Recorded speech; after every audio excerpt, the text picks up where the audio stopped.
Good morning and a very warm welcome to Harare Sports Club. We're about to see the women's ODI between the United States of America and Zimbabwe for the very first time. United States of America won the toss this morning and have inserted the Zimbabweans to bat. And the two sides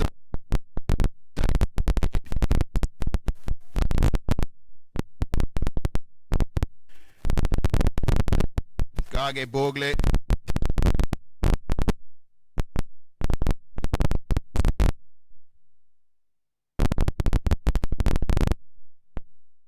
Tara Norris Leka Shetty is on the bench today, and then the number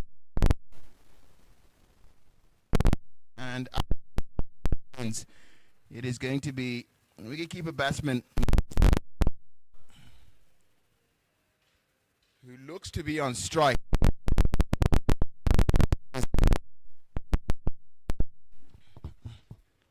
Results so far: Zimbabwe lead 2-0. Having inserted the Americans in the first match, America were only able to get 152 of 43.5 overs. And Zimbabwe won by 5 wickets. Beloved Biza was the player of the match in that one, 38 and 3 for 22.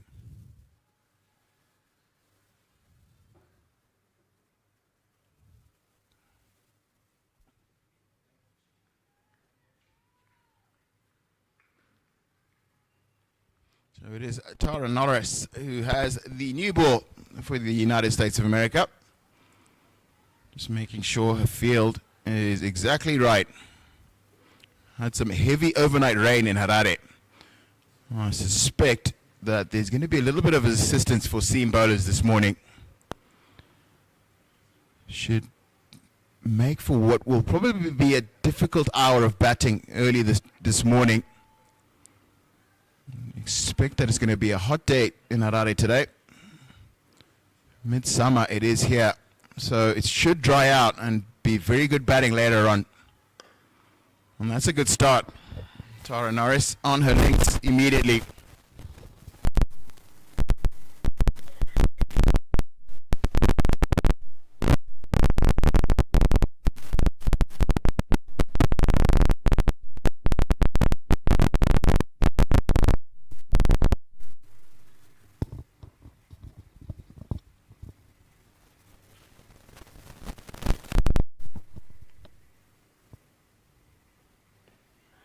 And probably hopeful about appeal.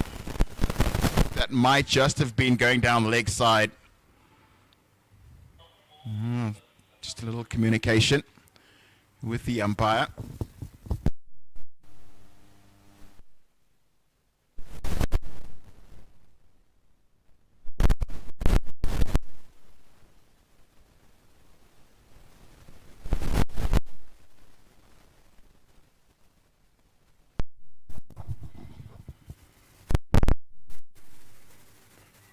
And that is the first runs for Zimbabwe this morning.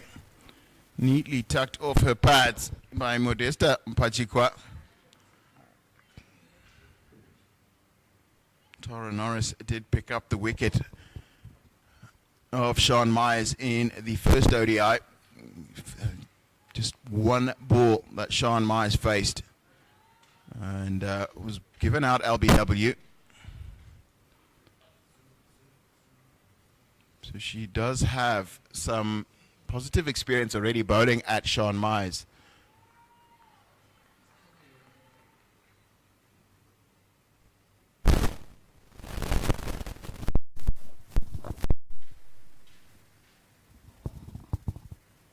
Slightly different field. Has short, fine leg inside the circle. And then you have a fielder just behind square on the backward square leg boundary.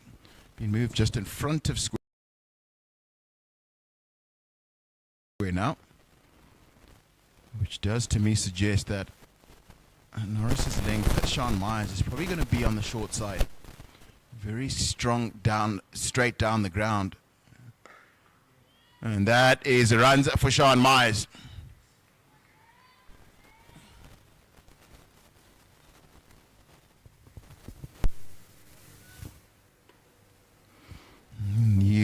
States of America were inserted in the second women's ODI. And, got a slightly better score, 248 after 49.4, just 2 balls short of facing their full 50. And then the Zimbabwe women were able to chase it down with just 4 wickets down. And Modesta Mupachikwa was player of that match with 77 from 113. Sindhu Srihasha got 69 of 76 for the Americans earlier on. And beloved Biza, 17 years old, a real talent, got 46 from 61.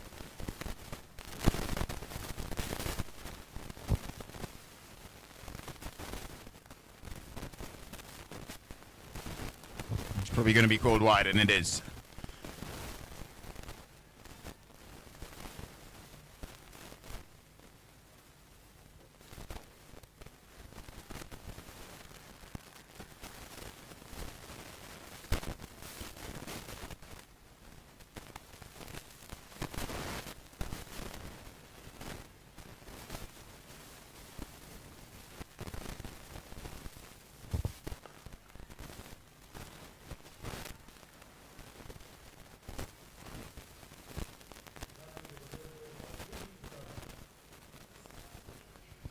Just 3 runs from the first over.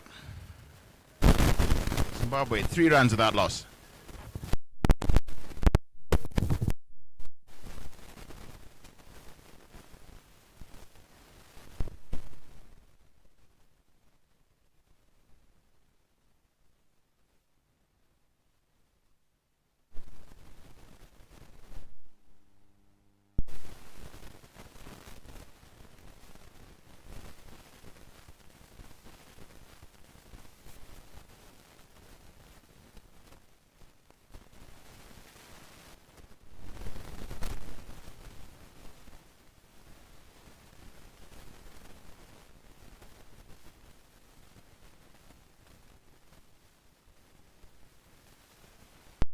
Umpires for today, Noel Feremeka, who is at square leg, and I know Chubby, who is really experienced umpire, has done some men's internationals as well.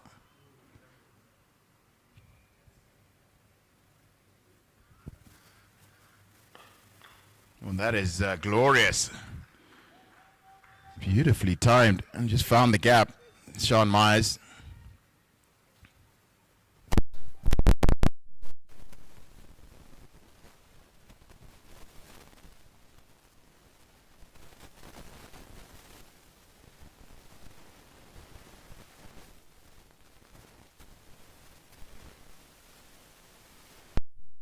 Fana Alice just a little too full starting out early on. And Sean Myers is up to the challenge. As a result, there's been a little strengthening in that cover region.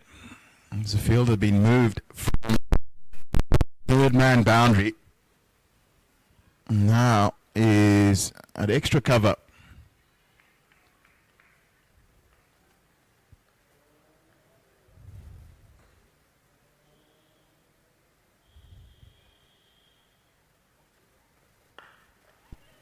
And this time, it's off the back foot.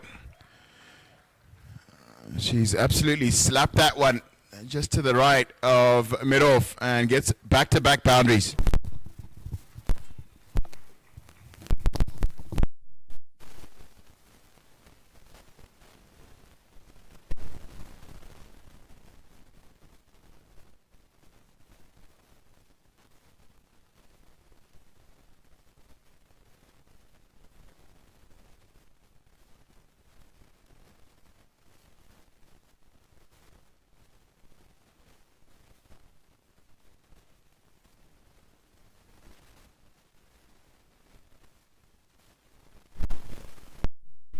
Forced another change in the field, and this time the fielder going back towards the long off boundary.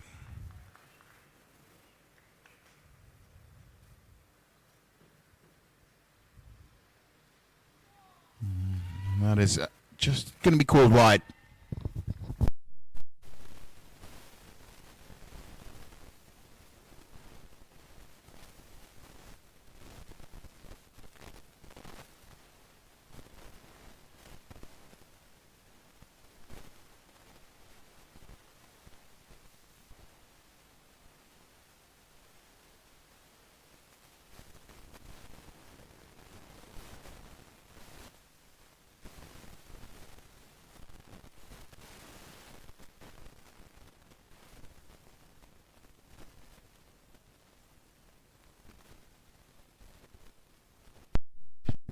Slight change of length for Giovanna Arras has worked. He just pulled that back her length a little bit. Last couple of deliveries at Sean Myers.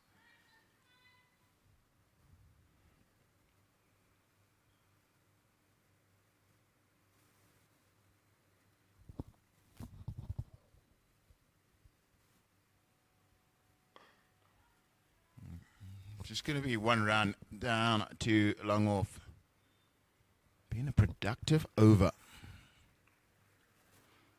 Already 2 boundaries from it.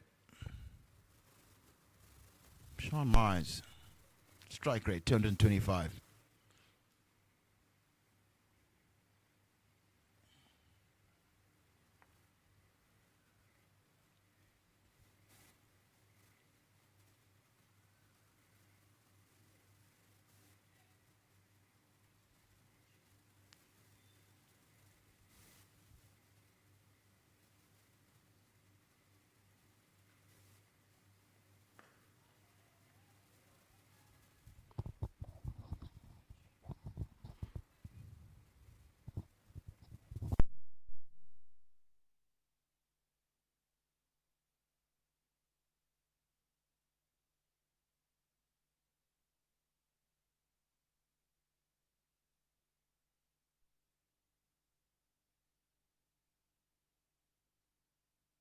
Bit of width, and Mupachikwa was disappointed with herself, but that is the end of the second, and it's 13 for none.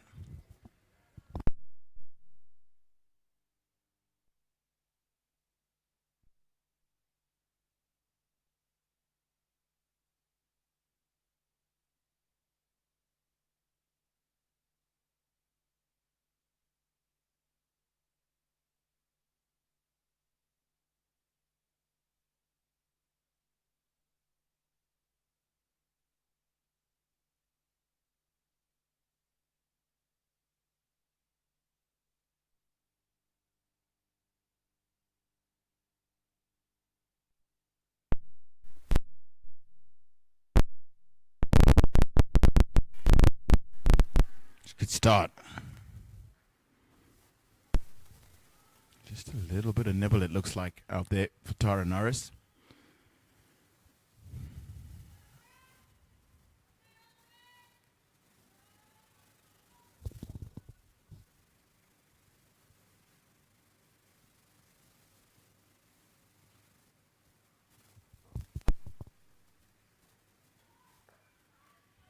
A little bit of width. Picks out. Backward point.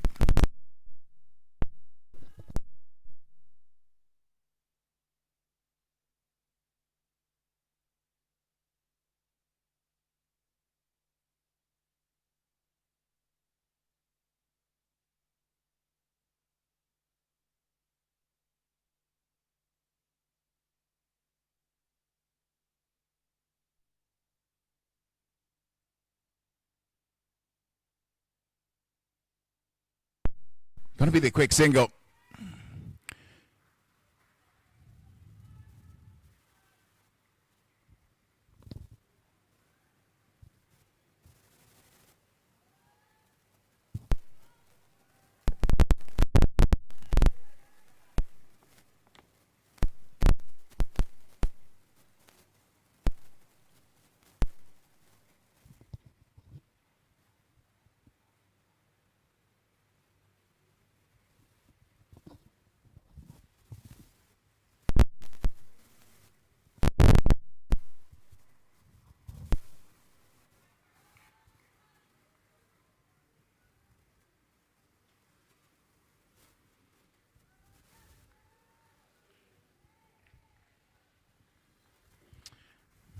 Mupachikwa with 93 runs from 2 innings so far.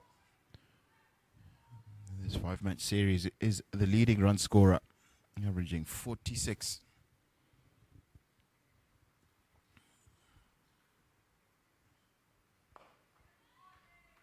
And that is an appeal for a run out.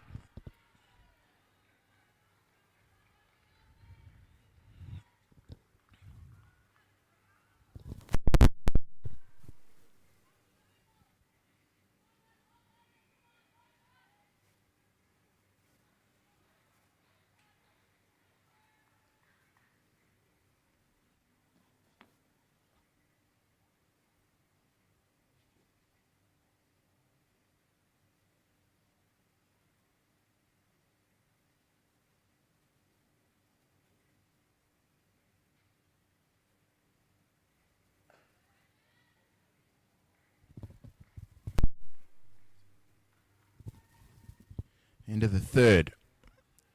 14 for none.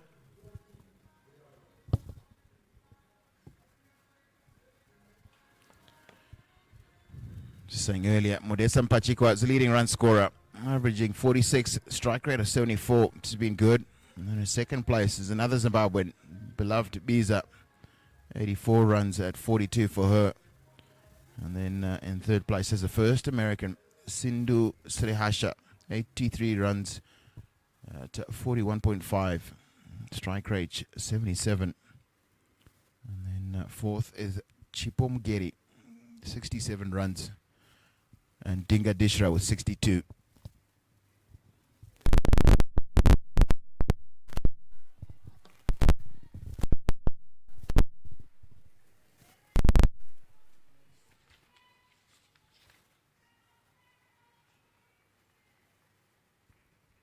Giovanna Aras is going to continue from the city end.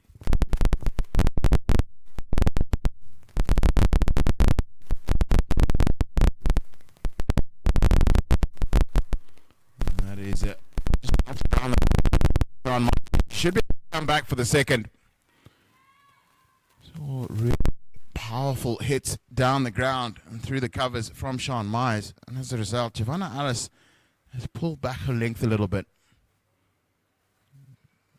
I think it's just trying to force Sean Myers to find those runs a little squarer and off the back foot.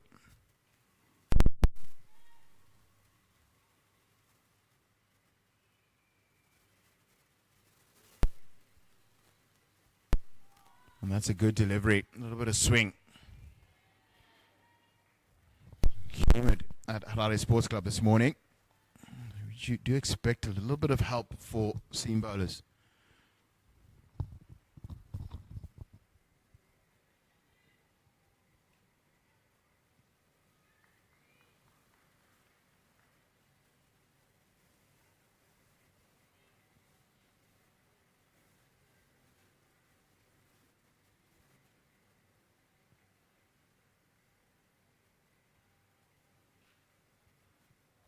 And again, Sean Myers to play and miss.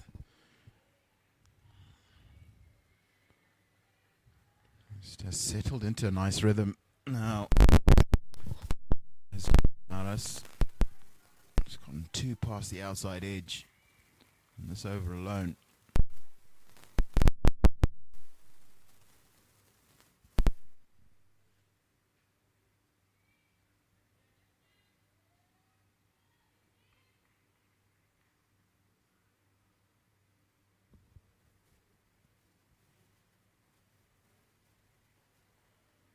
And the third one.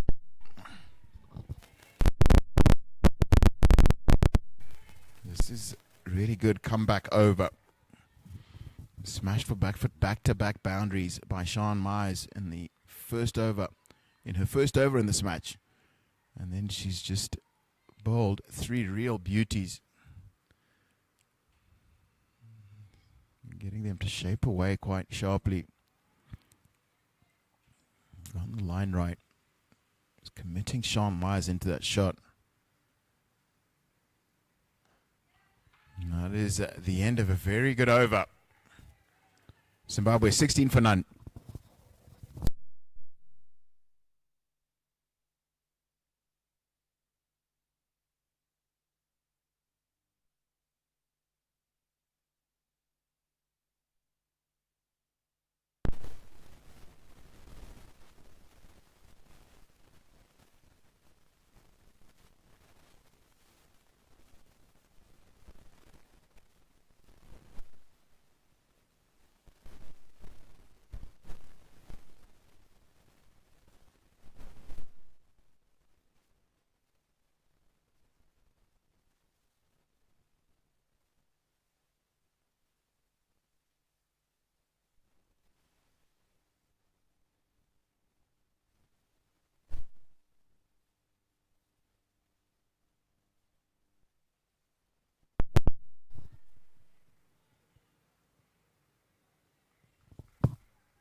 This time, Mupachikwa was able to get inside the line of it.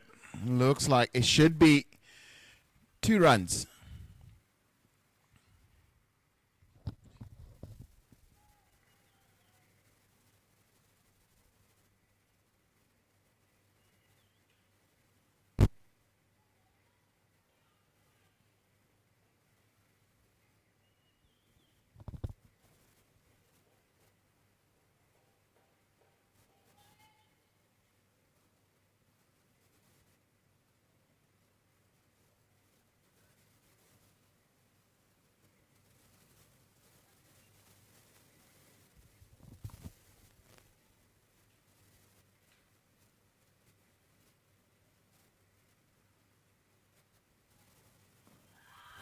The appeal for LBW.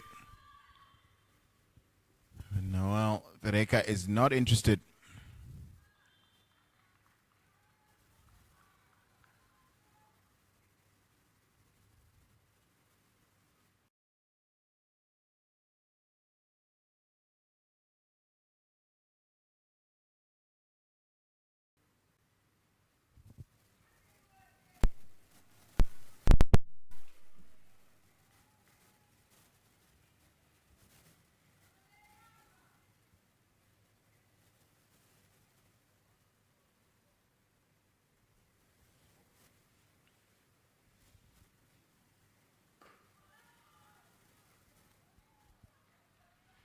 Mupachikwa really does get quite a long way across her stumps all the times. Very different kind of player. Sean Myers is much taller. Looks to apply predominantly off the front foot to hit down the V, down the ground. And Modesta Mupachikwa a little shorter. Generally looks to stay back and looks square to the wicket on both sides.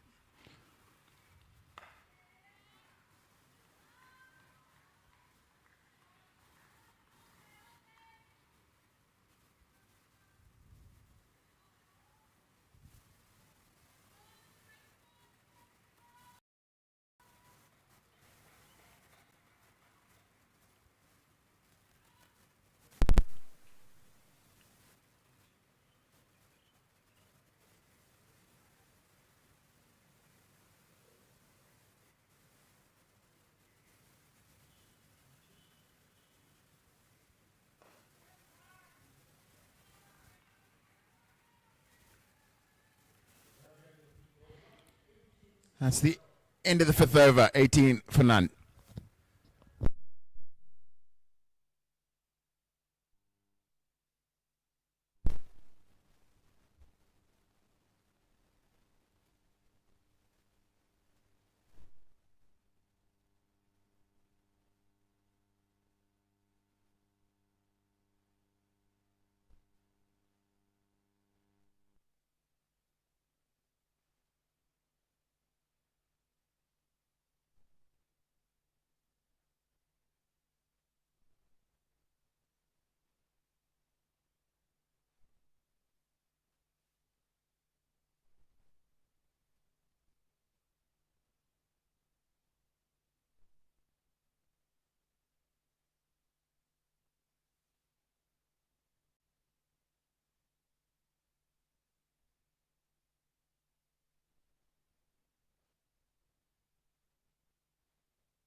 That's off the outside edge. Fielder down at third man. And Mupachikwa picks up the first boundary this morning.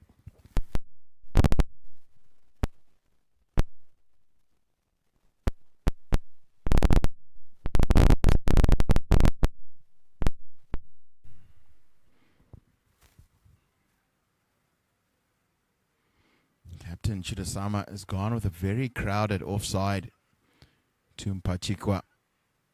3 men in a line between backward point cover. Catcher at extra cover. And then fielder at mid-off. And then again, picks out middle of those fielders in the covers. There to Singh.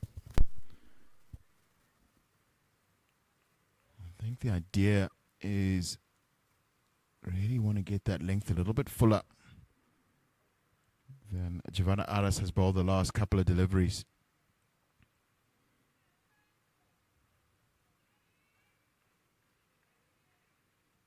Mupachikwa, very strong square of the wicket. Try and force her to hit through that field off the front foot.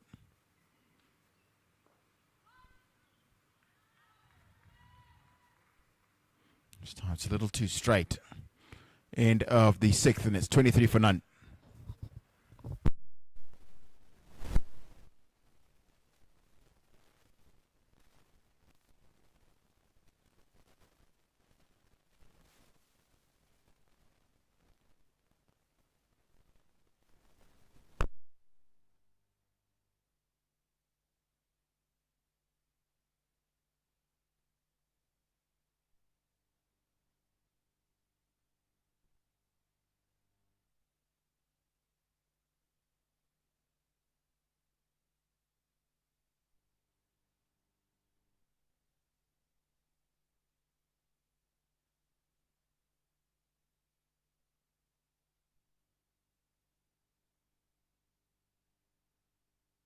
Change from the golf course, and it's Gitika Kodali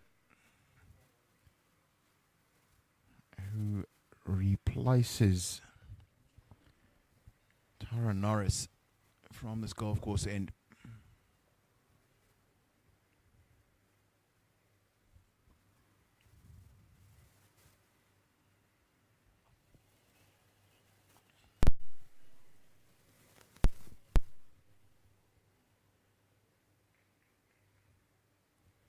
Tara Norris bowled 3 overs for just 6 runs in this power play.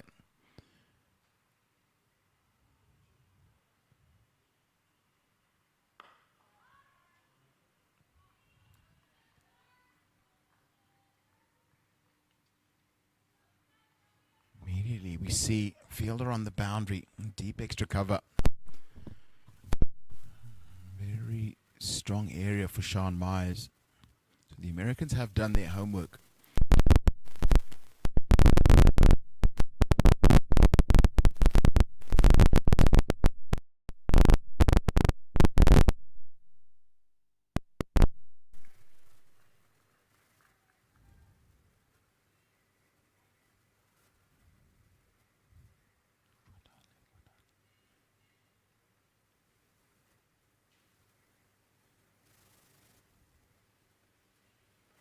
And that is a very, very strong appeal, and it's been upheld as the Zimbabweans lose their first wicket.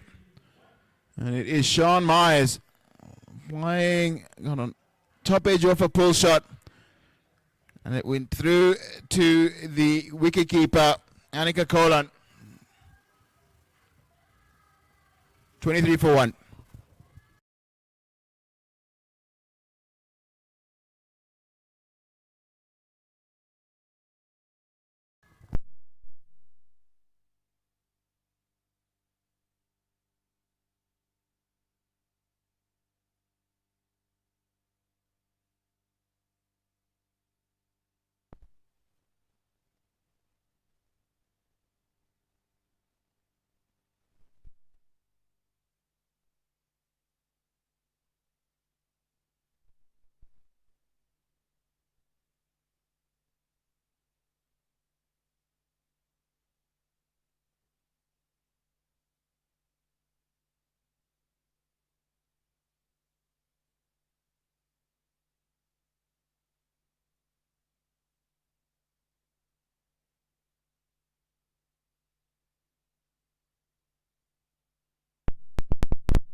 14 from 19. It's the first wicket to fall for Zimbabwe.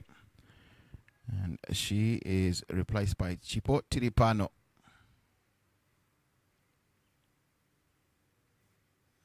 Who has been right so far of this 5-match series. Hasn't gotten to 50 yet, but has scored consistently.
It's been a good start from Kodali.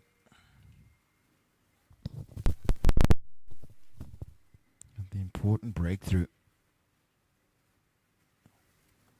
Zimbabweans have yet to score off her first over.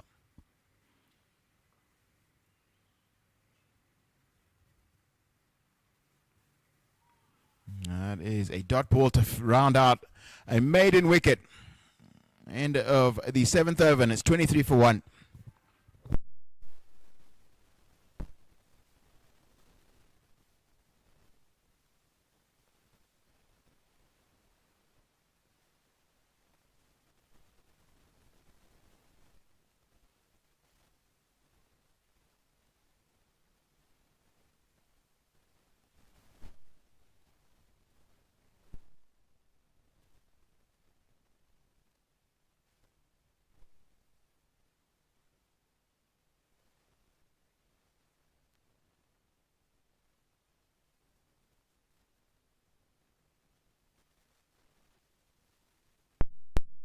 Change from the city end.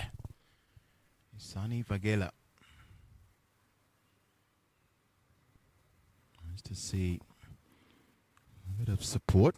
Tara Norris walked across, had a little word with her, bit of encouragement.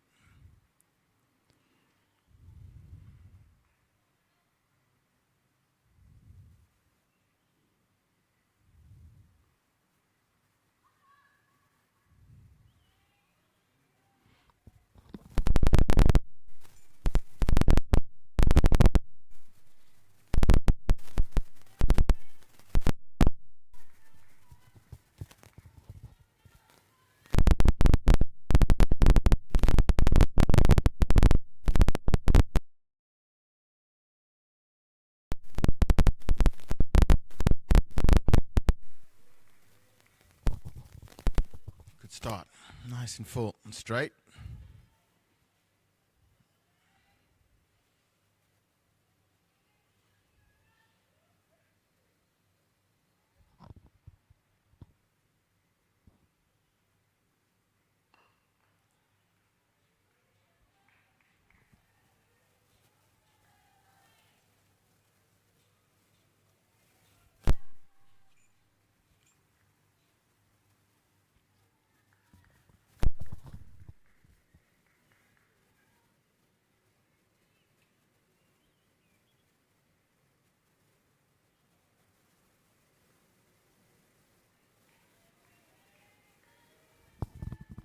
A good little period for the Americans here.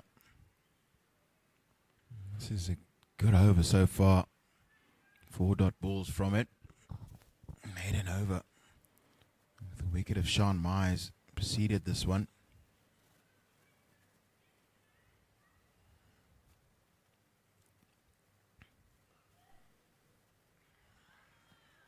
And the Zimbabweans at 23 for 1.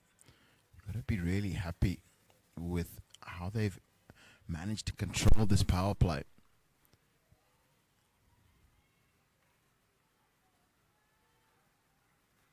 Ideally, probably want to pick up one more wicket before the end of the 10th over.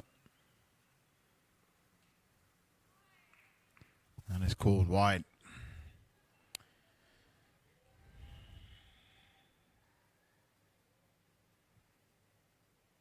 First real mistake in a almost spotless over.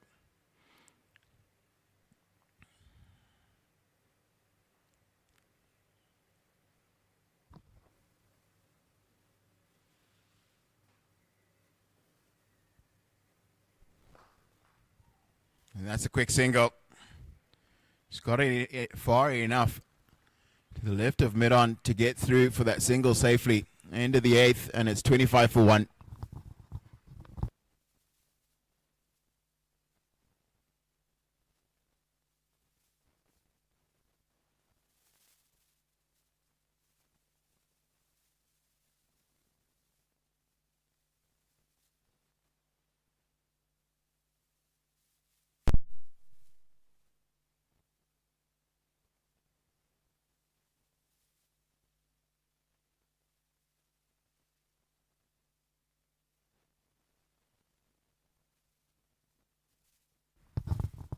Kodali into a second. And she's found the outside edge, and it looks like it's going to run away. And it's a boundary from Mupachikwa.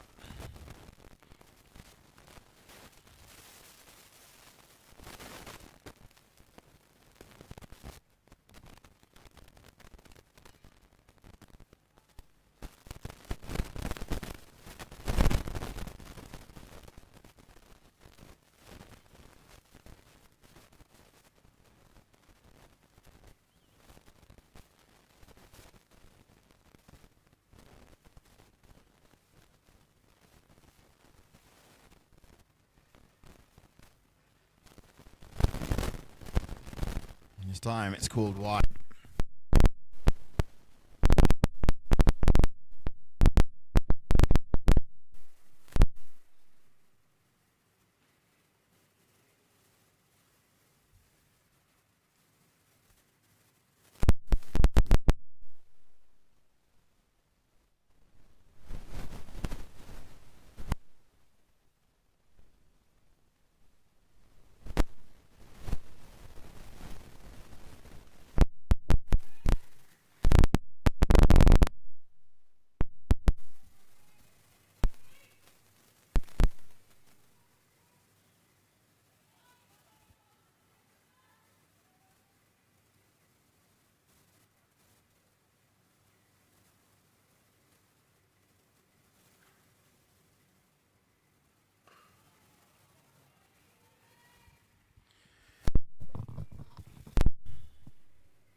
And that is an appeal for LBW. Might be a little bit high.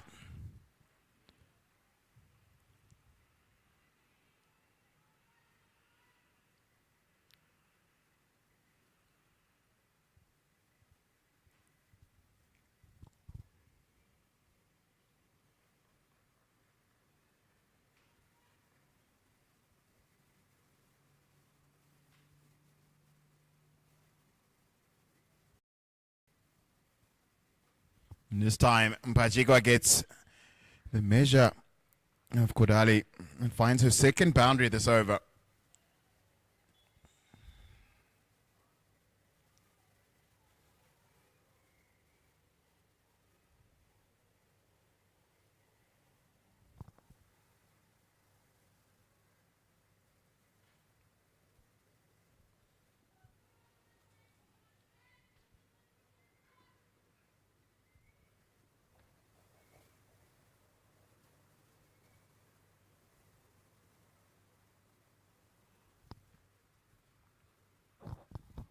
Swing and a miss.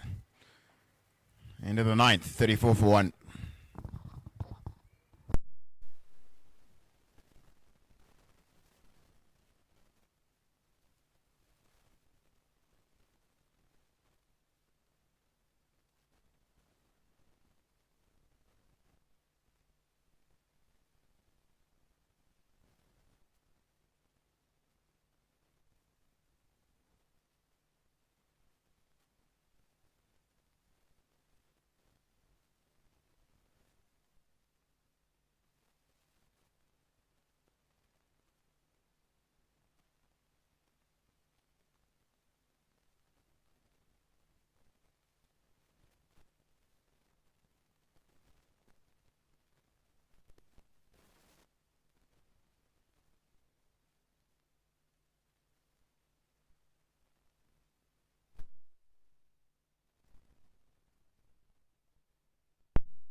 Chipo Tiripano for the first time.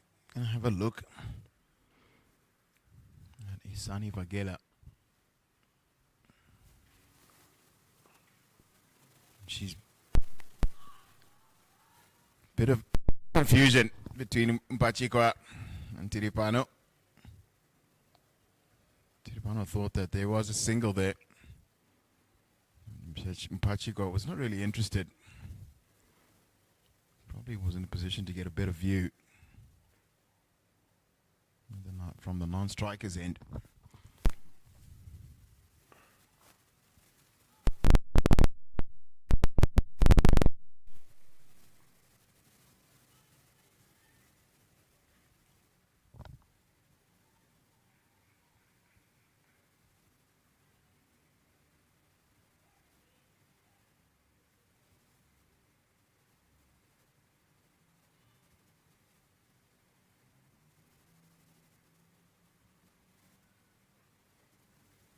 Oh, swing and a miss.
That is the end of the power play. 34 for 1.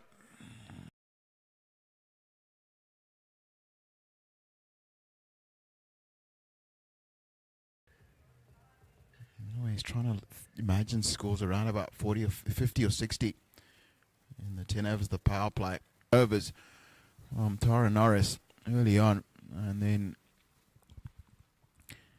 it was Kodali who got the big wicket. Sean Myers has bowled very, very well in partnership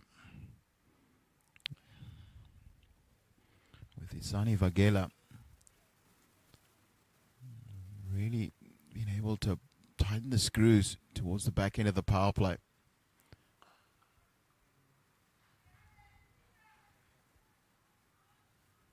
That is good running from Mupachikwa.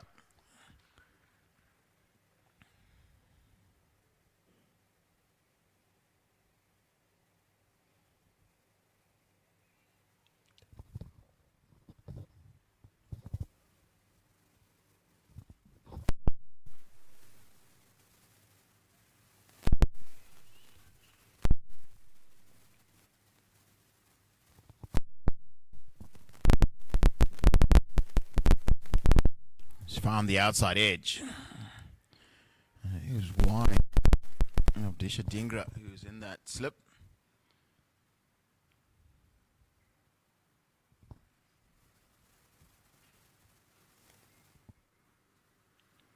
Chipo Tiripano has faced 9 deliveries and is still to score. Just sort of shows you quality of cricket that the US have played, because she's been in some really good form recently.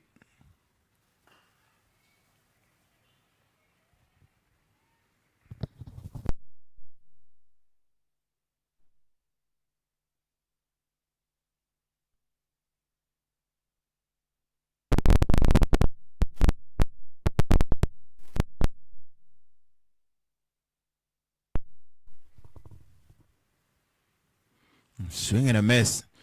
You can almost sense the pressure. It's been a series of dot balls and set fields. Really.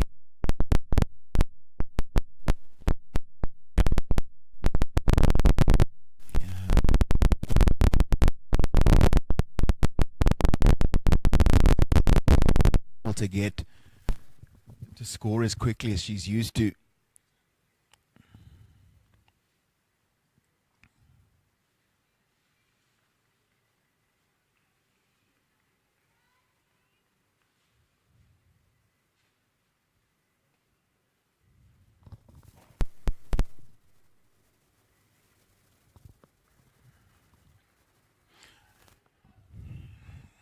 $11 gone. 37 for 1.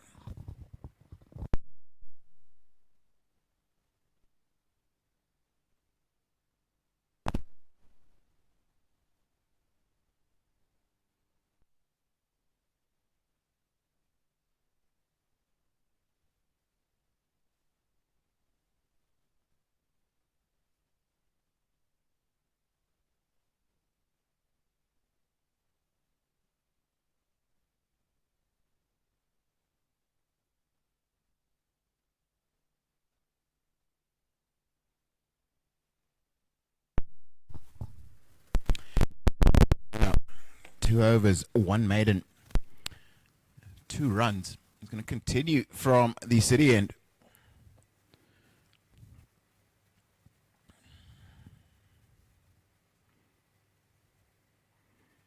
No sense that the pressure she's been able to create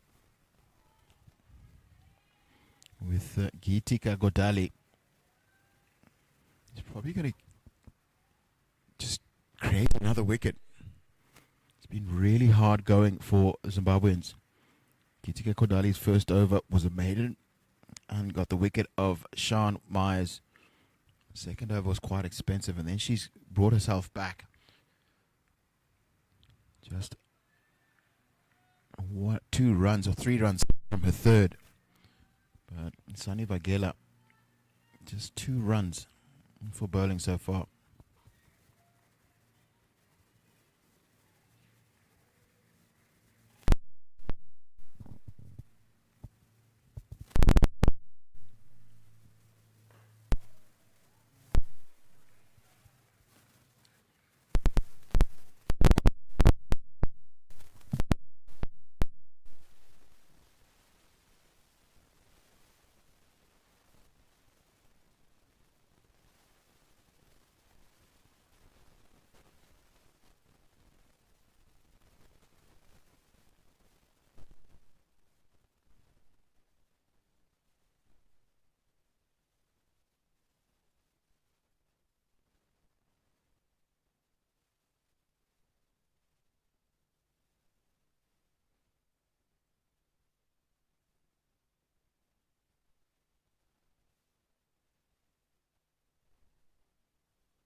Another very over from over 37 for 1.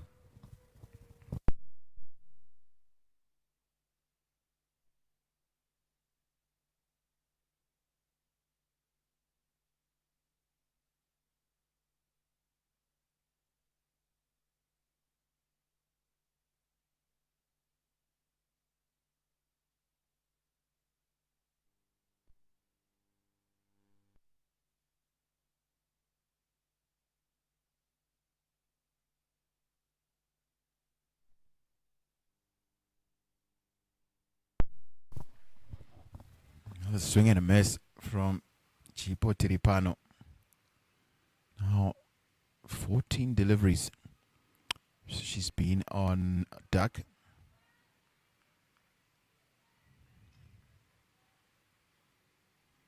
This is a good move. I've brought a fielder into a fourth slip.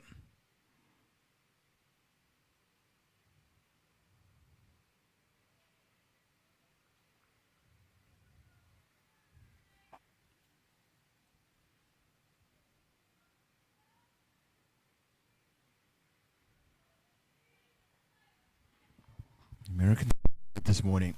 Condition suits good for seam bowling. My seam bowlers have just bowled a very good fullish length. And there is the outside edge. It's fallen short and in between wicketkeeper and first slip and runs down to the boundary.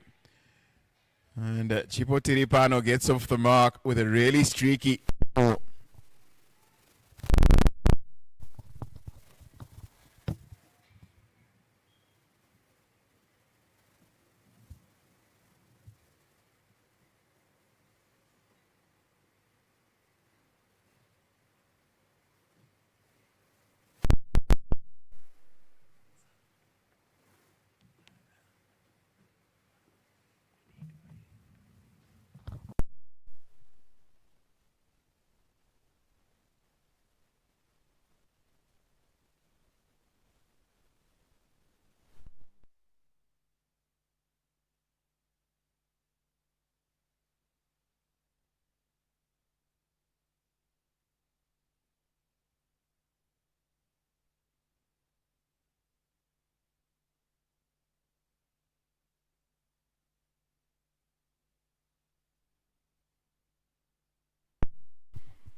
And again, and this time, should have been picked up. We spoke earlier about fielder being moved into an extra slip. That's Annika Kolan. Was moved from a backward point into a third slip position. And that should have been picked up.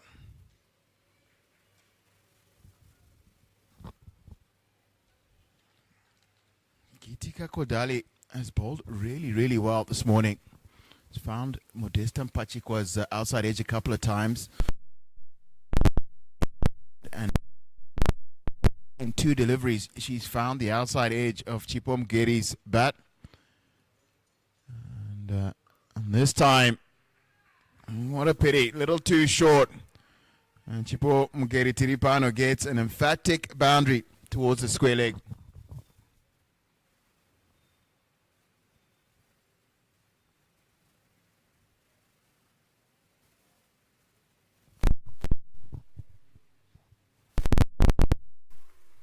End of the 13th, and it's 49 for 1.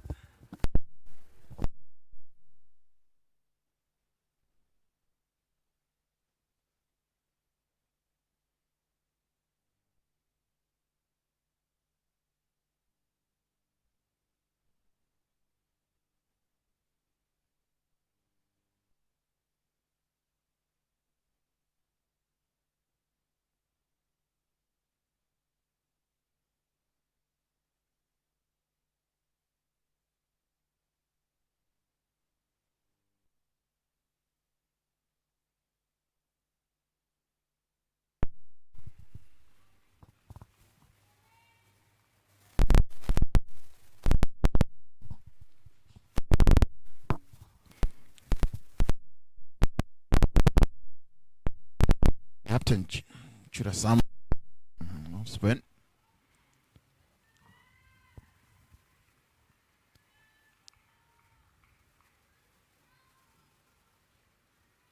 I'm going to be joined.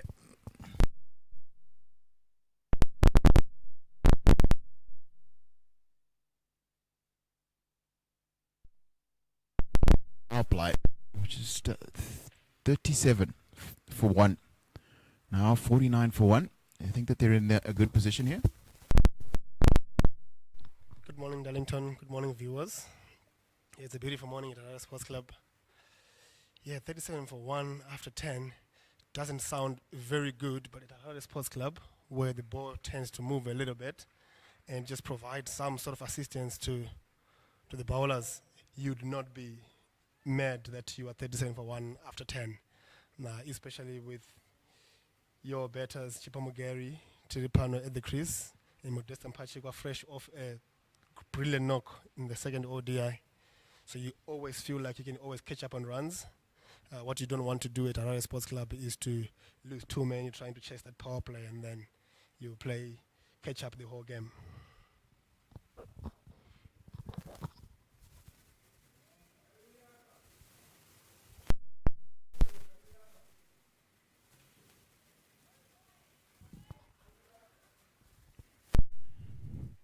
One interesting thing about Chipo Tiripano, so one Zimbabwean batter we saw generally willing to use her feet when spinners are bowling.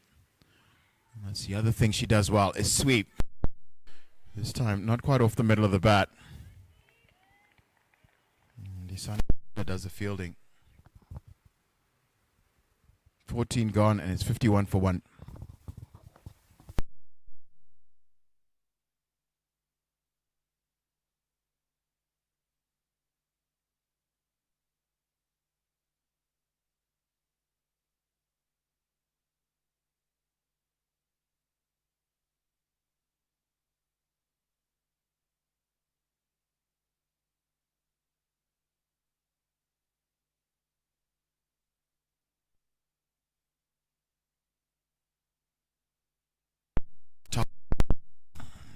Just coming back into the attack.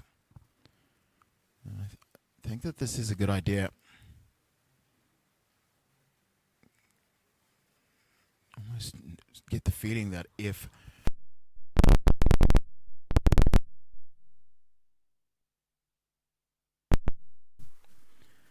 they put themselves in a pretty good position.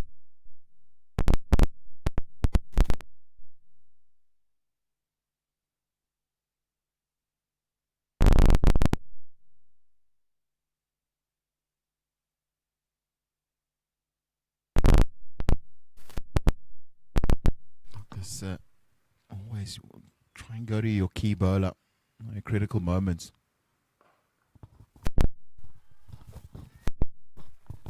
Yeah, clever move. I would have done the same. What you want to try and do at Harare Sports Club is to get 1, 2, maybe 3 early ones. And what better option than to bring Norris back? She's been the pick of the bowlers really for the USA. So she should back herself up here to try and pick a wicket or 2. And she's troubled Chipomugeri over the first and the second, finding the edge unsuccessfully though.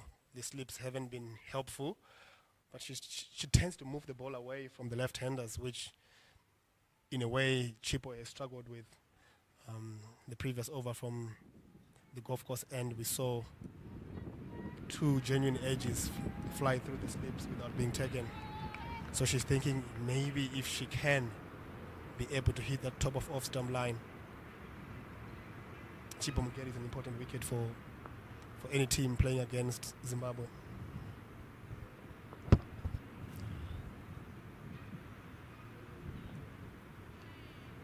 You see just her line. Just concentrating on that area just outside the line of off-stump. Really looking to give Disha Dingra on first slip some work to do today.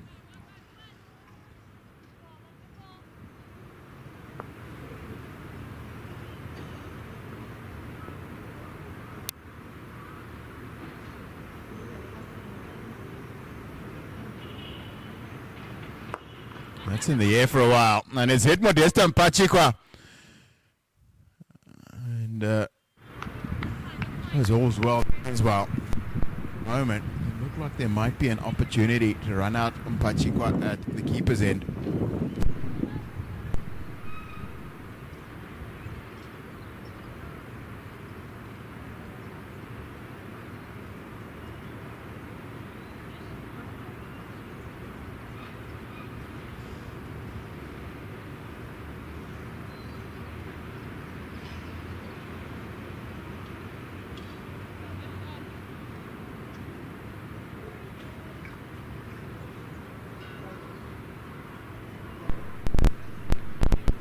Mupachikwa.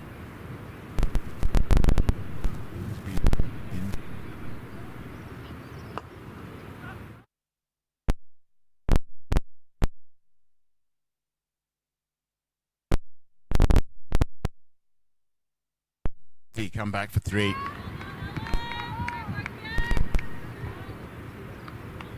Yeah, it's a brilliant shot. She just waits on it. Just pushes it into that vacant mid-wicket area. She's been quite good on her legs in this Mupachikwa. Not missing out a lot.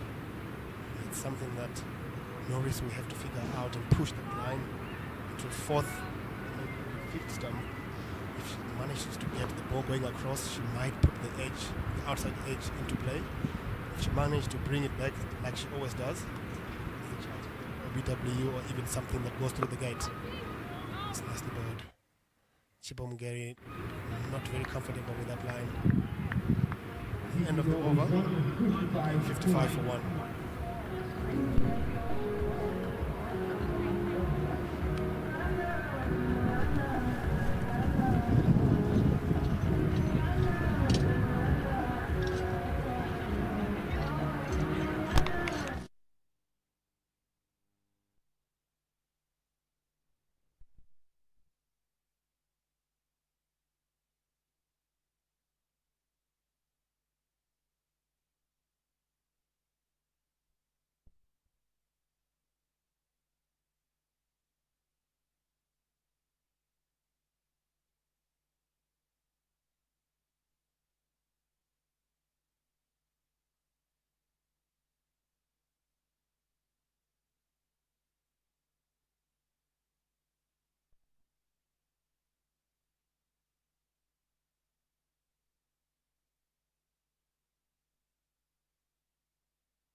So, small change in the commentary box.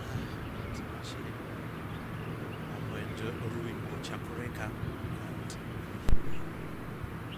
15 overs gone. Zimbabwe 55 for 1. Looked like a good shot from Mupachikwa there, just not finding the gap. She's currently on 23. Zimbabwe, at the present moment, can be put under the cosh by fans to be moving at snail pace, but I do believe that USA are bowling well. Making sure they're maintaining their lines, making sure that the field set is really good. And Tinashe, what I have appreciated about the USA just watching the first couple of overs here,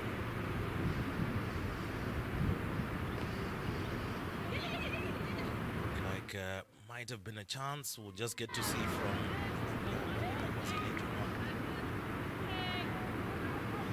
looks like it was was a run, so there might have been an edge in there. So what I was saying, that what I'm appreciating for the USA is the field sets very good, very tight, very difficult for you to find those gaps, be able to go running.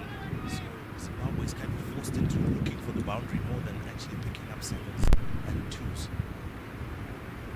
Yeah, absolutely, Rainbow. Nice of you to join us this morning. Yes, what I've seen over time in the first and second ODI Rainbow is they are always improving. Is USA, it's the batting, the bowling, the understanding of the opposition is always improving, so they understand the type of shots, the type of strokes that Mr. Mupachikwa, for example, is been very good in the second ODI, 77, not 77, brilliant one in the chess. So they know exactly what to do. Chance doesn't carry. Just running down and not entirely getting to that one. Just to continue with this conversation after the over, after 16, Zimbabwe 56 for 1.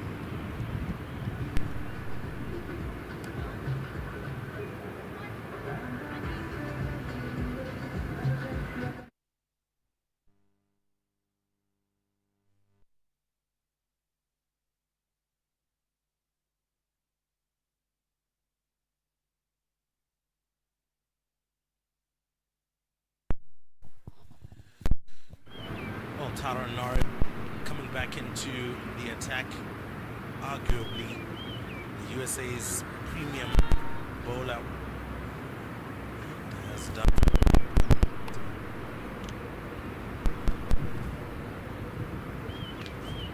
Oh, what a fantastic delivery. Probably might just have been going down leg side, but that was a good delivery first up there, and again, it just kind of puts a doubt within the mind of Modesta Mupachikwa there. She was trying to come forward towards it, wrapped on her pads. Wonder what delivery next up she would put. Be something slightly wide of off stump. Try to get Modesta Mupachikwa to try and drive.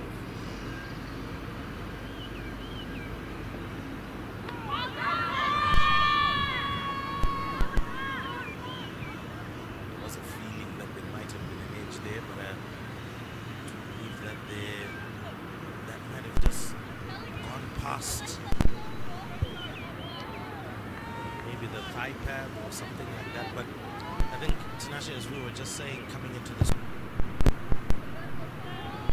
improved, and I think we saw the improvement first. TI, they scored 150. They came back in the second.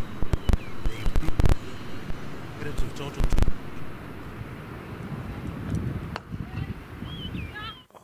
Gets past the fielder, and just Mupachikwa can scamper through for a single.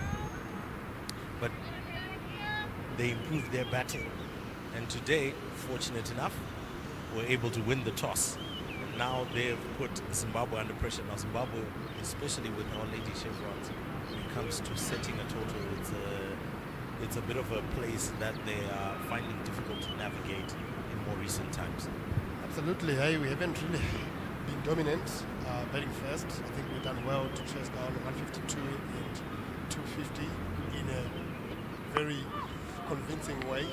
I quite like the way that we went about our business in that second ODI. Obviously, one or two batters at the top of the order going through most of the innings, getting a big one. What I've been wanting to see is us coming out here, winning the toss.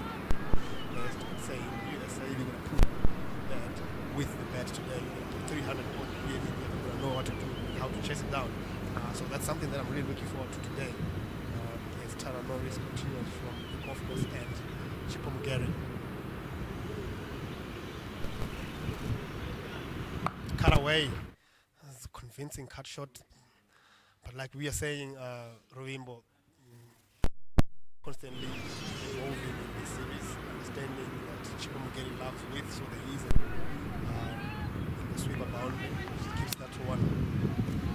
Yes, definitely, and I think it also speaks to what you would have wanted to see or what you would love to see from the Lady Chevrons today, which is to try and get some runs on the board earlier on. Looking at it right now, they have been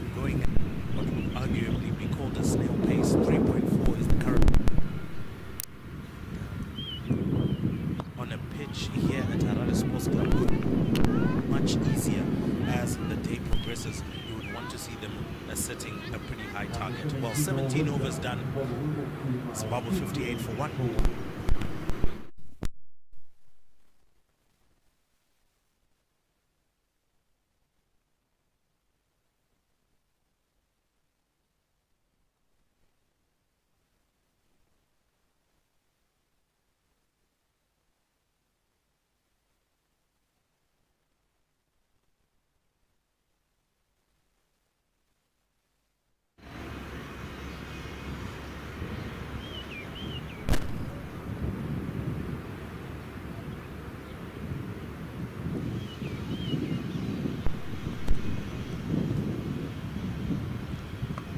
Cut shot between the two fielders, and that one is going to run away for 4. As we mentioned before, Chipopo Geditipano loves the width, and she climbed into that, sent it between the two fielders for a much needed boundary for Zimbabwe. Takes a point.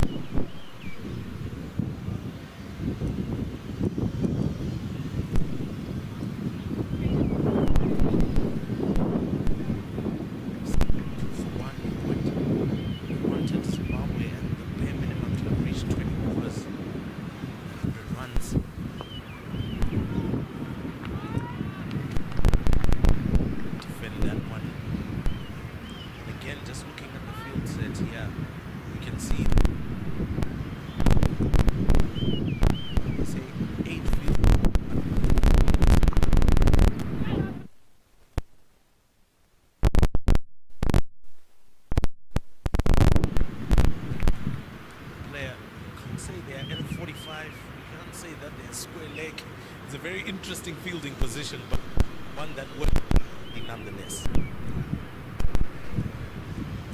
A good field setting from his dad. Oh, this time around, it's pulled away and it's going to run away for 4. And that man at a square leggish position just behind square cannot stop that boundary. Modesta Mupachikwa not missing out on this one. Just a little bit short and maybe 2 straight. She pays the price, the captain.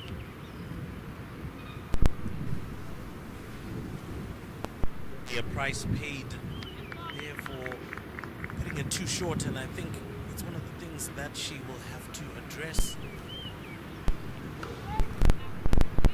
One. Straight.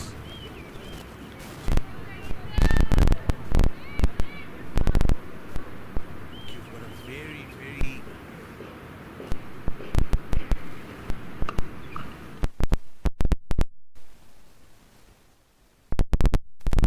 that's the end of very healthy one. 67 18.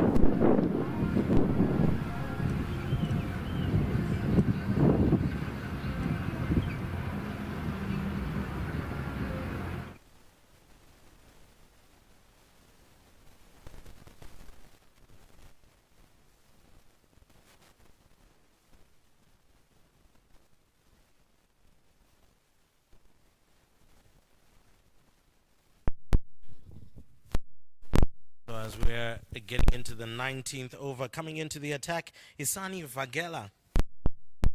She is also looking to set up her field, make sure that it is primed up for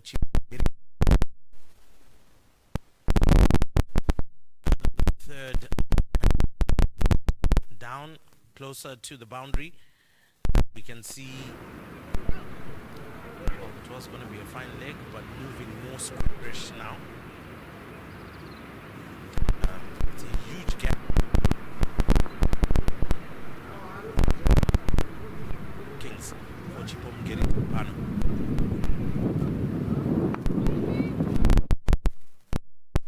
Was what you'll be expecting Vagela to do is to keep it on the offside, which is jam-packed.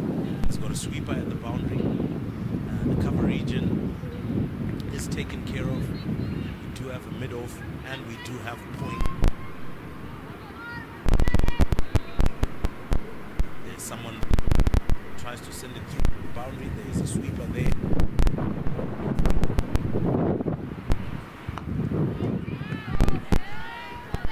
Yellow so far.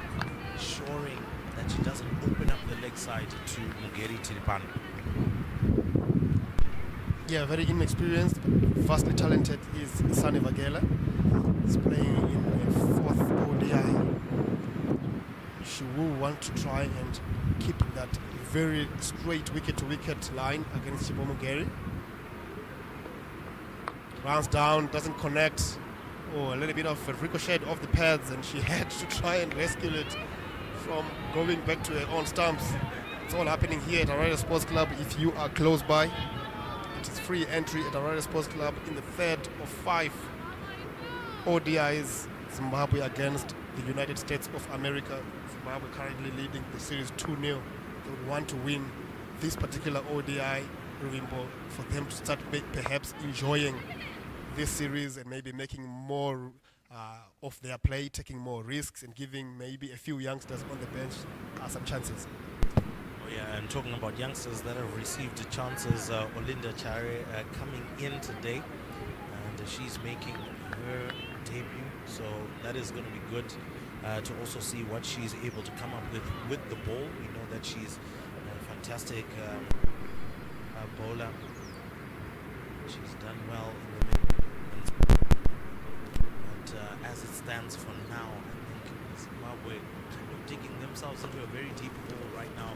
Oh, that's a fantastic shot. Was going down leg side and was clipped away by Mupachikwa. And Zimbabwe will be hoping that more and more of these boundaries will come so that they can put a decent total on the board. But Tinashe, looking at this pitch, Harare Sports Club to be a very boring pitch, very easy towards, if you're back in the second innings. What do you think would be a decent target in total? I mean, looking from up here right now, you can see a bit of greenery before you get onto the wicket. I think that it's maybe something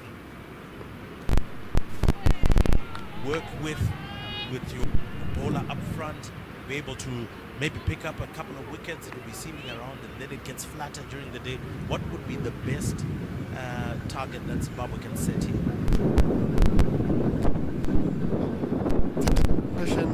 Ringo, end of the 18th.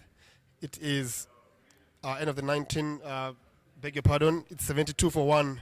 Modesta Mupachikwa 33 of 37.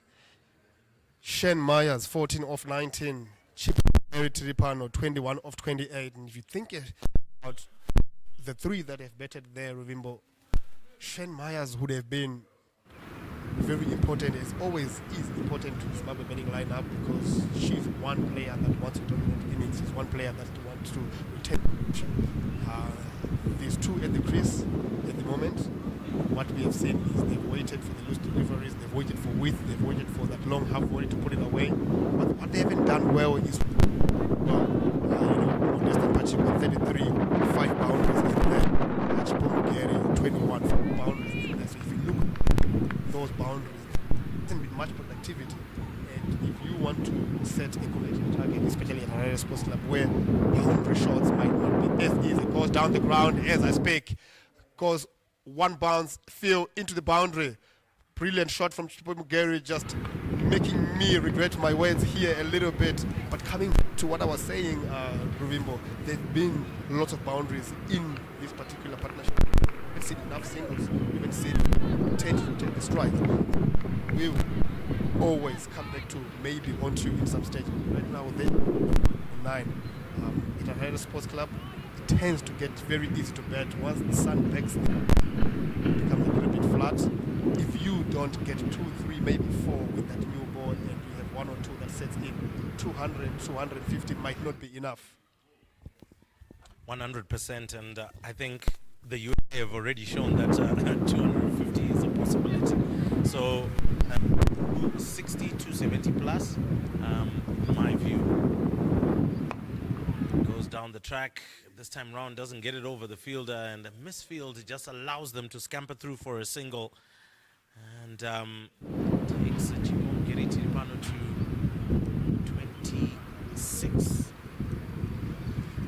26 of 42 deliveries, scoring at a strike rate of 61.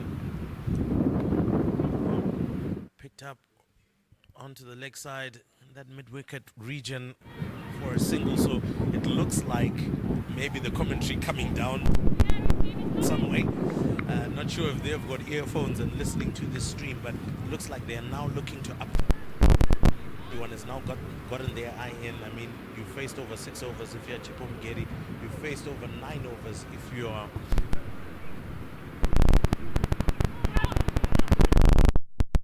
And is he going to run away? No, it looks like the fielder does pull it back, but just an easy 2 there for Chipomgeri Tiripano. So better rotational strike, good runs in this over. Now reached the 20th over and it's 80. Run rate is now just up to 2-4.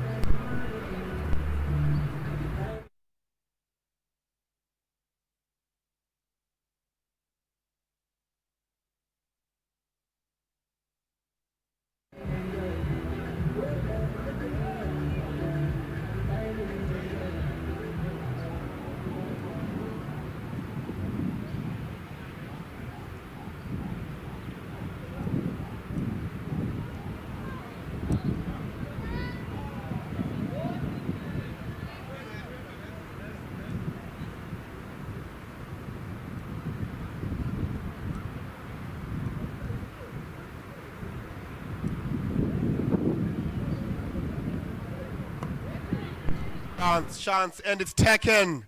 Soft dismissal. Modesta Mupachikwa will be very disappointed with that. She was starting to look like she was setting into her innings, and very disheartening her end to her innings here. She falls for 34 runs rather, or 58 deliveries. Zimbabwe 80 for 2.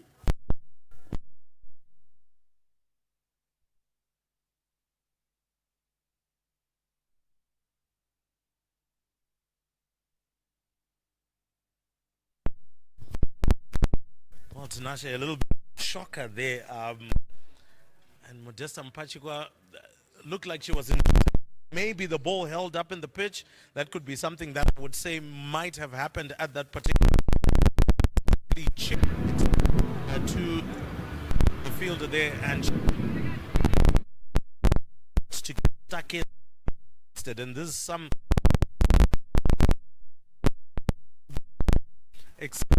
terms of their scoring, which would strike, but in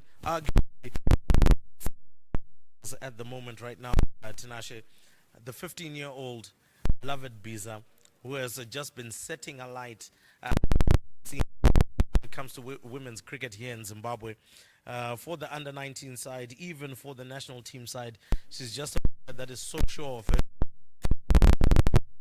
She's also got a also carry the innings alongside Chipomgeri Tiripano.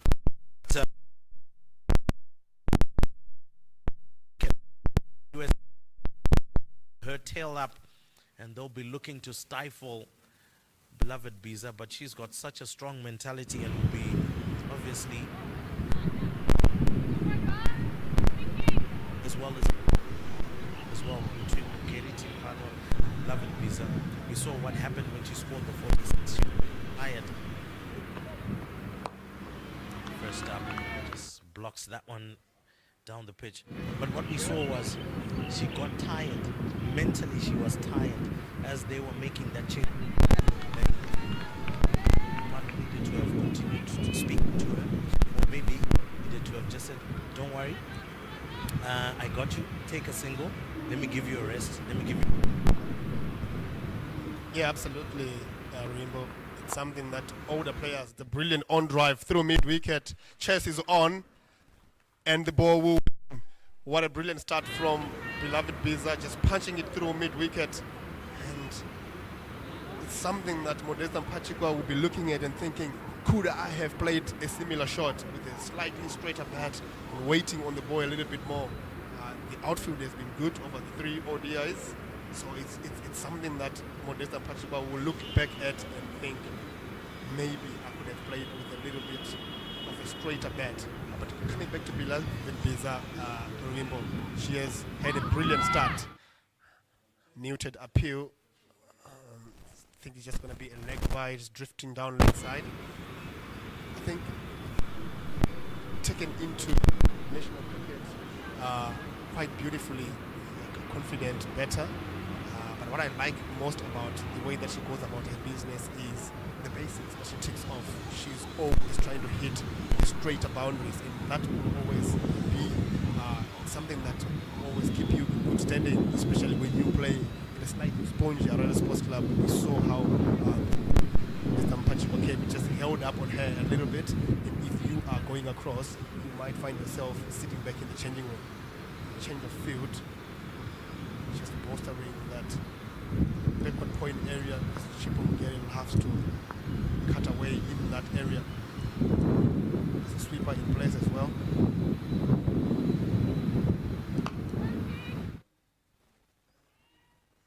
Now looks like there is plans around Chipomugeri. There is a sweeper, there is a backward point, there is a cover point. They're trying to paper that off down and starve her of anything that she can put away. I think we have seen the benefits of that with Mr. Mupachikwa. She went for a couple of overs without a boundary, and before she went out, she tried to wing one down to cow corner, which she didn't connect, and then perhaps just maybe rushing herself in that delivery that she was dismissed on end of the over. After 21, it is 85 for 2.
First up.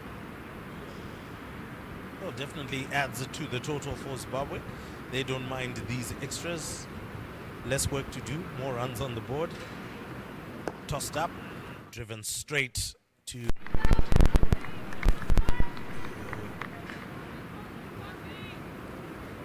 Gets that in. What beloved Biza expect to be happening in the next couple of years. I think one of the key moments or key platforms that are going to be available for her, were going to be available for her, was the Under-19 Women's Cricket World Cup. Beautiful shot, but once again finds the player. And again, talking about that adjustment, Tinashe, it looks like also got an eye in for beloved Biza. They've seen how she loves to play in the V. And so they've packed that. We've got mid on, mid off. We've got one who's roundabout that side. And then also a packed offside field. So any attempt to try and drive uppishly puts you in trouble. Short. Oh, tries to go for the pull shot. But that one didn't bounce. And once again, those might be some of the questions that may be asked of batters that will come later in the day. Invariable bounce. Absolutely. I think she would have wanted to have a go at that again and perhaps try and use a straighter bat as a lead. Talking about in the previous over. Later.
Driven away to deep cover, it will only be one.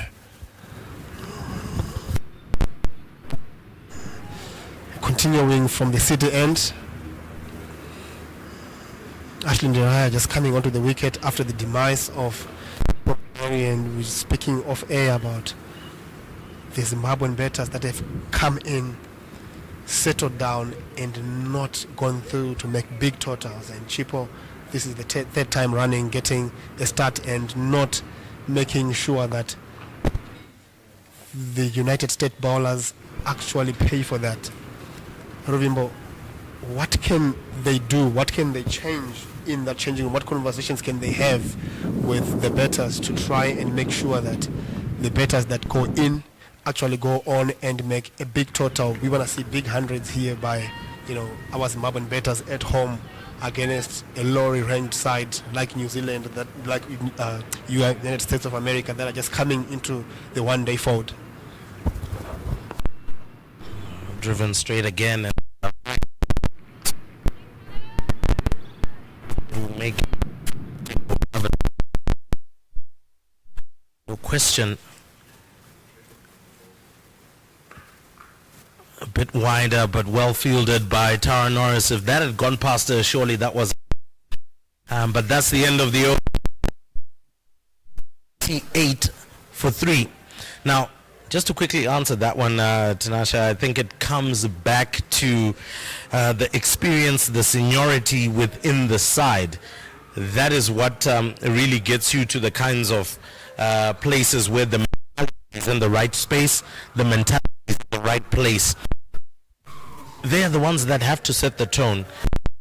I understand Sean Myers loves to dominate an innings, but you haven't had the greatest, of innings so far. In 2 ODIs, you've got a duck and you've got an odd 14 or so. And then you come back again today. So surely there has to be a bit of a change in your approach. Try to settle a little bit more. Wait for the loose deliveries. Deal with them when they do come. And then when you are in a position, much like the one that the likes of Chipo Tiripano as well as the likes of Modesta Mupachikwa were in, we now expect able to hold out an innings and be able to play according to the conditions. Look, even if it means that she spends she did in the second innings of 113 deliveries. If you're the anchor, then let it be made.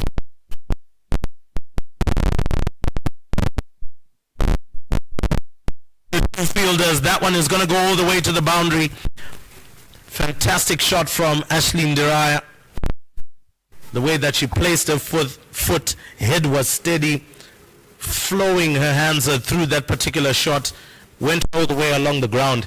A fantastic shot. 4 runs. Zimbabwe takes them up to 92 or 90. and hopefully we'll see a little bit more of this as well.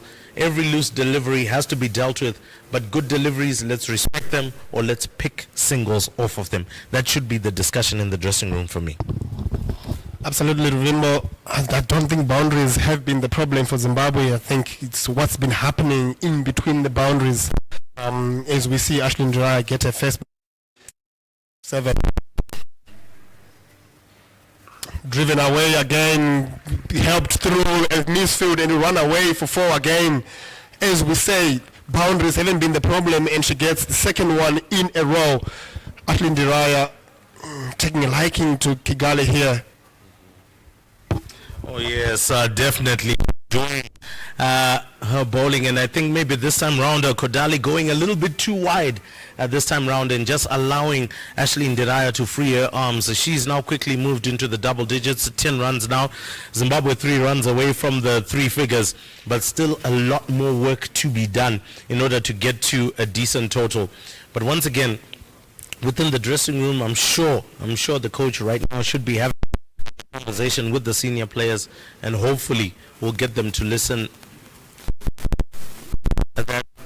Ladies, we have to be able to rotate strike. We need those singles. You remember as our cricket, whilst we were still kids, tip and run was the way fielders circle. So a quick single can be picked up when placed in the right area. They have a great in terms of collecting the ball first on some of that to pick up your singles. This time round finds the player at mid-off. That is Vagela. As you mentioned, Vagela cutting her way in to the ODI setup. You're talking about 4 ODIs only under her belt so far, so still got a longer career to go, and that was a beauty of a delivery. Sent Ashley Ndrai fishing outside the off.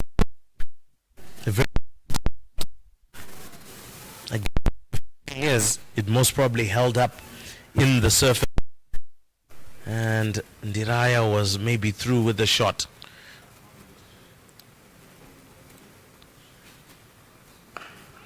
This time much wider, and looks like it might be stopped. A great effort in fielding there from Ella Claridge. Definitely stopped a definite boundary of the 2 runs that they ran. So Zimbabwe at the halfway mark, 99 for 3.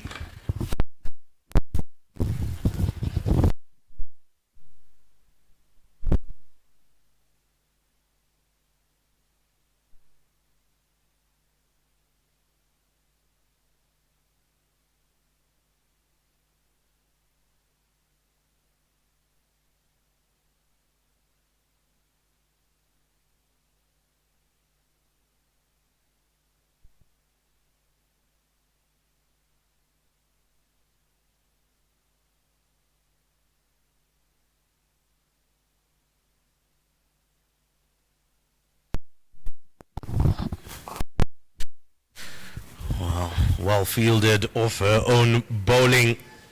Sanvi Imadi back into the attack.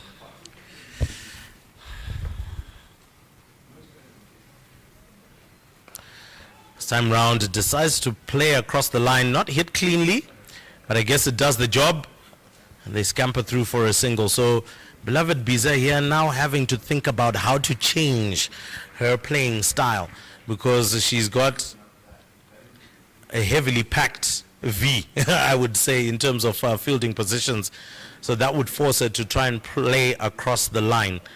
It might be a dangerous ploy, but as for now, it has delivered 1 run, and Zimbabwe are 100 up, 100 for 3. And this comes after 25.2 overs. Has come at a very sluggish rate here at Tinashe. Yeah, as free-flowing as we would have wanted it to be, but it's batting first, and you always perhaps have more time than you think.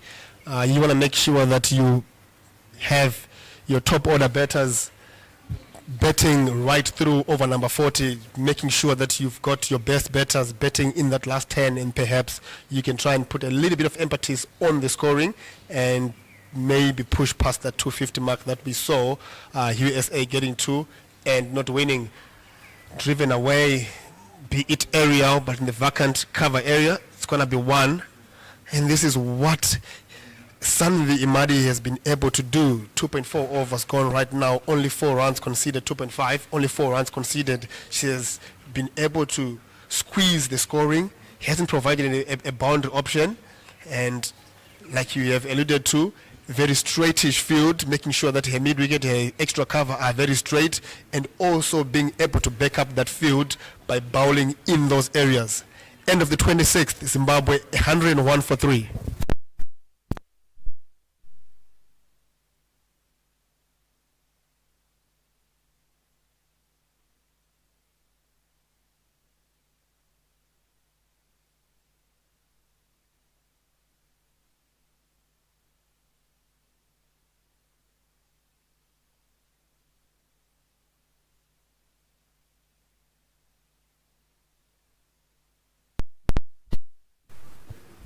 So as we're getting into the next over, just in case you would not have known, Sanvi Imadi, only 16 years of age, talking about introducing them to the game at the highest level whilst they are young.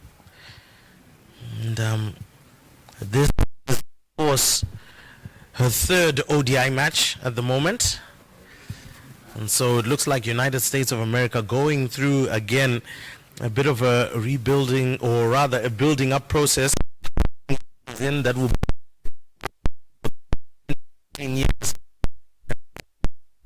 to the just ended women's T20 cricket to see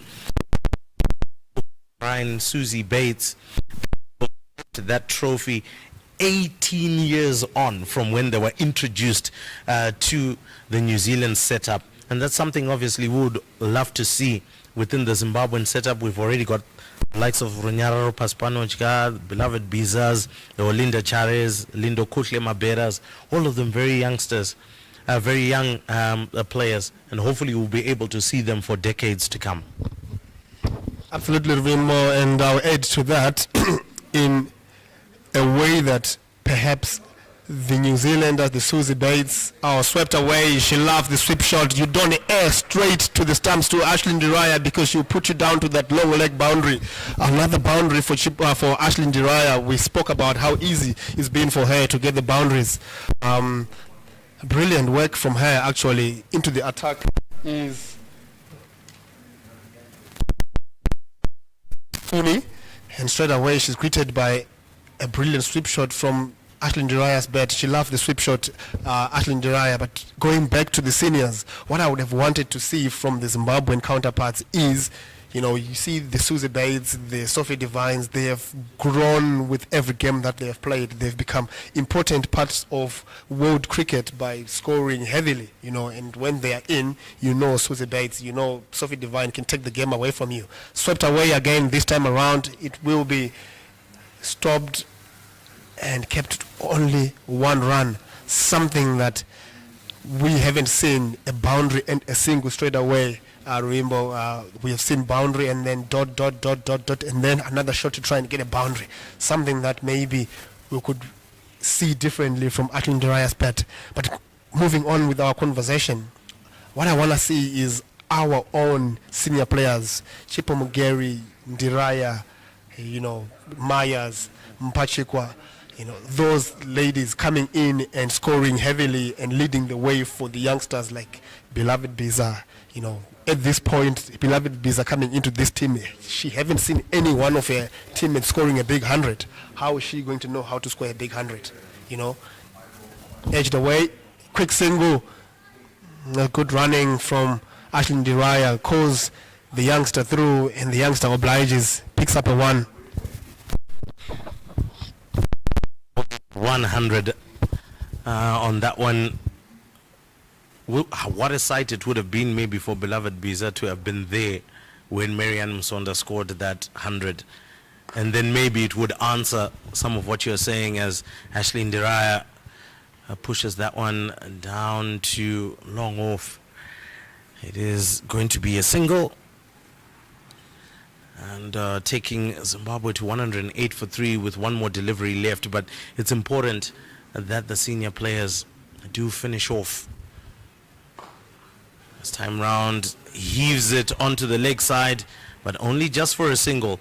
So once again, now just beginning to pick up on those singles and beginning to get the scoreboard ticking a little bit more. 109 for 3 after 27 overs. Zimbabwe needing to up the ante at some point here.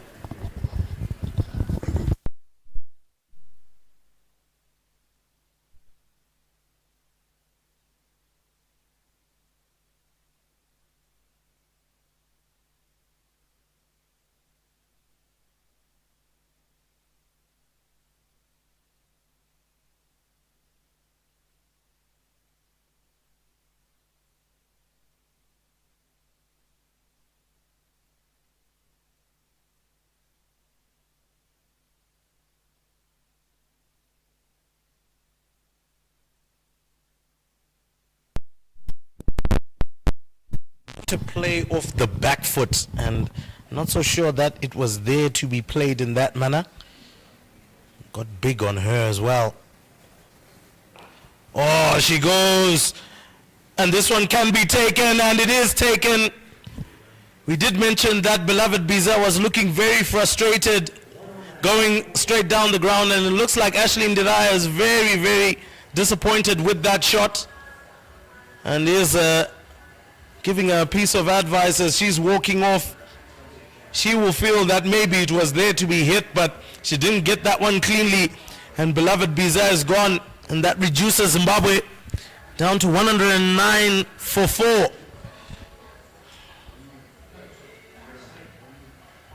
And now that means we're effectively in the middle order of Zimbabwe, which hasn't really come to the party.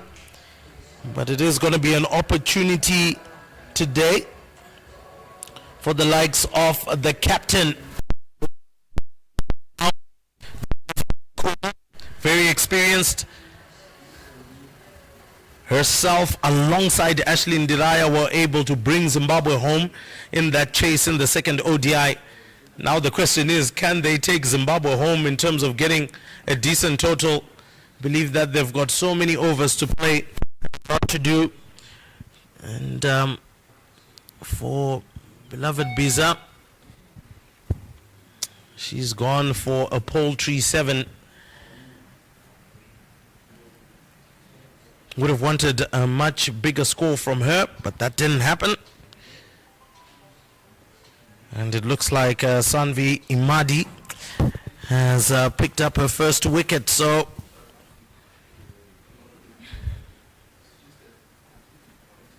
again, another very heavy, straight field.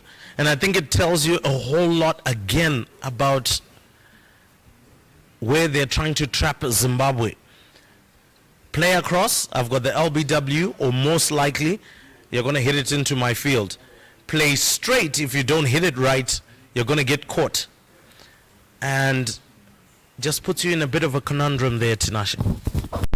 It does. And I would like to point this out, actually, because this is more of a reward. Sanvi Imadi, in her 3.3 overs, she's about 18 dot balls, Rovimbo, and that just comes back to the conversation that we're having, driven away and picks up the gap as well through extra cover. Josephine Ngomo, the captain, announces herself to the crease with a brilliant drive, straight on, beats the field that you spoke about, Rovimbo, and she gets rewarded, really, is Imadi, for the wicket of beloved Biza by relentlessly bowling to her field. Beloved wasn't entirely happy because she kept on hitting the fielders and wasn't able to rotate strike, and that's something that the seniors, should be able to come in and help around those areas. It's okay. You will find boundaries, or maybe this is a better option to get a single. Wait for the ball. Some things like that the betting lineup and beloved Biza over the top. LBW shout, and it's been given.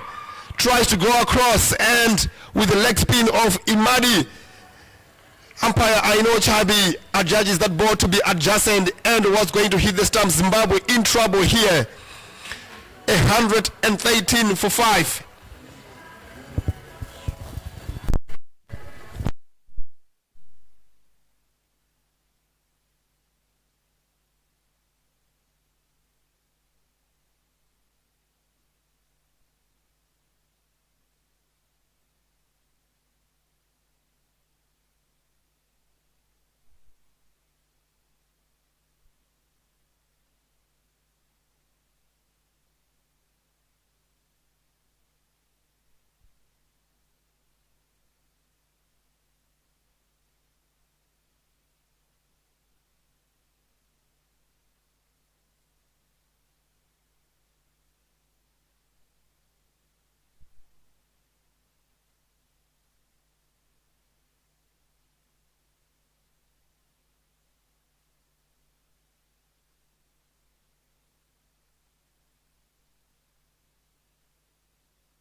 Obviously, Josephine Como was very disappointed, but it was as plumb as it gets.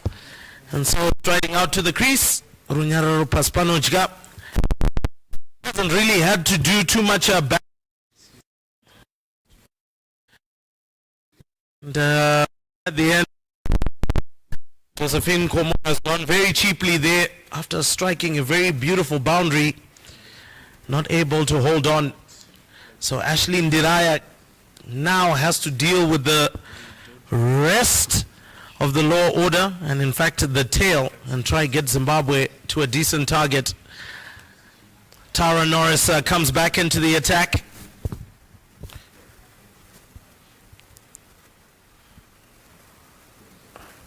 Good delivery first up. Good left arm, exercises great control as well when she bowls. And for our lady chevrons, 113 for 5 after 28.1. Difficult how they might be able to go 1.5 overs that are left. Well, Ashley Ndiraya clips it onto the leg side, moves on to 20. And Pasipanojka will be coming in to face her first delivery here. Now,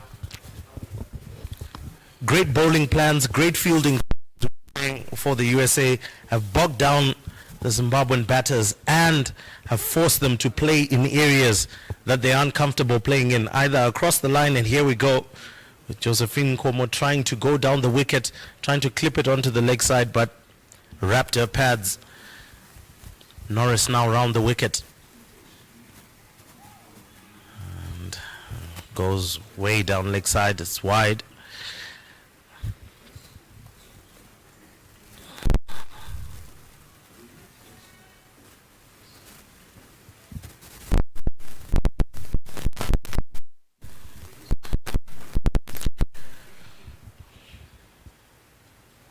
Well, if you had thought that it was a slam dunk in this third ODI rather, Tinashe clearly is not a slam dunk for Zimbabwe. Not quite. And the USA here fighting back in this series. They need to win this game to stay into the challenge, stay in the series, and what better way than to win the toss and reduce the host to 115-5. Half the betting resources for Zimbabwe back in the changing room. Norris continues from around the wicket, nicely bowled, respected. Pasipanoja, just let that go. And I'll go back to we're having, and I wanted to disagree with you a little bit on the fact that you wanted the Zimbabwean better to. I want Zimbabwean batters show more intent in trying to rotate strike. If you go through Sanvi Imadi, who has taken 2 wickets in the previous over. She has bought 4 overs, that's 24 balls, and she has gone away with 20 dot balls. Now, if you think about that, and then you look at what's been happening on the other side, put away, does it? Now, plays and misses, and it's going to be a wide. Disappointed with herself is Tara Norris. Knew better. She wants to try and be hitting the wickets. She wants to try and challenge the wicket of Paspanojga. But going back to our conversation that we are having now, the bowling partnership in 5.4 overs, that's 34. Tara Norris has been able to bowl 25 dot balls.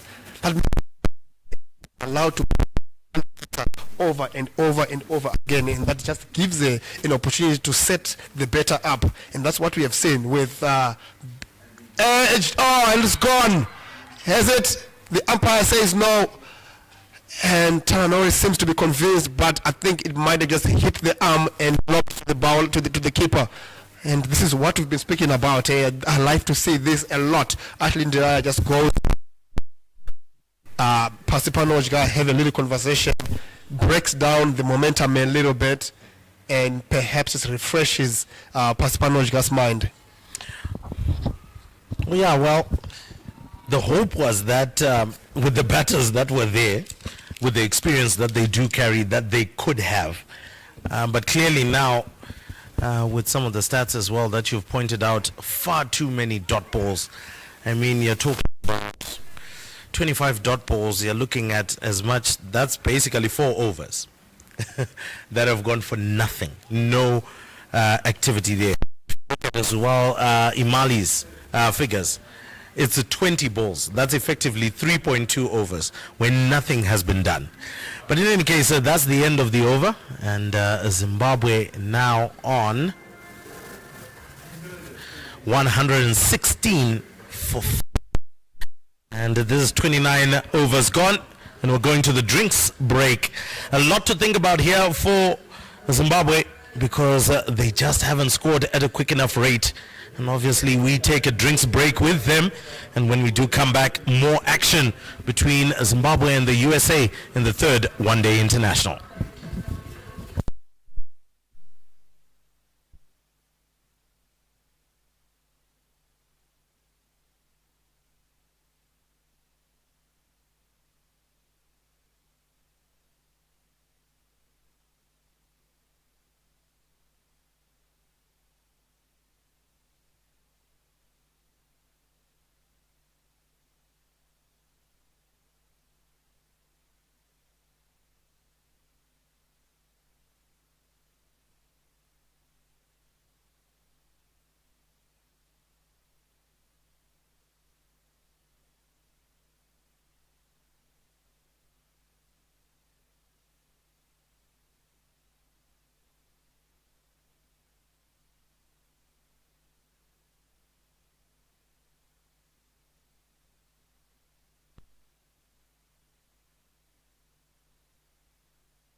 End of the drinks break, 29 overs, 5 wickets down for 116 is Zimbabwe. Ashley Ndiraya at the crease, 20, and just introducing herself onto the crease. And Zimbabwe are in unfamiliar territory, especially in this series, Rurimbo. They've been able to knock off the 152, the 249, considerably using only their top batters. Now they are in unfamiliar territory because we have Runyararo Paspanojga, who has had only a single bet in the series. We've got coming up who hasn't had a bet in the series, and we might be able to see the rest of from Zimbabwe, and that's going to provide a different challenge. And as we say, Ashley has been knocked over by an inside edge onto her own stumps. Brilliant from Imadi. We have seen her coming over the wicket and bowling wicket to wicket, getting the LBW of Como, and this time around, again, a similar delivery, getting past the inside edge of Ashley Ndiraya. Zimbabwe in deeper trouble here. Oh my word, it is very, very deep trouble right now. 116 for 6, and Ashley Ndiraya clearly would have been the last more batter right there in the top order. We're now effectively in the lower order and looking at the tail very ominously, and I did mention before, finishing the 21.5 overs at the time that I spoke about this was going to be a very difficult ploy, and right now is going to be looking even more difficult. My advice at this particular moment, ladies, you're in, let's go on for the long haul, let's finish the overs if we can, let's get the ones that get about the run rate at the particular moment, but let us begin to rotate. Chatonzwa very, very vastly cricketer has played a bucket load of T20 internationals for Zimbabwe. Not so many ODIs, as we are also very fresh within the game. But once again, Chatonzwa now has to lead this lower order and has to make sure that they do get over the line. But very, very deep trouble that Zimbabwe is in right now, and I think they've dug themselves into that hole by being down consistently, at the striker's end, facing far too many deliveries from one bowler, allowing bowlers to figure out who you are and what you're all about. And there we have it. The USA now have got a firm grip on this particular match at the moment. Bowling from Imadi, and praising her on the consistency that she has been able to bring to the USA attack. 4.2 driven down the ground tentatively. And this is the conversation that we're just having. It's almost as if it was an commentator's choice, talking about how underbetted this bottom order has been, and you will see that these two will probably get fluidity because they haven't been out there any time in this particular series, especially together as a partnership. After Zimbabwe 117 for 6.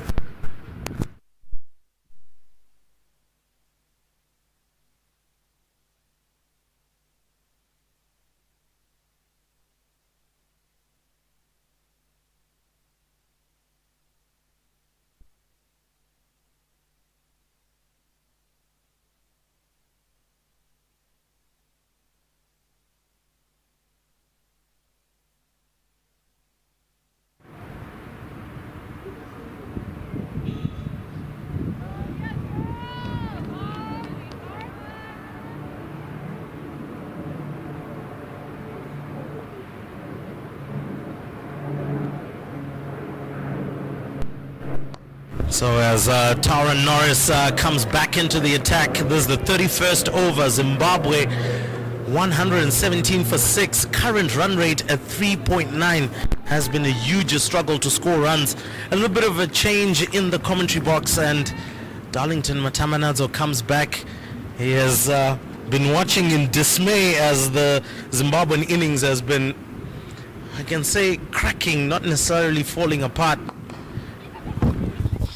I wouldn't display. I'm a fan of good cricket. I always like to watch when good cricket is played. I think the Americans have played good cricket today. They've had good plans. They've actually really simplified the game. Set really, really careful about where they put their fielders. And so as a result, they've been able to exert pressure throughout. And been very, very quick to take those opportunities when they've come. A couple of drop catches early on in the slips, but since then it's been very, very good. tries to clip it down leg side. I'm not so sure if that came off the bat or the leg, but it looks like it is going to be a leg bye. And speaking to that as well, it just goes to show how much they took time to study the 2 ODIs that they lost against Zimbabwe. They knew that if they were able to get past maybe just that top order, which they had been struggling to deal with early on, they would be able to get there. And this is the first time that Zimbabwe has had to bat first. So again, maybe just a little bit of doubt within the mind as to how aggressive should I go? Like how much time should I take? What kind of run rate should we be going at, and where do we score it off? Look at the way that the field has been set by the Americans. The Americans have got basically 90% of their fielders right in the circle, exerting pressure on you right on the deck.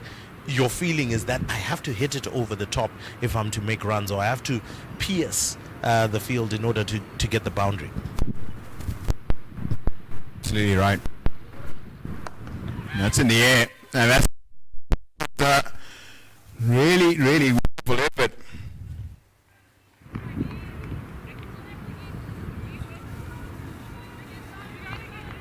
Just a little bit short. But yeah, I think the belief at Harare Sports Club has always been it's very difficult to bat in the morning because it seems around a little bit more. It's very seam friendly, and I think sometimes it can make you a little more tentative than you actually should be, and so you don't really take those chances when they come and put away the bad ball at you. But that's nicely done from Krista Chatonzwa. Just finds a single into the leg side. End of 31, 121 for 6.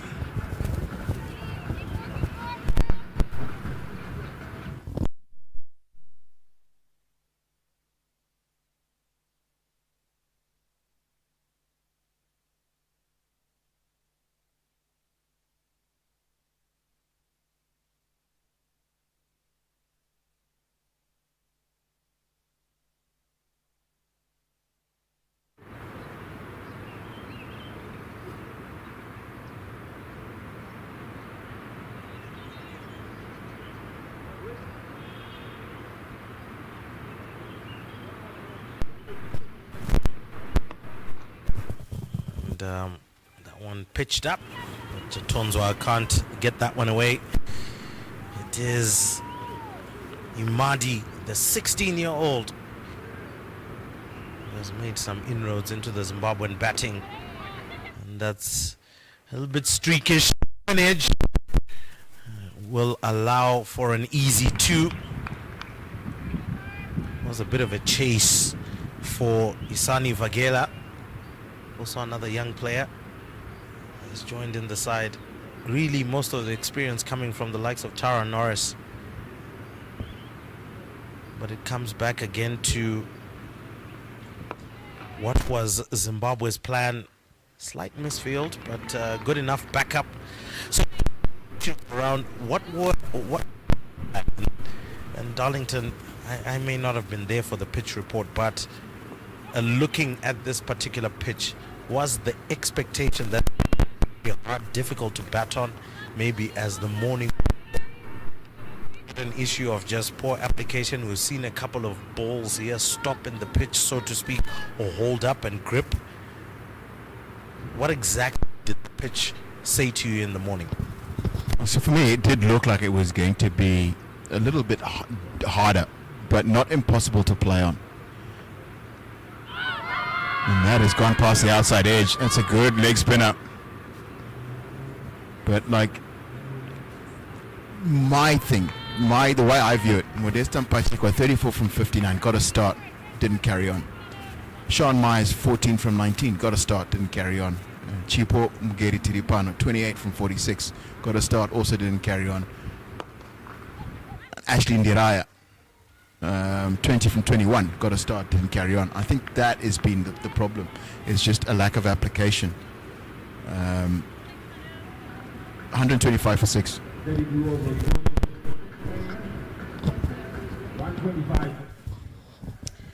So talking about those starts there, Darlington, as we're changing over, and I believe it is Gitika Kodali who's coming back into the attack. Talking about those starts, maybe we might be a bit too harsh as commentators. Was it that easy to kick on? Maybe with the way that the Americans have been bowling and have set their field. Was it that easy to kick on? I don't think easy. No, it was not. Hopefully, I didn't even imply the concept of easiness. I think I said application. It's just the sort of wicket that it's going to be difficult to bat on all day. I think even the side batting second on this is going to struggle, particularly if seamers get the ball in the right places early on.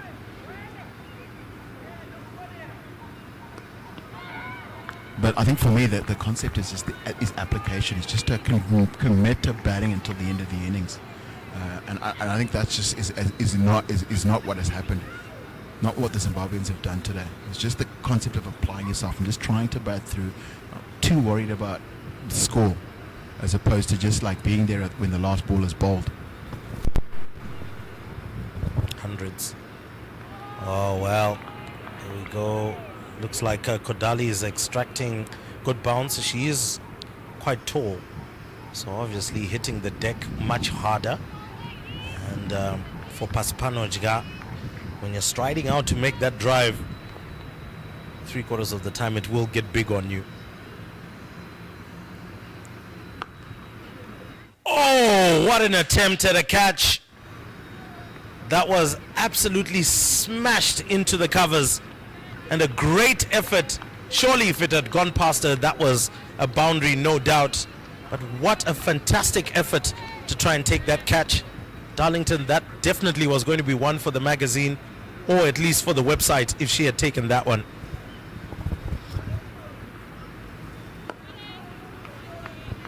Would have been an absolutely outstanding catch. But Nyararo Pasipanojga has been given a life. She's really got to make sure that she just applies herself here. It's a really wonderful opportunity. Have 18 overs of this match of this innings still to be played. Ability here to get yourself a good score. Indeed, this one edged down to third man, only for a single. So Christabel Chatonzwa just taking a little bit of time to get her eye in. At the moment, 5 runs off 13 deliveries. Won't be too worried once again about strike rate, but of course more concerned about strike rotation.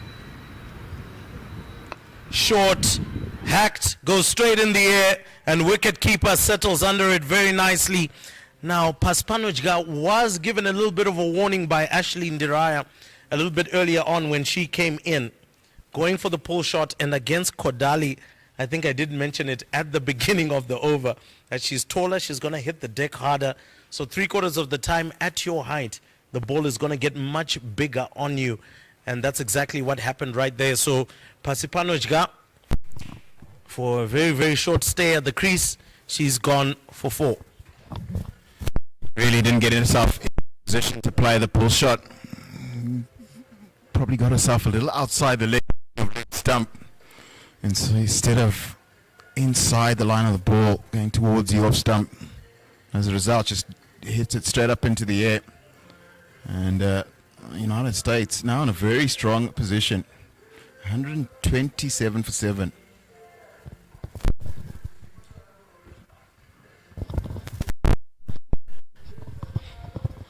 So could this be revenge by the Americans for the first ODI?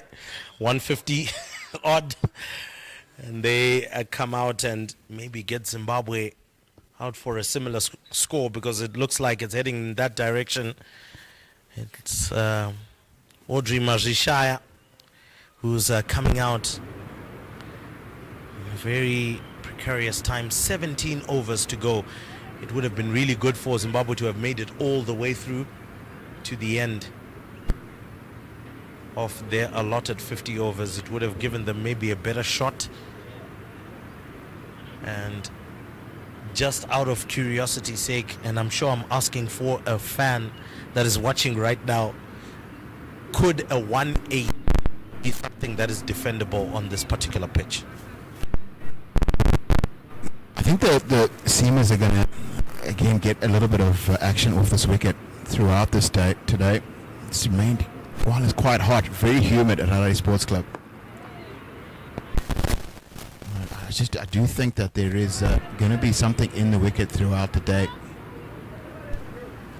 But I think more important is just to try and draw this match out as long as possible. Because the Americans probably sensing that they have the opportunity of bowling Zimbabwe out today.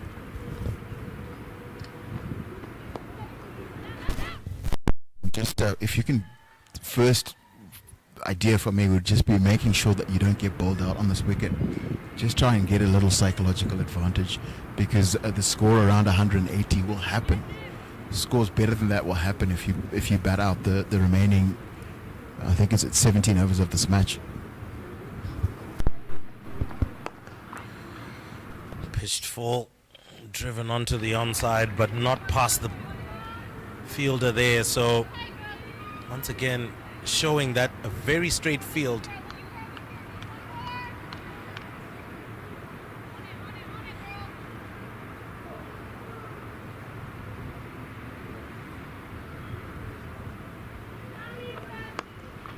Tries to hack it onto the leg side, but still good fielding.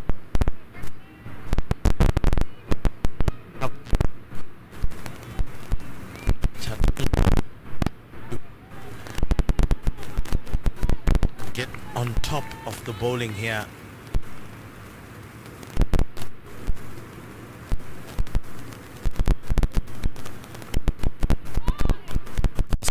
Edge down to third.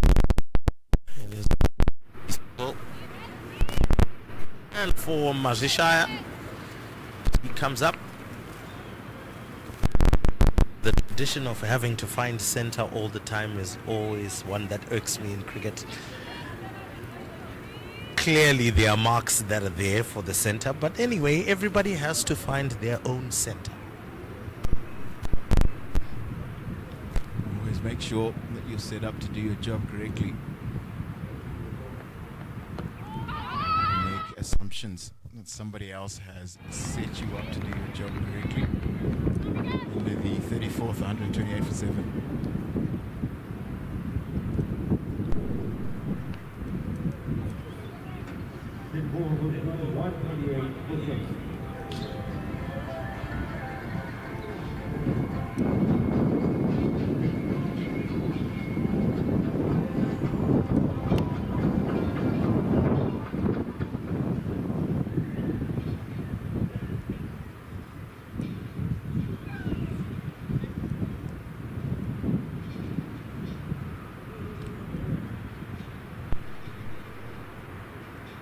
Kodali.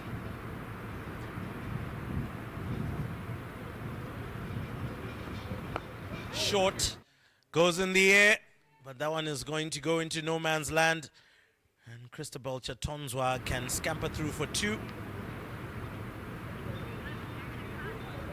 Well, after a wide consultation in the commentary box, it seems like the tradition will be kept.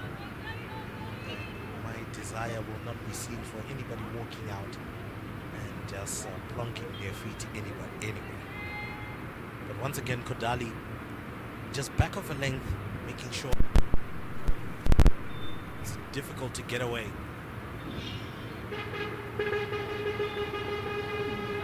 This one shorter, bold, where it pitched and how high it bounced was a bit of a different prospect here, Darlington. You would have expected it to have gone a bit higher than it did, but in variable bounce, we were talking about it with Tinashe, and there it is. Christabel Chatonzwa. Kitaka Kodali picks up her 4th. She's been outstanding today. A little expensive in the context of this match, but what she's done, she's really broken the back of the Zimbabwean batting. The initial breakthrough this morning, picking up the wicket of Sean Myers, caught behind, and then picked up Chipo Mgeritiripano, who had gotten a start, was on 28. And Nyararo Pasipanoja And now, Cristobal Chatonzwa just 1 wicket away, being up a 5-4.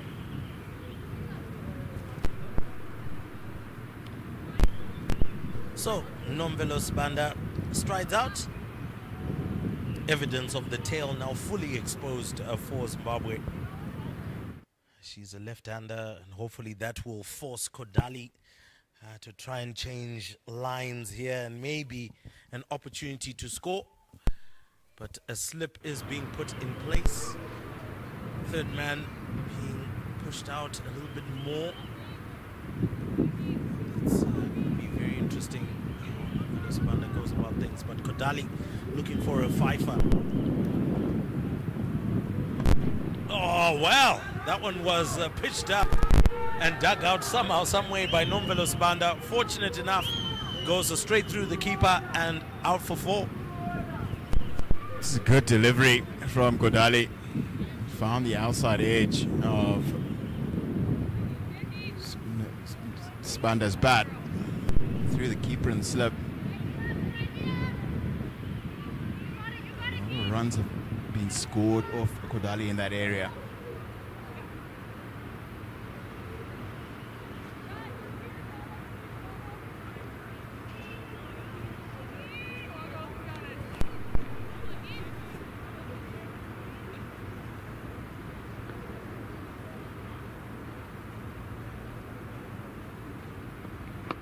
This time round, it goes across. Almost got in trouble there, Nomvelos Banda. But looking maybe to keep Kodali guessing by moving. What about the crease?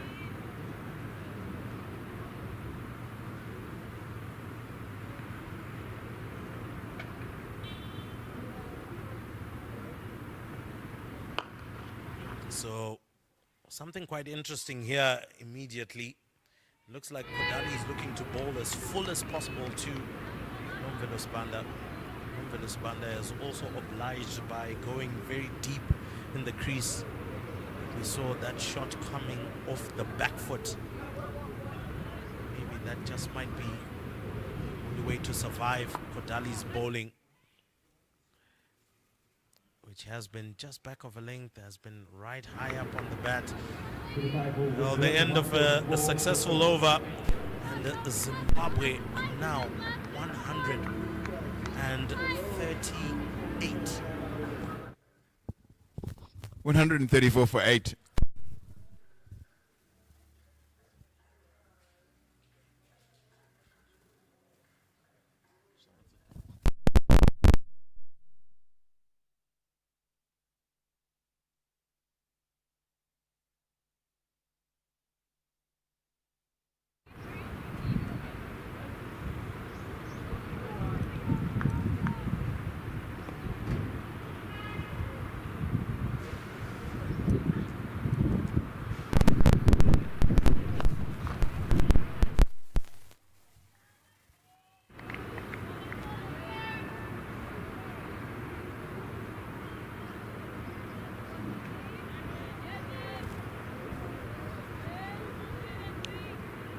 Sani Vagela just starts on the money.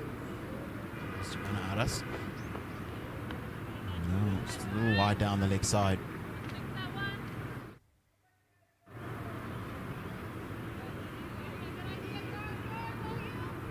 I say women have been very good this morning. Just as a unit, we bowled well. For bowlers with economies around under 3. 7 overs for 18 runs. Sani Vagela, 5 overs for 11 for 1 wicket. The pick of the bowling for me has been Sanji Madi. 6 overs, 3 wickets for 13 runs. Leg spinner, it's been outstanding.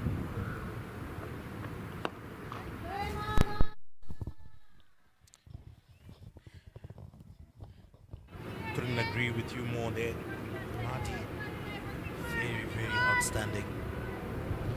The art of leg spin is very, very difficult to execute. She's been able to squeeze the runs. And of course, more importantly, pick up the wickets.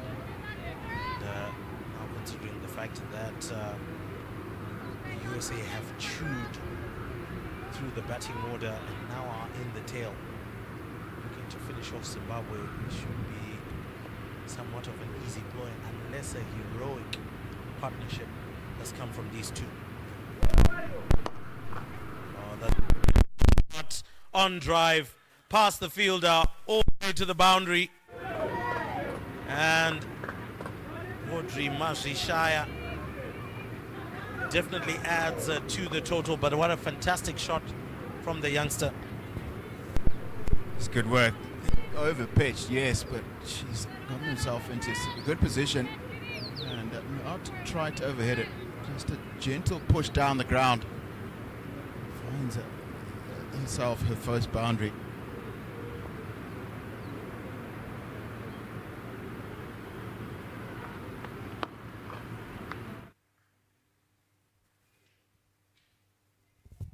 .36 gone, 139 for 8.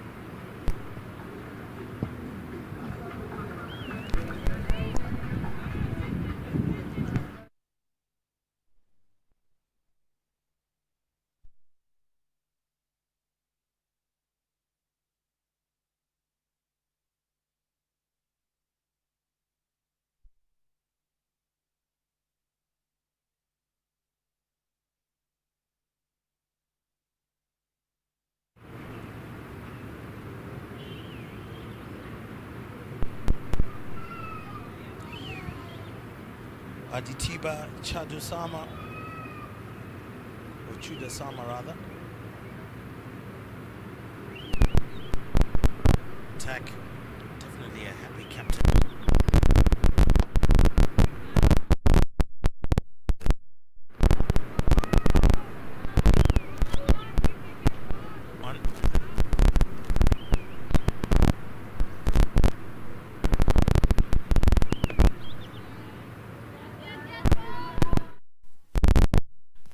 Chudasama will obviously be the happier of the two captains.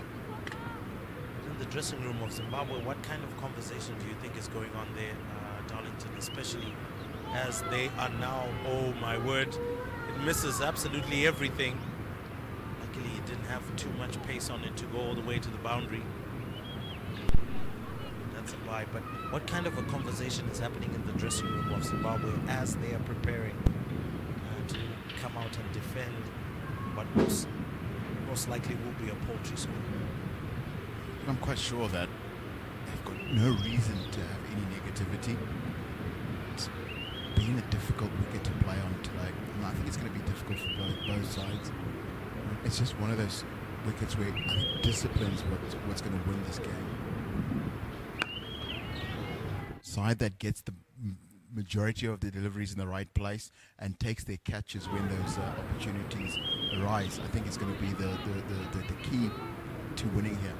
Just make sure that you just get as many balls in the right place as possible. Give nothing away for free. Pretty much what the Americans have done this morning. I think that American catching has in periods let themselves down. Just make sure that Zimbabwe don't do the same.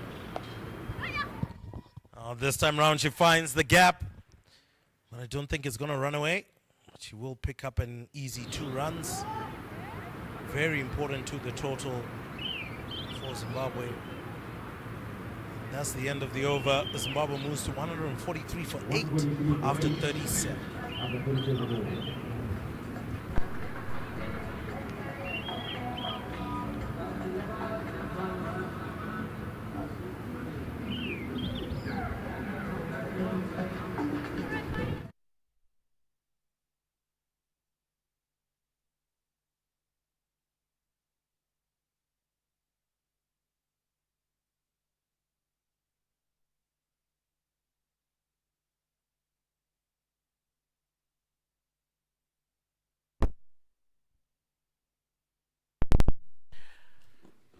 So Imadi comes back into the attack and immediately causes 1 or 2 problems.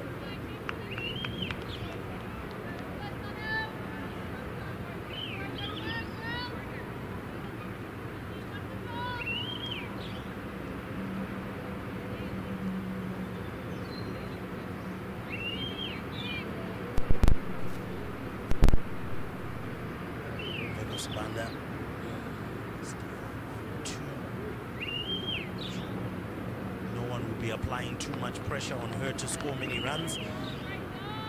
There will be a lot of accountability to go around. I did mention Marty.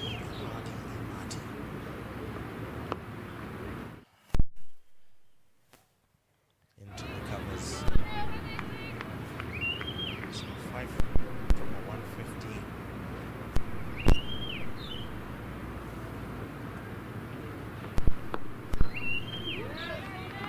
Big stride from Banda to keep that one out.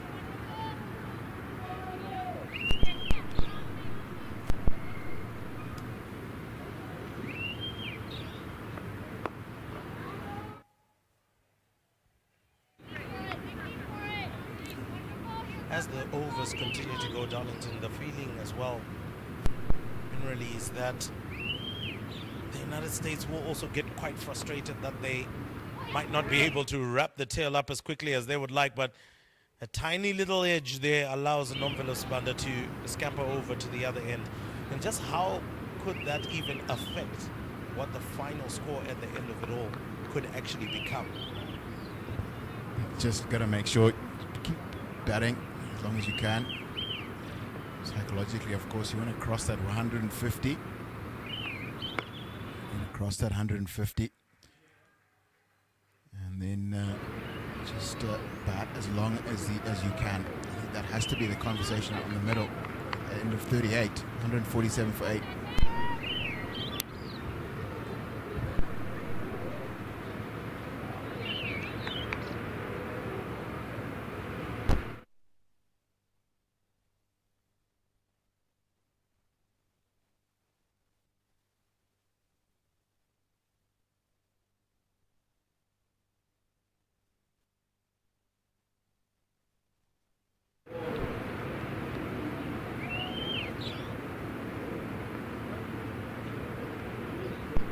Captain back into the attack. Oh, immediately off the back foot can be a bit of a challenge.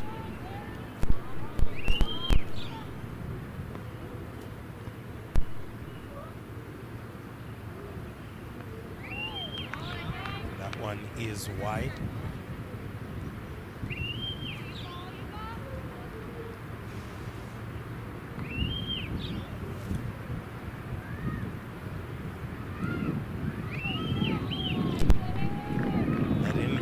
Bounce again, low, keeps low.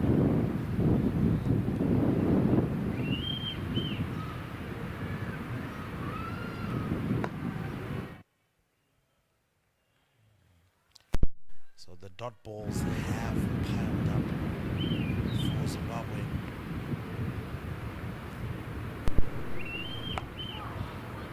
Throughout this innings, and I think we were talking about it with Nasha, that getting bogged down one side and allowing the bowler to kind of figure you out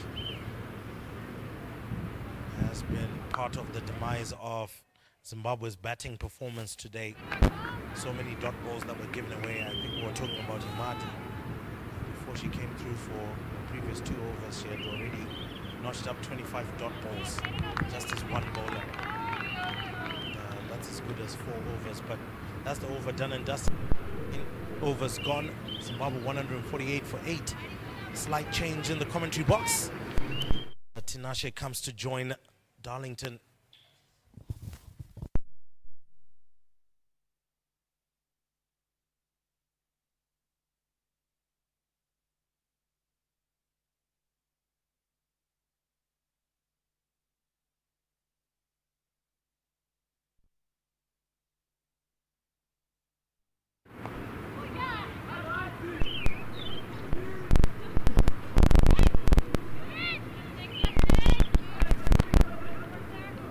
The 150 as I am joined by Tinashe Chimbambo. Tinashe, you think that a defendable score is on the cards here? Absolutely, and it's not something that the Zimbabweans haven't done. That's a beautiful, beautiful straight drive from Majishaya. She can bat, and she's shown this. And Zimbabwe brings up the 150. Darlington over Oh, that will be a mental boost. Urban changing room. At some stage, it did not look like they will get to 150, and these two have been positive straight bet, as we have seen Masvishaya driving through mid-off. It's a beautiful drive from that you would not expect those shots to come from, and this is the question, Darlington. The other psychological advantage here.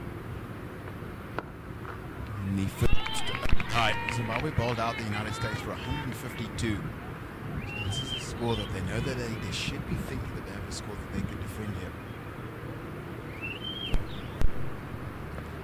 Absolutely.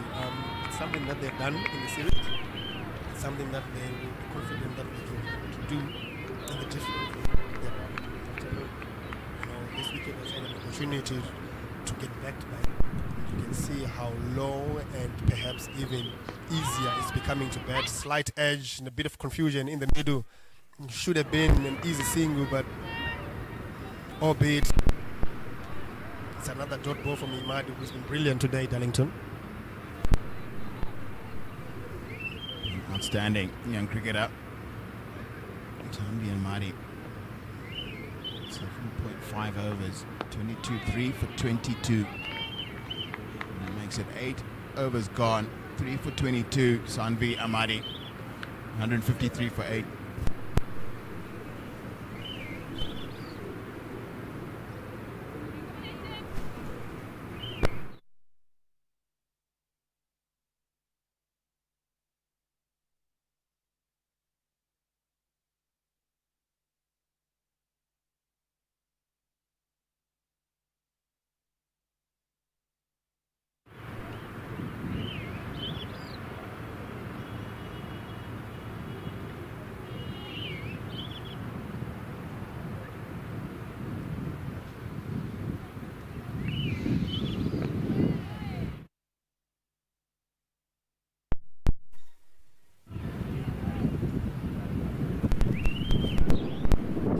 Captain continues from the golf course end, starts or finds the edge, doesn't find the gap, is again tries to go through the offside, non-velo Sibanda. The United States players will be very familiar with this partnership. Back in 2021, at Takashing in the Zimbabwe were in a precarious situation and needing over 30 runs off the last. And this partnership of Odi Mafishai and Nombele Sibanda got together and were able to put together a partnership that gave Zimbabwe a 1-wicket victory. So they will understand that these two are not Mickeys with a bat. They can hold a bat and they understand the situation here. They will try and find ways to bet the 9 points to remain in this.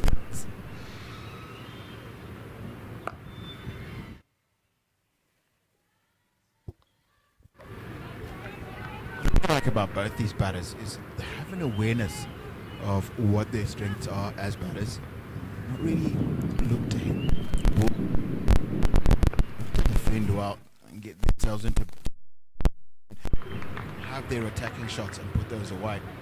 So it's 41 gone, 153 for 8.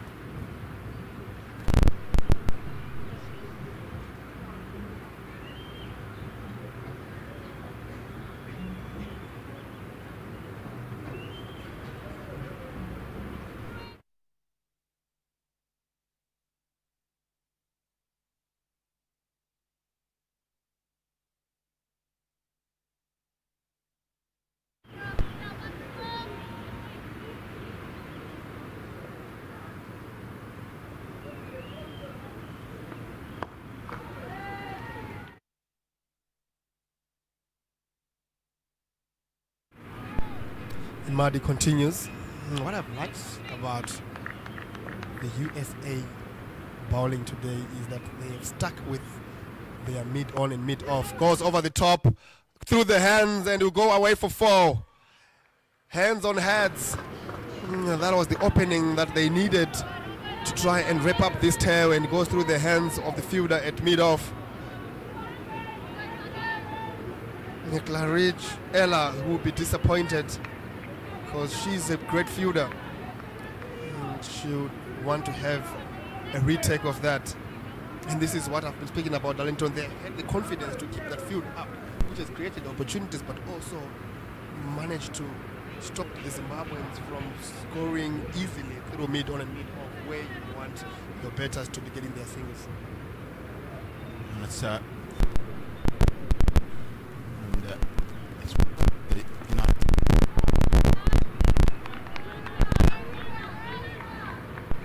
only worked so well because it's been backed up a very disciplined bowling. There's been not much and many easy runs that have been given to the Zimbabwean batters.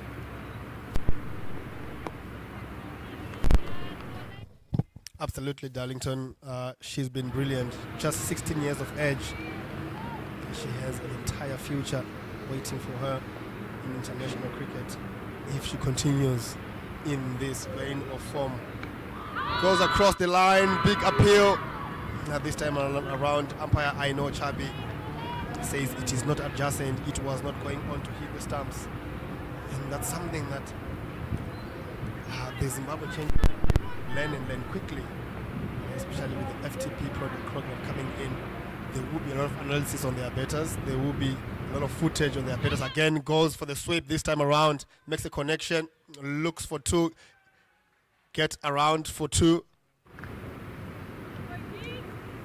And this is what we've seen in this series, how more competitive these games have become as they play more in the United States of America. They are changing understands the way that the Zimbabwean players play.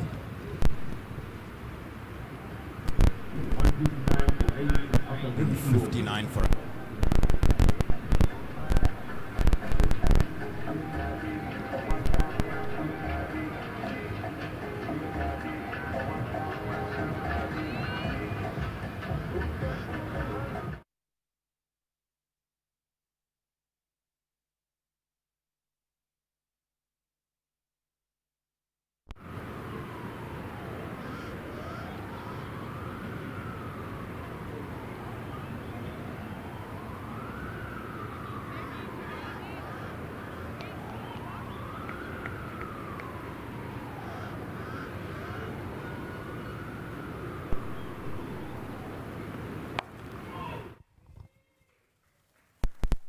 Kodali back in the attack.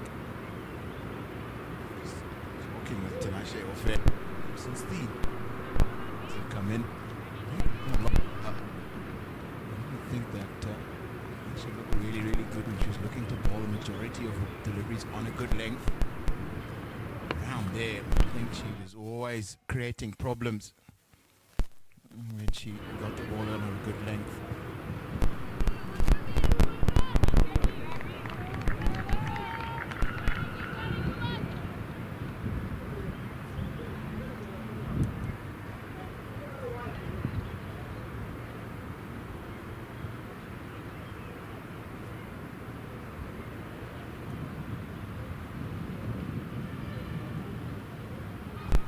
Wide down the leg side.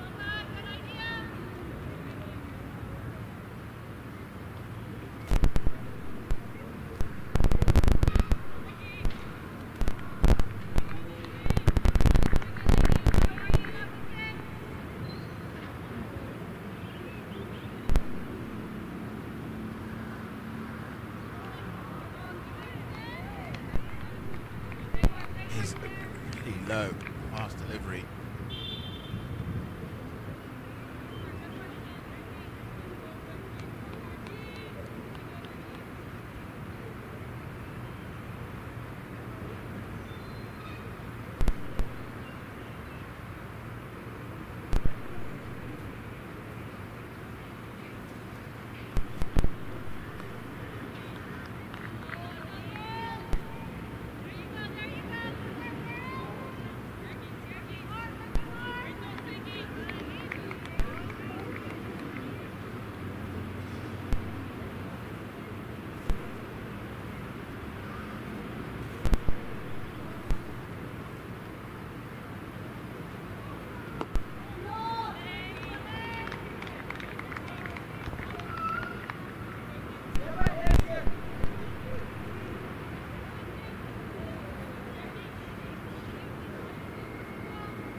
End of the over. It's another good one for the Americans.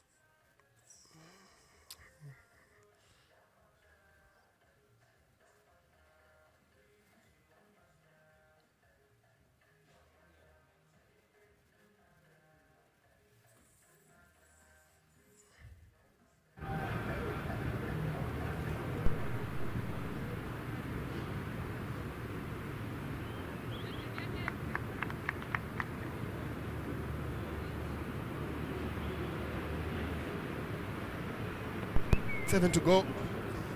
Vanna continues from the city end.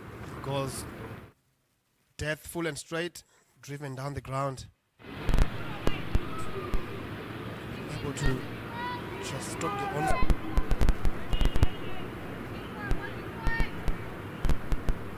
Starting to put some sort of a partnership since the departure of Chaton's one. Gone for 8 of 20 balls. That's something. This team is playing straight, trying to make sure they go through the overs. Clipped away into mid wicket. There is protection.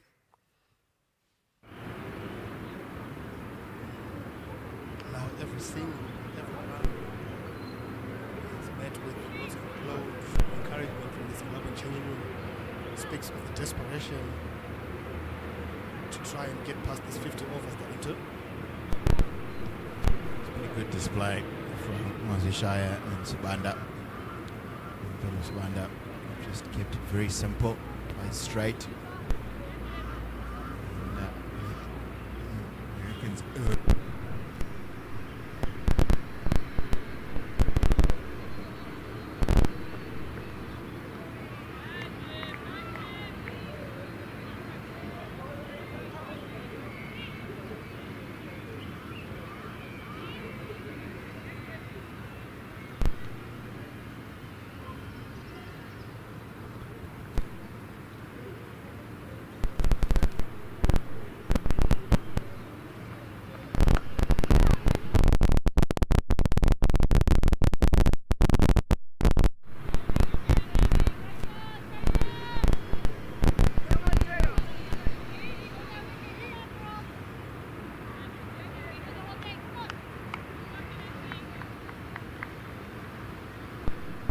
valuable partnership here.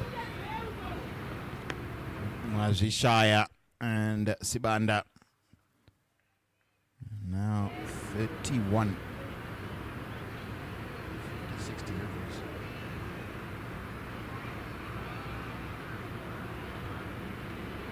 Gone and done has really created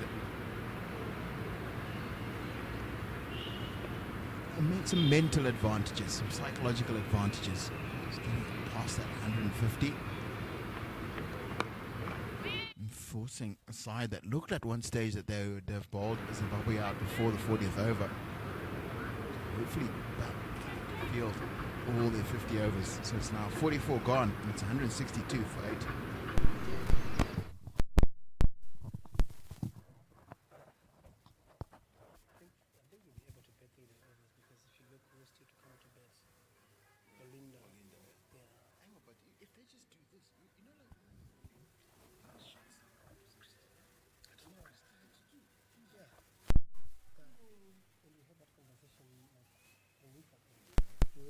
Talking about her, but we're talking about another player.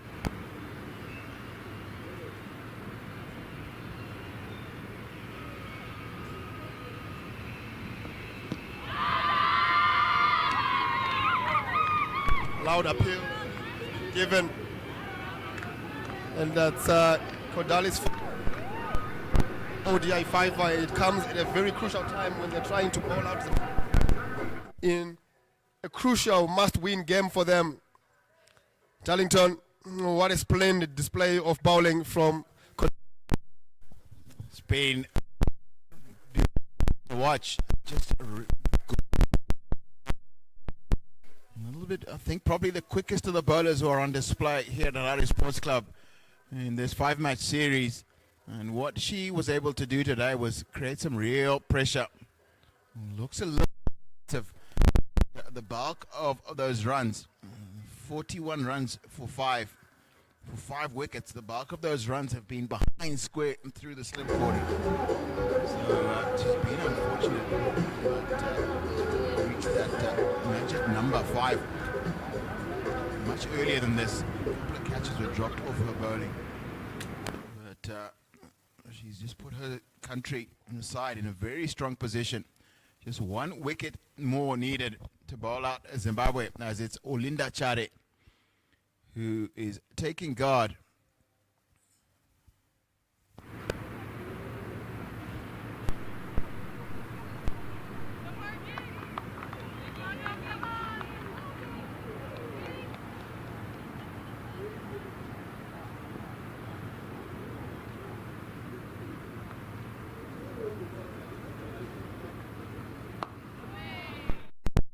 Chare on the rewarded for some consistent performances with the right-hand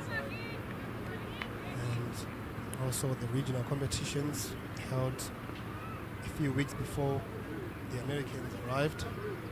So she will feel confident of the opportunity. And hopefully she's able to come out here and assist Zimbabwe.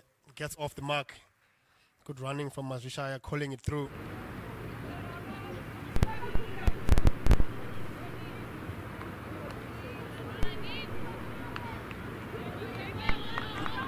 Sure, you've been in Mazisha's situation many a times. The highest score in ODI cricket is 17 not out in this particular innings. 1 wicket to go. What are you going to be doing? And I think we've got a clear idea of how she's going to go about her business. She's going to try and go out swinging and try and make sure she gets as many as she. This is one of the few times in a cricketer's career that you're allowed to be selfish. You're allowed to play for yourself in situations like this. So make sure that you are the not out batter at the end of the innings. Make sure you get your side into the 50th over. That's got to be what Shaya should be thinking.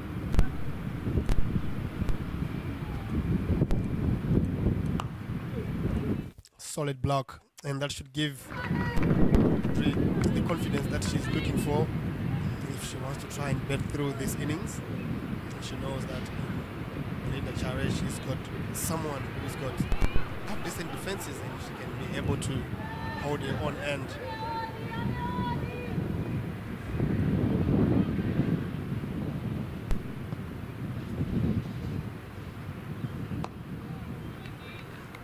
Nicely played. End of the over. 45 gone, 164 for 9, Zimbabwe.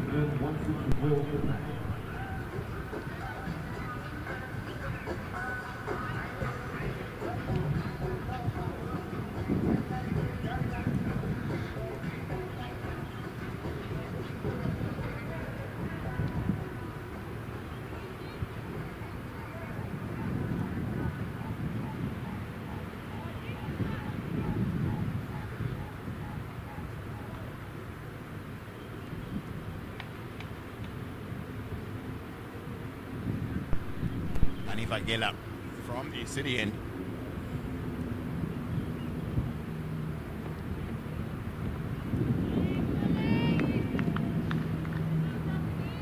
Dream Mazishaya on her career best. Team not out. Oh, wow, he's gotten the team towards a target that they should believe that they could defend. The edge of the bat.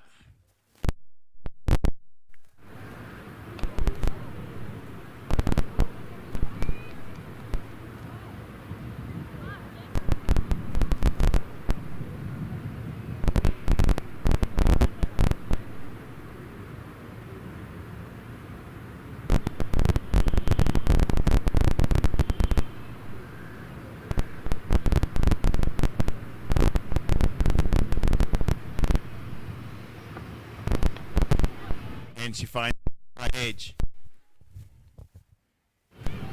Ivana Aras, who is third man boundary, who does the fielding.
already in this over. Zimbabweans will not mind any little bit of extra runs from this stage on with just 1 wicket to go. Will flatter the Zimbabweans, will get them closer and closer to that 180 mark where they will feel like they've got a little bit to bowl at.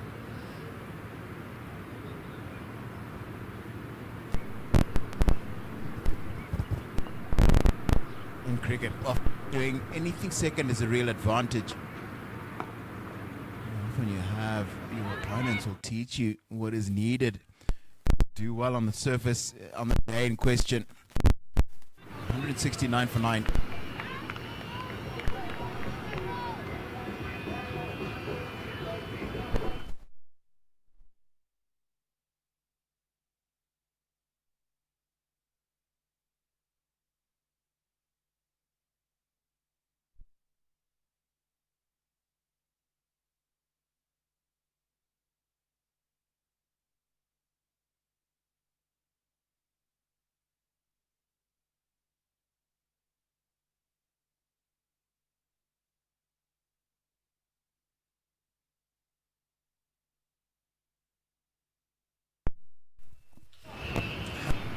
For 9, 46 gone. 4 very important overs. If I can say it in simpler terms, 24 very important balls for Zimbabwe here. It's a bowling change. Tara Norris from around the wicket comes from the golf course end.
Quick single. Gets there comfortably. Like these two.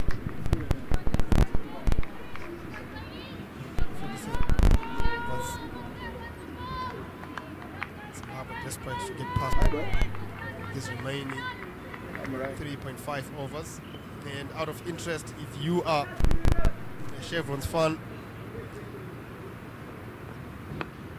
out in Nairobi, Zimbabwe has won the toss and chose to bat first, as they have in most cases. The weather has been good. They've chose to bat first, and they've put on some magnificent performances. Today, they just need to get over the line, and they will have qualified for the regional qualifiers. It's something interested Chevron fans would be keen to hear. Driven straight back and dropped. Oh.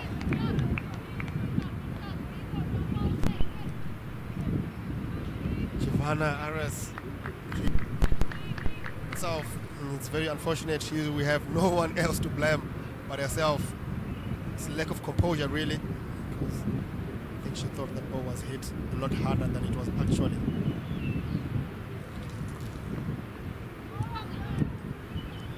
And once more, she airs down leg side. It's going to be a wide. It's this for the Americans' changing room, the technical department, just hoping to clean up this tail.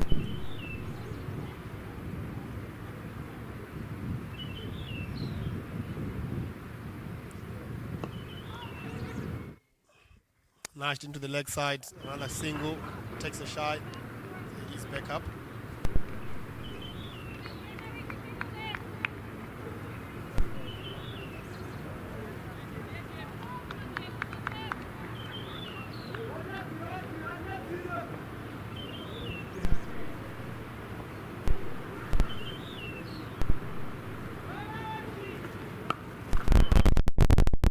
The gap.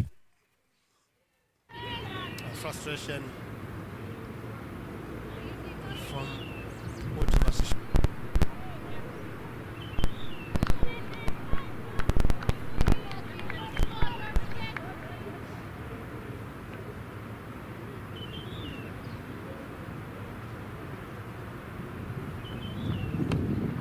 This crisp drive of the wicket, and that will run away for 4.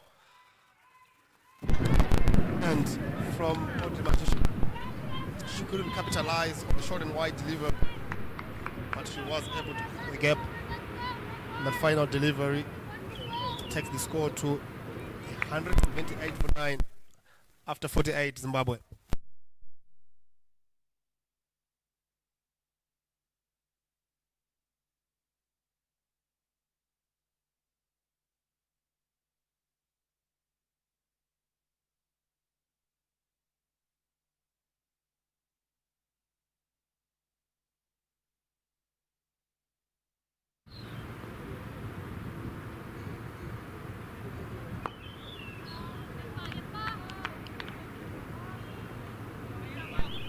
Another bowling change, captain Sama bowling herself in the 49th over. And look at that, 4-5. In fact, all the 11 fielders in the ring, still in attacking mode.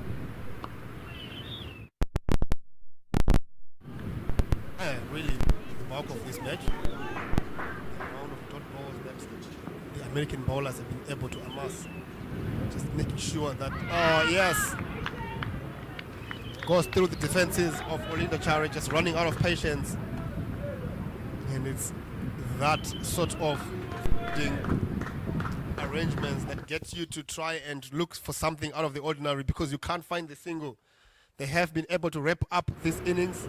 Zimbabwe out for 179 in 48.4 overs. A brilliant display of bowling and preparation from the Americans. When they come back to bat, the Americans will need 180 to win. We were speaking about the 180 mark being somewhere where the Zimbabweans might feel comfortable, and they've got just that. So, at the top of the order, Mupachikwa, another start. 34 of 59. Shane Myers didn't get much joy today. 19 of 49. Chipo got in and once again got out without making a big mark. 28 of 46. Criminal. Beloved Biza didn't get to enjoy herself much today. 7 of 22. Ashley Ndiraya. Bod Imadi. 20 of 21. She was looking very good. Josephine Komo. Christabel Chatonzwa. Runyanara Paspanojga. Audrey Mazushaya.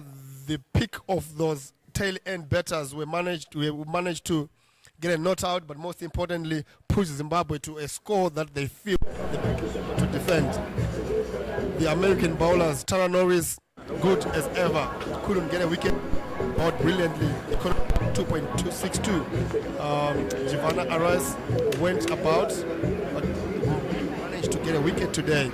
But the pick of the bowlers from the Americans today, Jitika Kodali, 10 overs, 1 maiden, 43 and 5 wickets. Her maiden 5-wicket haul in women's internationals. Magnificent display of bowling and variation.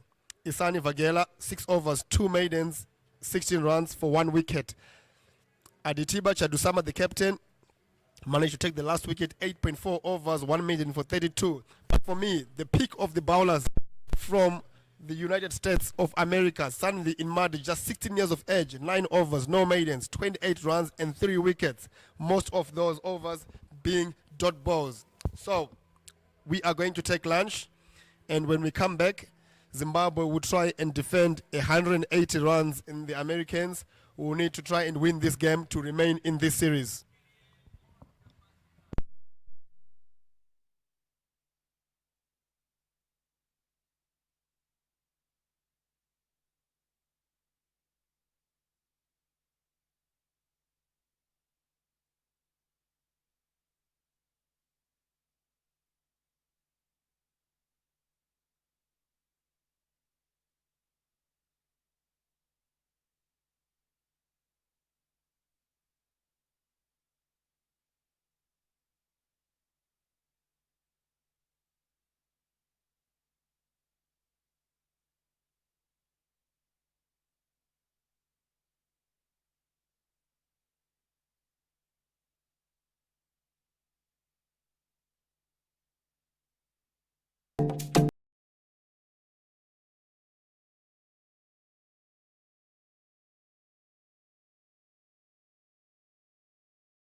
Reflective glass beads. Roads are highly visible and reflective at night, making them safer and ultimately saving lives.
Good afternoon and welcome back to Harare Sports Club. It is the third of 5 women's ODIs against the United States of America. Zimbabwe, halfway through this stage, are still leading 2-0.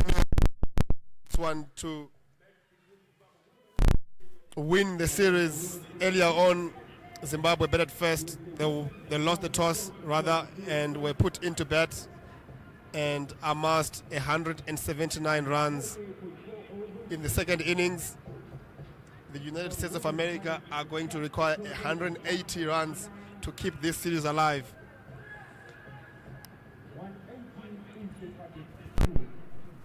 Earlier on, we had the ceremony of Olinda Chare getting her maiden ODI cap. Congratulations to her. She's already had a bat, but she is more into the team for her bowling efforts, so we will be looking at how that's her career in the ODI arena.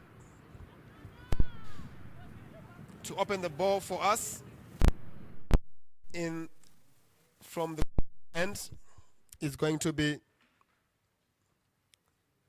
Nomvelo Sibanda.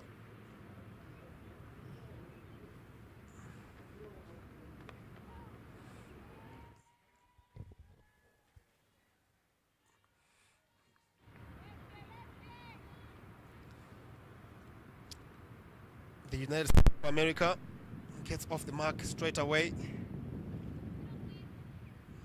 The two openers.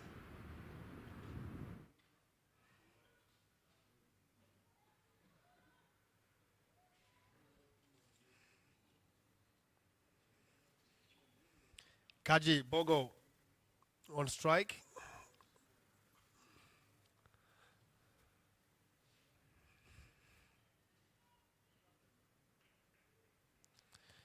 Disha Dingra already off the mark. Pine Tiku down to leg side.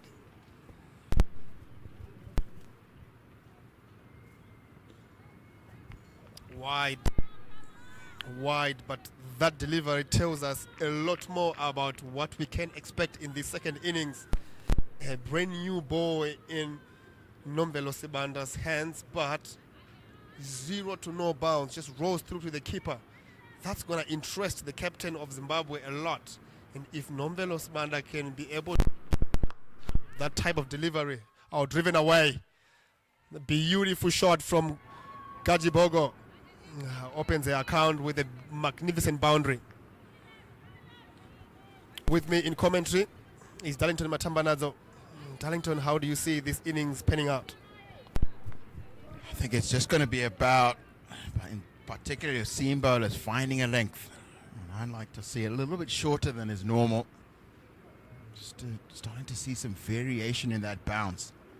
Again, we see that one didn't quite carry through to Modesta Mupachikwa, who is has the gloves on. I think that if you just can get a length that encourages batters to go back on a wicket that stays a little bit low, I think that could be very, very to make runs in conditions like this.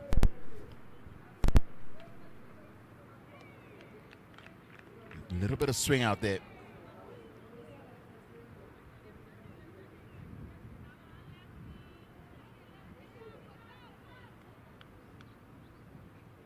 It's taken her a little bit of time to really get going. I think she's starting to find her rhythm.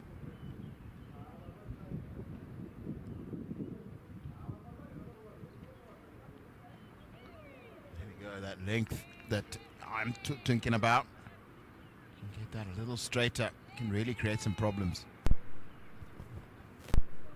Absolutely. And I want to take specific detail of the previous ball, the ball number 3 that just had a bit of swing, bounced a little bit, carried a little bit to Modesta Mupachikwa.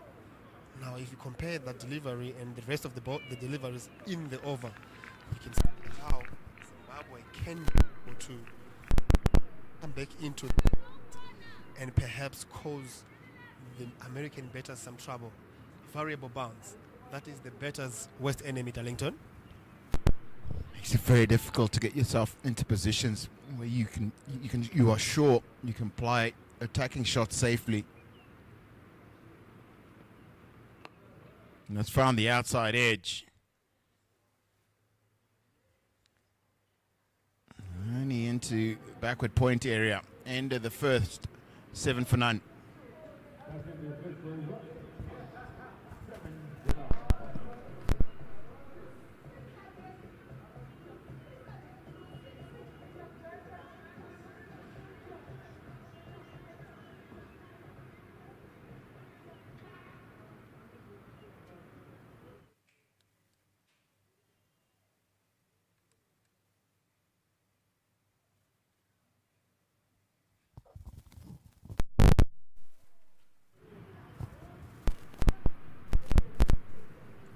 Josephine Como just sorting out her field to take the new ball from the city end.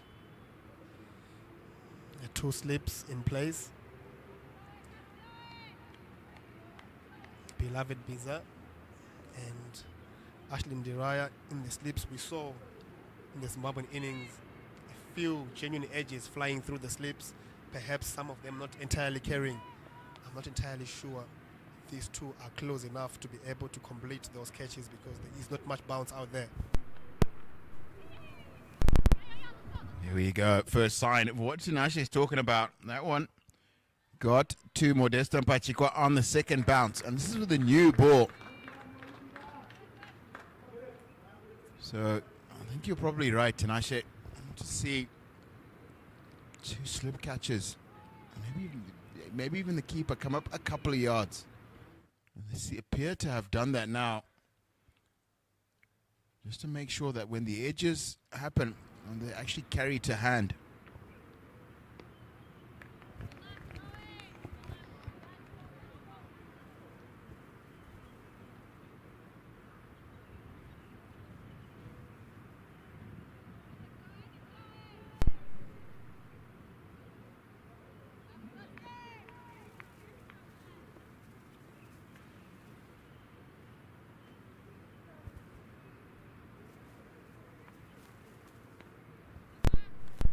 Wide this time, but again 0 to no carry.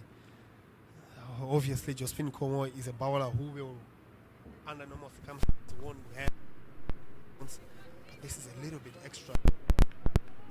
extracting any sort of bounce, and this is at Harare Sports Club where you expect a little bit of bounce.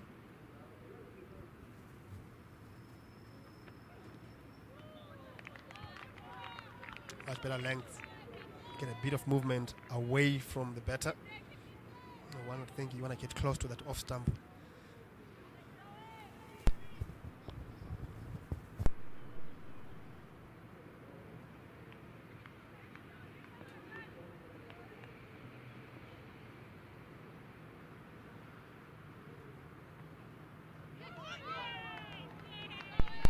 A beauty from Josephine Como. It's it past the outside edge.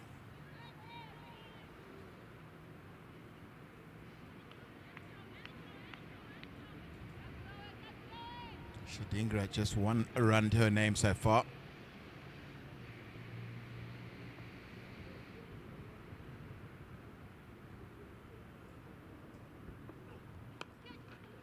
And that is a beauty. That's such a good cricket shot.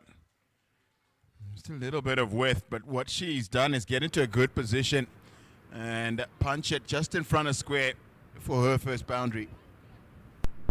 Brilliant shot.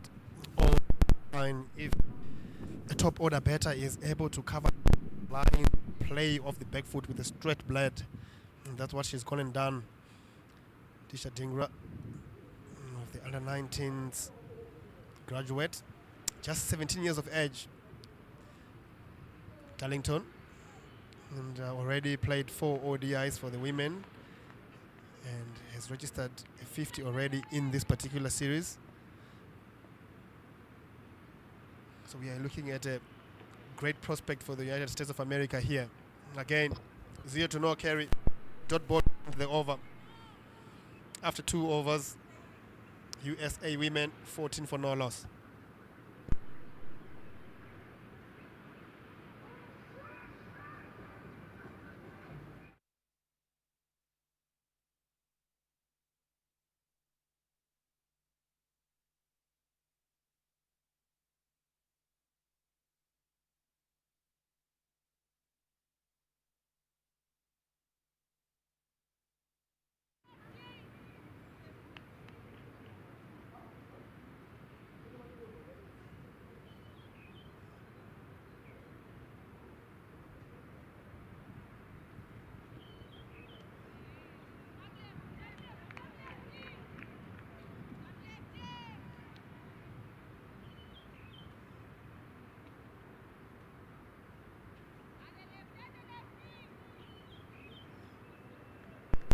Sibanda continues from the golf course end. Lefty, as the nickname goes. No prizes for guessing why. A little bit straighter this time around. Christabel Chatonswa in mid-wicket cleans up.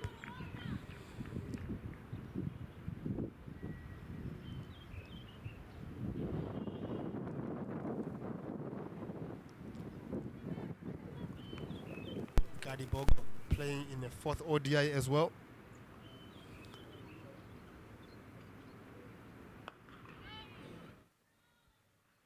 Much better length is that Darlington, just perhaps not getting up enough to hit the middle of the bat. And that's where you want to find yourself as a bowler, close to that off-stump line. Almost you miss I hit type of lines. Both Nomvelo Sibanda and Josephine Nkomo have been guilty of bowling a little wide. That's in the air and looked like it had been taken. It's been put down.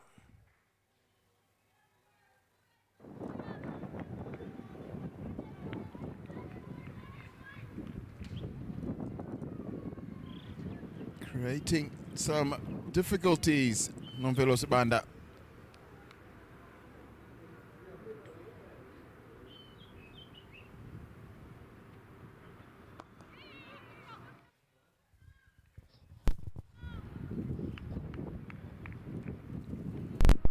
Very unfortunate. Decent effort from the captain, Josephine Nkomo. When you have a low total, Darlington, you need those sort of to find an early wicket. What's really difficult to come back from is a good first wicket stand, and all of a sudden the batting team is just perhaps just counting down and ticking off the runs. You want to make this particular chess complicated early. You want to have your number 4 or 5 in against the new ball, and that was a golden opportunity to make in the American batting lineup. I think you're right. Ideally, in a low-scoring match, you want to get at least a couple of wickets in the power play. Nomvelo Sibanda set it up, but the captain, Josephine Nkomo, wasn't able to finish it off. 3 gone, 16 for none.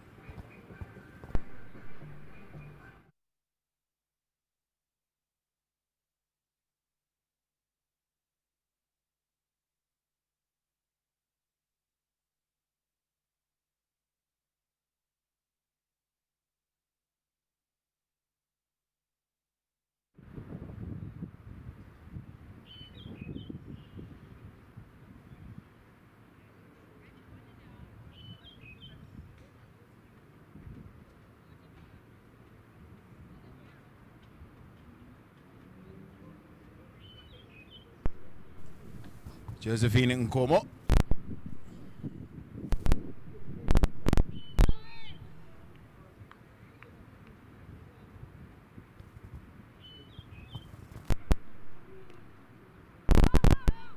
Rightly called. I know, Chabi.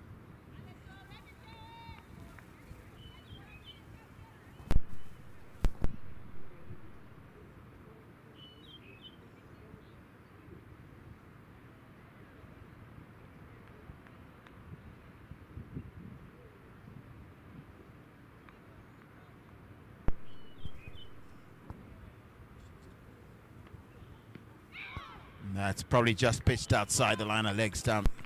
But there is a bit of movement out there for Nkomo.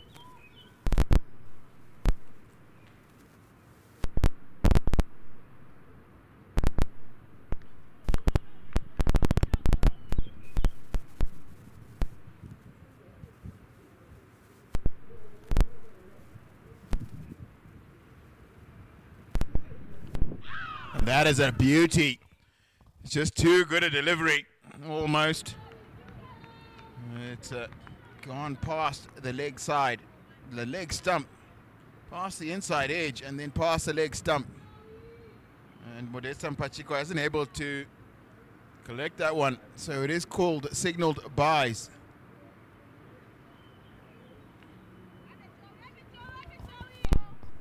Unfortunately, Darlington Modesta Mupachikwa needs to do more. That's a beautiful delivery. And with that, a change in action. Josephine Como is coming around the wicket and again drifting slightly down leg side. Fine Tiku to long leg. Great work from Chare on debut, showing why she deserves a chance to be in this team. Surprised by that. No, coming around the wicket. You've just bowled a magic delivery from over the wicket. And then you change the angle you're bowling at. I think there might be just something not quite right about that decision. Got to try and make sure you're pitching the ball on the line of the stumps and hitting the stumps. It's hard to do that from over there. Absolutely, and it makes it very easy, especially for the left-hander, from that angle. If you are just feeling Como and you don't have the one that goes straight on, it becomes pretty much easy when you hit the stumps. You know it will end up on the stumps, as we have seen with the deliveries that she has bought from around the wicket. She comes back over the wicket to dish up.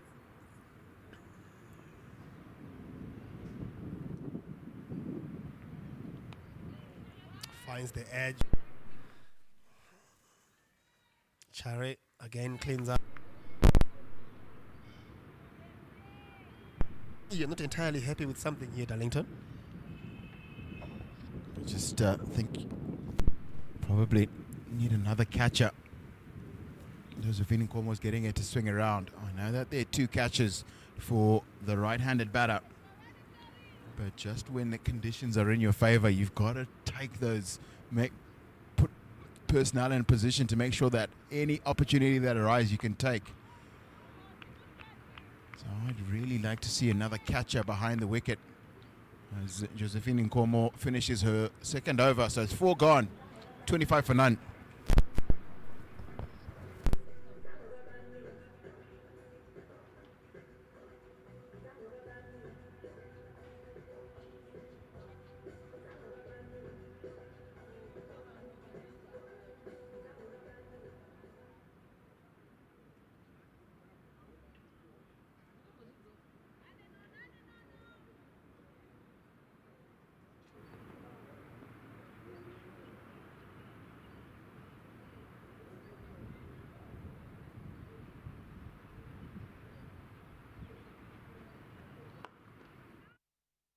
Away beautifully. Christabel Chatons was dived, cannot stop it.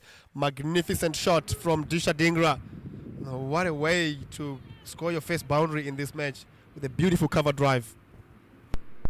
Little 2-4 from Nomvelo Sabanda, but just the quality of the shot. For me, it's just a push more than anything else. Finds the gap and gets boundary early in this over.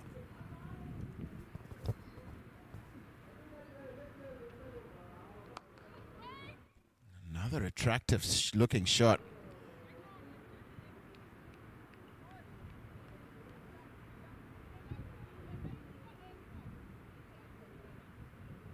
As a result, Nomvelo Sabanda has taken out that slip fielder and strengthened the covers.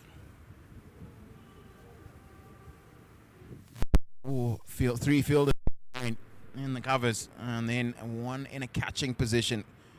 Christabel Chatunzwa. This time she's 2 straight.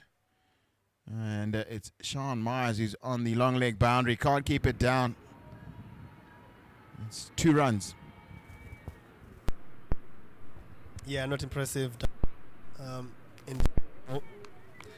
As a captain, you have captained a lot before. What you don't want from your new ball bowlers is for them to be taking over scores both sides of the wicket, and that's what we have seen here with Nomvelo Sabanda. This time,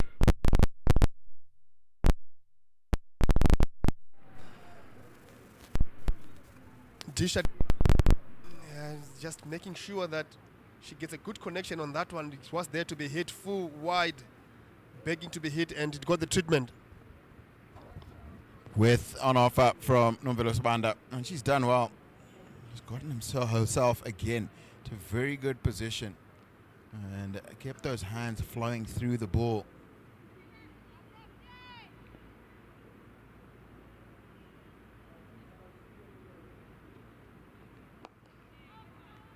Good comeback from Nomvelo Sibanda.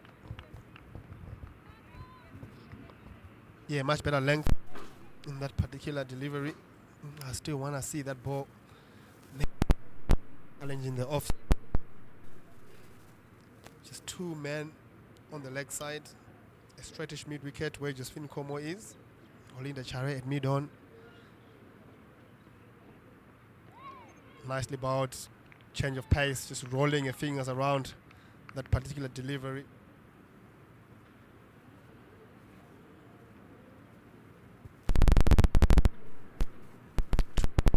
The over. And the Americans trotting along nicely at 7 and over. Loss.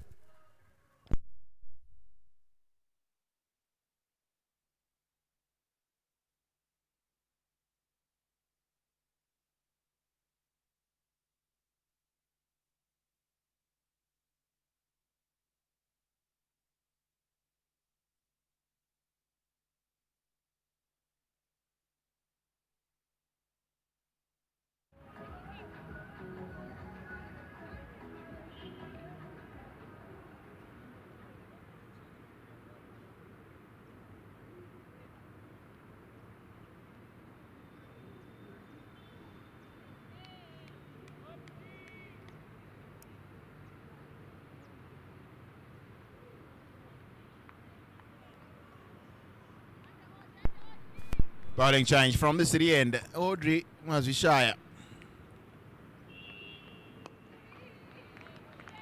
And she gets it right on the money.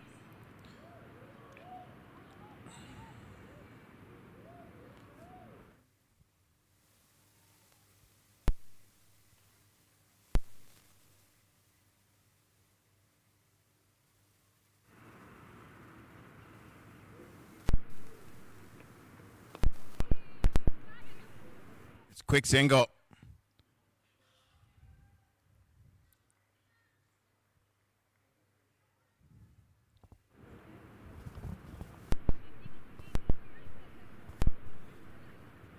Good running from the Americans, realizing the opportunity.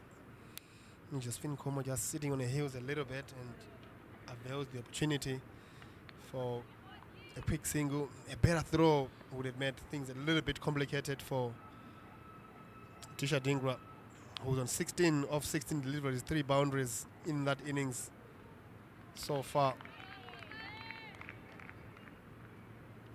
Darlington, Zimbabwe will need to find a way to get wickets in this innings, because if they don't bowl out the Americans, they lose this game. It's that simple. It is that simple. Already they've dropped one chance and had a run-out opportunity that they didn't even get close to taking.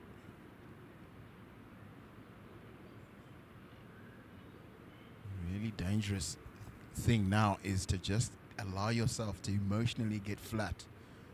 It's 36 for none, and then suddenly you find yourself just ticking over, sort of going through the motions through the middle part of this game. And then you can never find your way back into this match. Absolutely. And for me, with the education of the game that I've gotten, obviously, from the likes of you and everybody else around, that is the job of the captain and the senior players in this side, to try and keep the spirits of the rest of the team high. And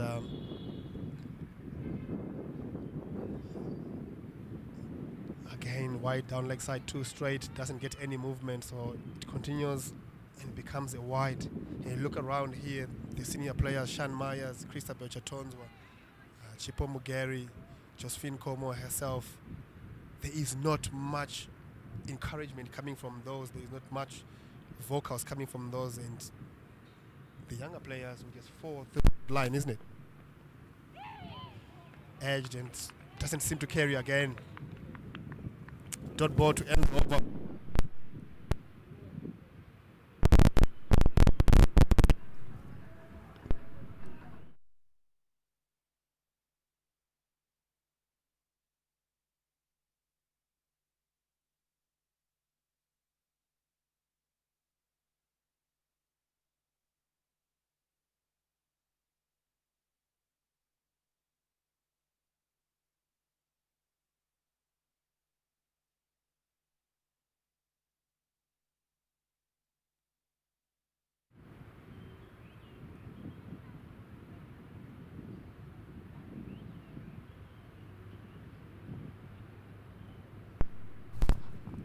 And for the first time today, Christabel Chatonzwa, the leg spin from the golf course end.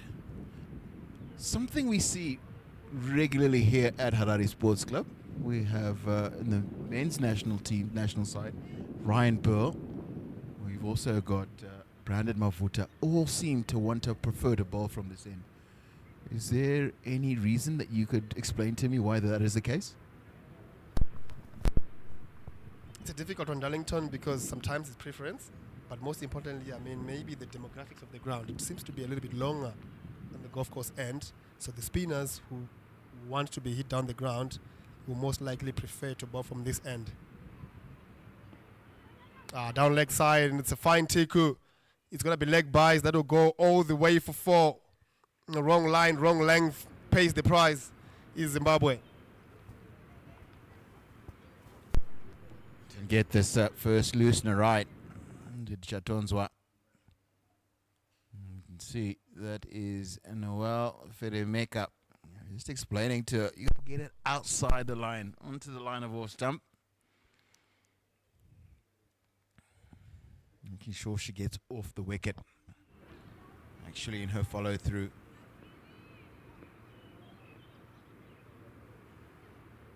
If you find that generally when you're not rotating through your action correctly, you follow through onto the middle of the wicket.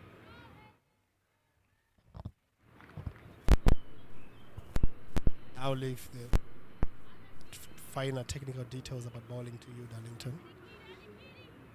I don't want to be out here lying to people. Much better length, much better line.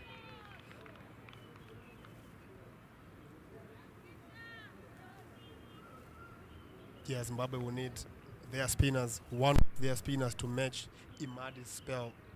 At one stage, she was going driven nicely through the covers. And I'll tell you why this is a beautiful drive, because it emanates from a slightly wrong field. If you can see, unfortunately our viewers can't see where Ashlyn Diraya is. With a sweeper in play, you want to have your extra cover slightly tighter. You want to force them to play straighter and straighter. And again, Christabel, a very senior member of this team, doesn't pick that up. The captain doesn't pick that up.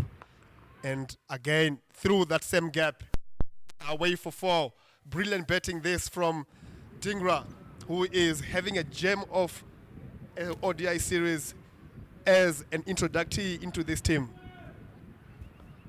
For me, the second one was such a good shot. It was a back foot drive. And she's just kept a beautiful shape. Understanding that there is an error in the field, just punched it into that gap. And as a result, the United States of America bring up the 50 after 6.5 overs.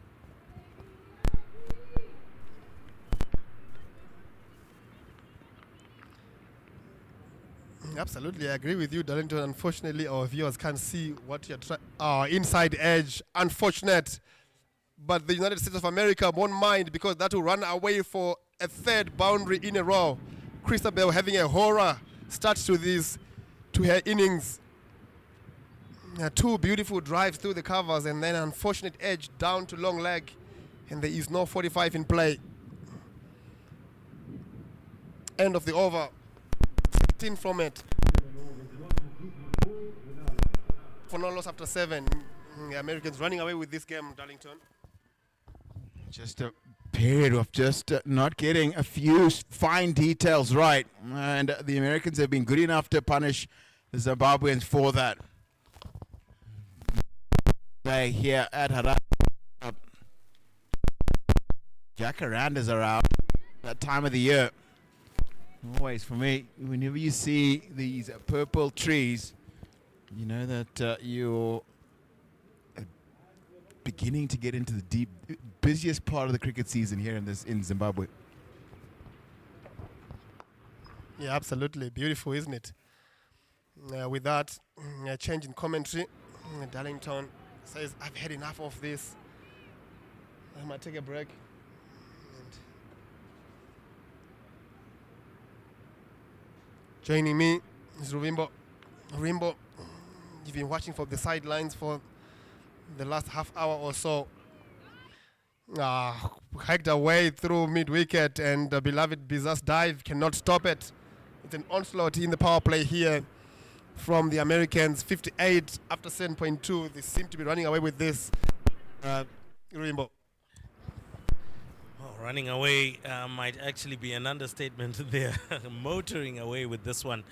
I wouldn't say that was the greatest of shots that maybe caught the inside half of the bat and squirmed away. But I think in the previous over, that's where we saw clear execution and precision through the field. Again, the field set may be just a little bit interesting here from Zimbabwe. Find a packed offside, but no sweeper.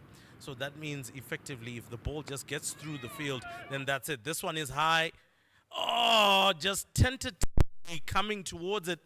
Maybe if she was a bit more confident that she was going to get there, then maybe that would have been a chance for beloved Biza there. But I guess that comes with experience as well as confidence in your fielding capabilities. But as I've said, once it pierces the field, it's gone for a boundary. So again, what is the point of having a deep, square leg? That was in the previous delivery.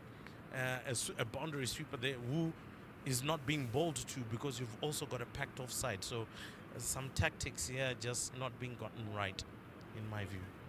Absolutely, absolutely. It seems like you were busy with your analysis when you were off air. And just before that chance, I saw a fielding change between Shane Myers, who's a senior in this team, and Olinda, that's beloved Biza at mid-on.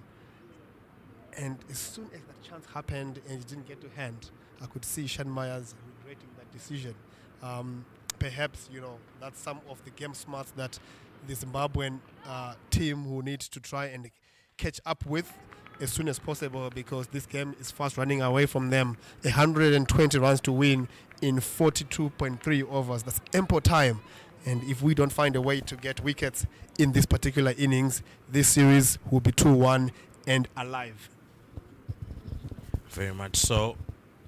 As Mazishaya comes in once again, I think she generally has bowled a much better line, in my view. The execution has been a bit better, maybe just a little bit unfortunate that the field placings have not necessarily been in her favor. But as you've said, you just kind of feel that this one is kind of away from Zimbabwe, and that Zimbabwe soon enough may have their heads going down if they don't arrest this carnage with a wicket. So that's the end of the 8th over, 60 without loss. And I think Tinashe, once again, it comes back to, is it an issue of just chopping and changing bowlers, or is it also more important to ensure that somebody goes through a particular spell? Maybe you might be afraid the match may run away from you, but also getting somebody to settle into some form of a rhythm might just also help, like what Josephine Como, I believe, should have done for her own spell.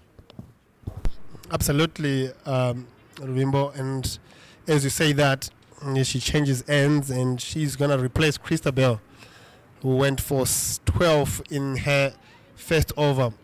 Actually, the over went for 16. The other ones were leg byes. So when you have a low total and the openers motoring on, as you rightly put across, you don't want to have overs that you cannot control. And she's been replaced by Josephine Como, again down leg side, and this is a technical issue with her run-up. I think Darlington off-air was speaking about it. If you see her running in, her alignment to the wicket is 100%, whereas you maybe want to have a 3 or 4 degree deflection that allows you to access the left-handers offside.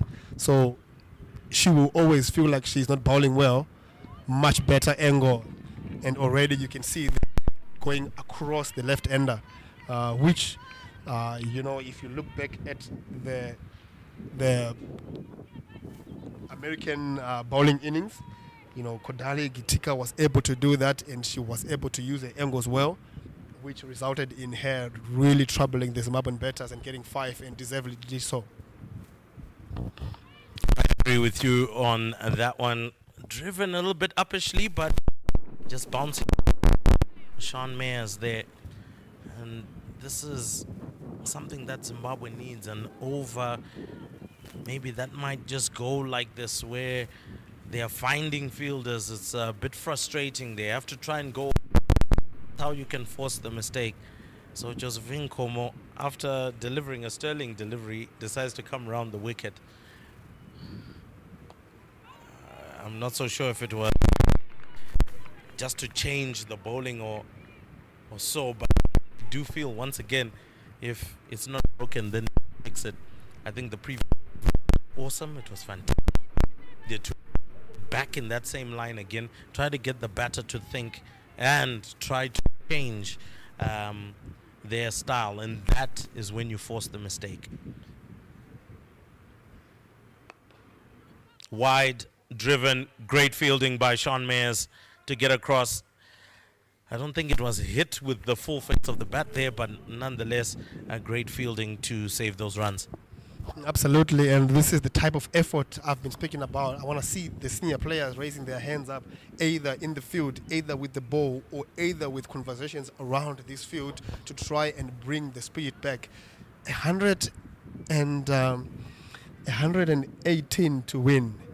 That's not a lot of runs to play around, so that becomes very difficult for the young players to see positivity in what we are doing as a team.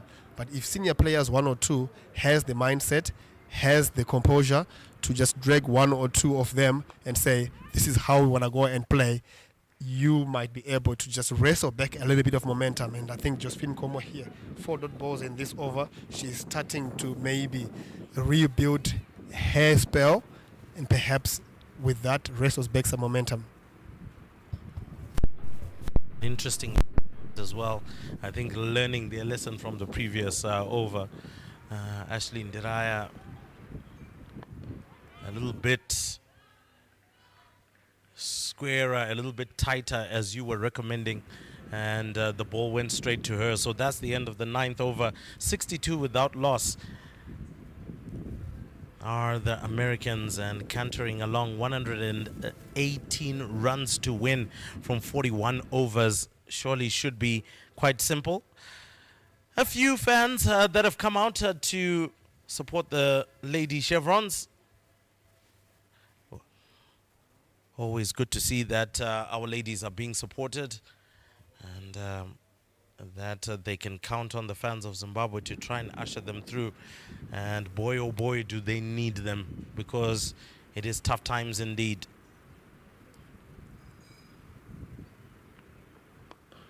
Oh, what a shot. Straight back, past the bowler. What a drive, what a hit. And I think, once again, hey, well done to her for getting out of the way, because clearly, if she was in the line of that shot, she would have suffered an injury. But what a hit from Dingra coming through. Or rather, it is Bogle. That was a good hit. Both of them. A strike rate of 100. Bogle, 80. This is what you expected from the batters. Absolutely, and this answers our questions from earlier. What can the Zimbabweans do to try and be at the same level? Slower ball, nice change of pace, but nicely negotiated, soft hands into a gap, boundary, single. And that's what keeps strike rates high. Both these two betting at over 80. We saw in the first ODI, in the second ODI, our top order batters, Bar, Sean Myers, none of them are willing to take the risk of going hard and straight. And these two have shown us on this wicket, there's not much bounce. Perhaps you can trust the front foot deliveries to go through the line, and they have done so with exceptional exceptional abilities. So we look at this game, Ruvimbo. Where can Zimbabwe find a bowler or two to wrestle back this momentum? Because at this stage, it's a slippery slope. Before we know it, we are shaking hands. Yeah, I think one of the other mistakes at the present moment, I would feel that Josephine Nkomo is making his first 10 overs. The bulk of them have been seen, and it looks like the Americans love the ball coming on. All right. We've got a variable bounce. This is where spin can be so effective. Fair and fine. Didn't necessarily go to. Do have a beloved Biza right there. You've got an Olinda Chare. She's right there as well. And you've got several others as well that can come in handy. Even right now would be a great time to try and experiment with someone like a Sean Myers who can bowl an off spin. Somebody who wouldn't be necessarily within the plans of Americans. And that can maybe try and with Mark Manas Labus Khachni for Liam Livingston for England. They are just thrown into the air and things are tough, and they pick up a wicket, especially like these. End of the 10th, 67 for no loss.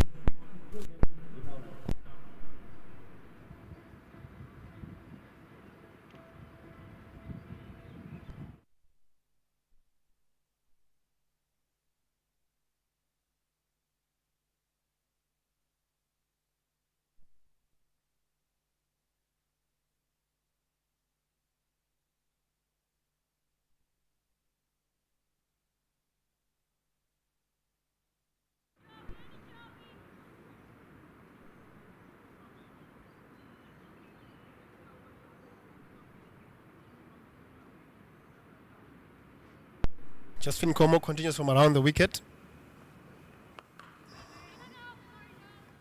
A much better line. There is a sweeper in place. So she will try and pepper that off-stump line. Quite interesting, though, is the leg side field. Obviously, Christabel Chitonswa at mid-wicket, very straight mid-wicket, and then a square leg where Ashlyn Teraya is operating. Drifting down leg side, muted appeals from square leg. I always used to get told off by the umpires when you hear anyone appealing from square leg. What have you seen? Those that saw something. But definitely had a point there. I mean, you wouldn't really have seen much.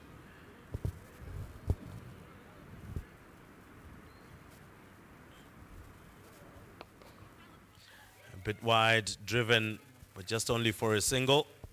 So, you and Darlington important here in terms of how our bowlers are attacking the crease, and be a force of habit, maybe an issue of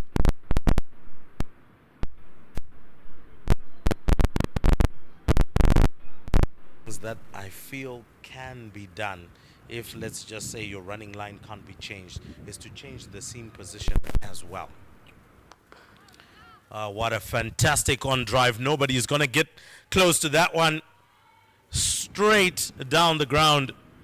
Has gone for 4. It takes Disha Dingra to 33. What a hit that was. Just waited on it. A lovely little push. And out of the meat of the bat and straight for 4. So one of the other things, as we're saying, for Josephine Nkomo is to maybe try to change the seam position. It can do something for you coming off of the deck. Do something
So Audrey Majishaya comes to the end of that particular over. So she's done pretty well. Only gone for 14 runs off of her 4 overs. And this is the first maiden that Zimbabwe has bowled in the innings. It comes in the 11th over. And the United States of America, they are 73 without loss.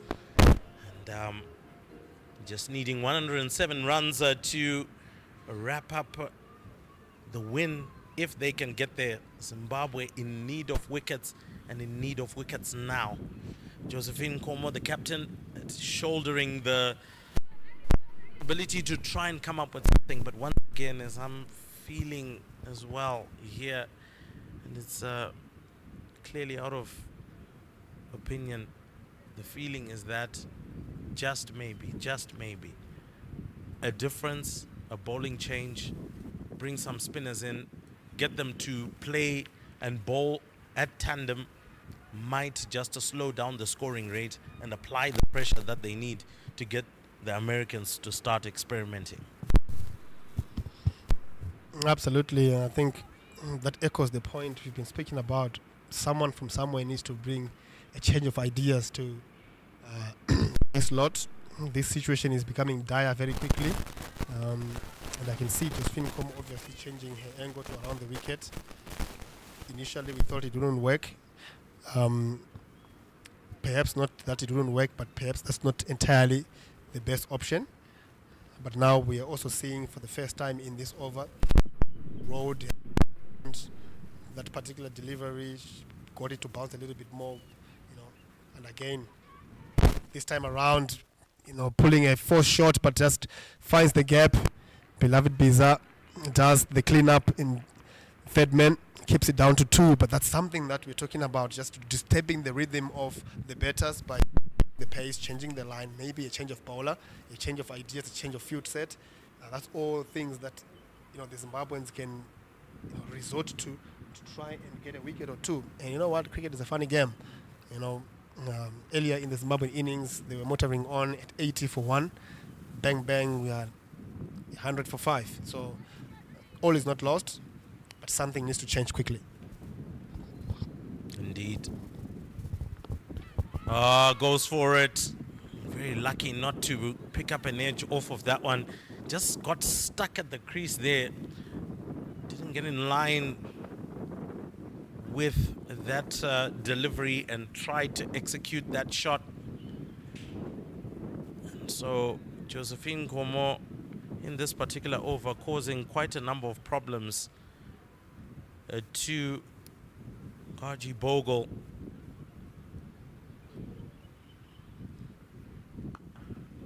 This one right on the money on the stumps.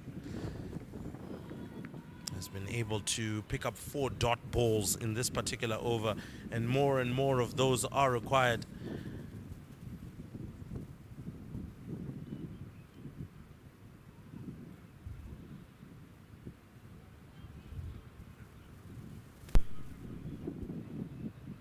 Again, Josephine Nkomo just pulling in fine leg. Looks like it's going to be a shortish fine leg there. Maybe we can say the player at 45. It just clipped around the corner, and they pick up a single. So once again, I do feel that there seems to be an obsession as this over comes to an end. 13 overs gone, 76 without loss for the USA. I feel there seems that the Americans are looking to play on the leg side, and a fielder has been put down there, but they have been to no effect at the present moment. So you want all of your fielders at least getting, or rather you forcing the Americans to play into those particular areas. I would much rather bring that particular individual in from that boundary, maybe put one a little bit closer to the bat, try to force them to try and play over that particular player. So here we do have the covers, a huge gap in between, and then we've got a sweeper down there. Again, just field placings. Yeah, remember, it's a little bit of a contrast, really, because we spoke about how the Americans were really confident with their plans, and when happy, when they were not happy to just give away an easy single. Obviously, this is a slightly different situation. 76 for no loss. These batters are going at 5.7 runs and over against a required rate of just under 3. So you can understand the logic from the captain in trying to just slow down the scoring rate. But in the same way, it's also allowing these batters to pick off their choices nicely, because the single is becoming easy. The boundary ball becomes much easier to pick off when you know where you're getting your singles, So it's a give and take. What can you give up to try and get a wicket? What can you give up to try and change the momentum? Pulled away. Not greatly timed. Shan Myers in the deep square leg area comes around. Does well to keep that to 2.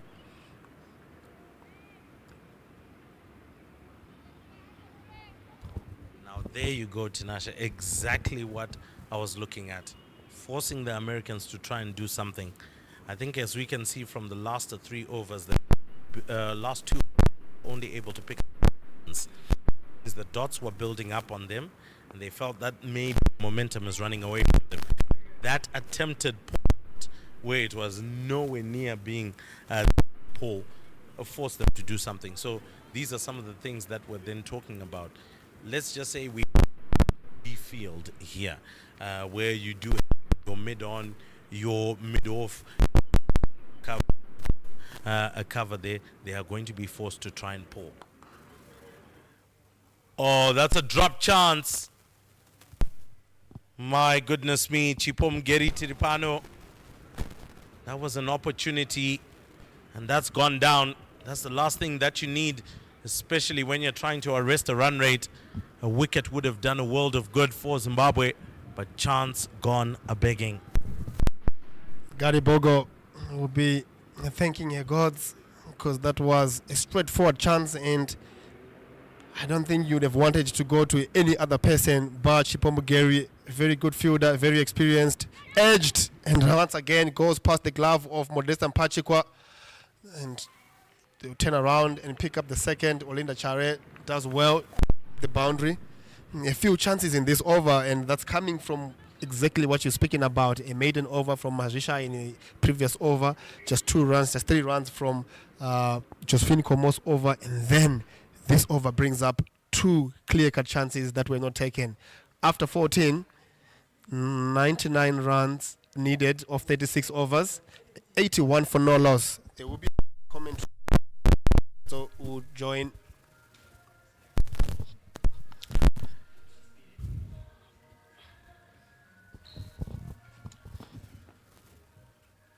So, of course, as Tinashe takes a bit of a break there, Darlington, interesting things that we've been able to observe during our time. 2 dropped chances there, and doesn't do Zimbabwe a world of good. Does show that opportunities are there to be taken, and they are now slowly being made, and they're bowling more dot balls. It's been good bowling from Josephine Nkomo and Audrey Mazishaya. Basically, have created those chances. It's always about bowling in pairs. You've got to make sure that you're exerting pressure at both ends, and that's what they've done through this little patch of play. But they've just not had the backup in the field to actually turn those opportunities into wickets.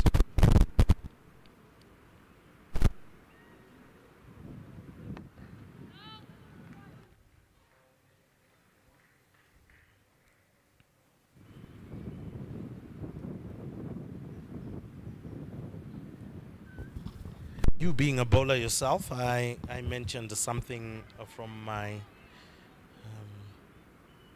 high school amateur perspective.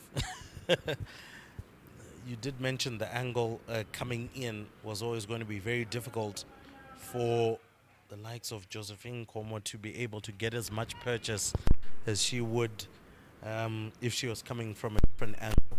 Change in seam, would that make much of a difference? Would it take it away from the left-hander? Would it bring it back in? So for me, the biggest issue with bowling around the wicket is that you largely take away one dismissal. Very difficult to get an LBW from bowling around the wicket.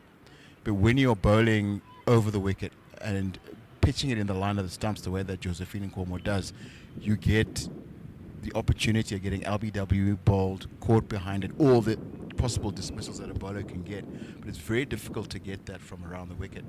And then also, this is largely a very defensive way of bowling, as far as I'm concerned, because you've taken away the ability to pitch it in the line of the stumps. Most batsmen don't want to be forced to play at every ball that's in the line of the stumps. And that's what she's taken away from herself by doing that. And unfortunately, I don't think it's just a change of seam angle. It's something you've actually got to prepare and practice and learn to be able to actually use it effectively in a game of this stature. So, you know, as I said, I'd like to see her bowling more from over the wicket, not around, and getting those balls. You saw we spoke about a couple that swung in very sharply into the left-hander and away from the right-hander, and getting more of those and waiting for the batsman to make mistakes on those sort of deliveries. It's the end of the over, so it's 80 for 1 for none.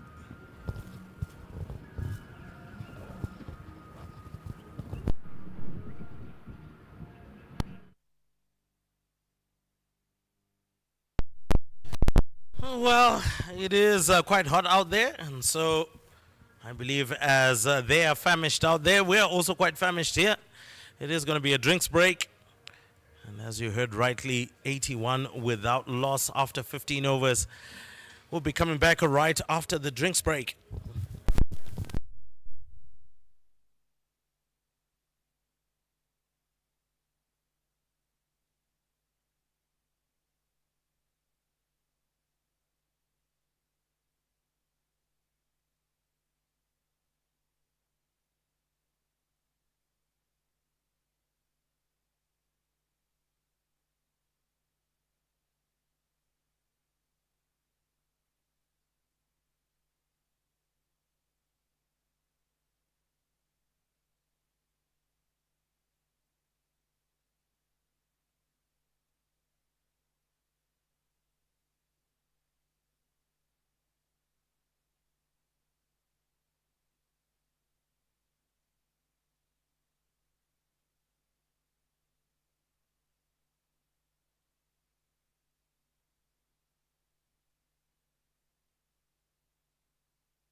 We're back after a refreshing drink.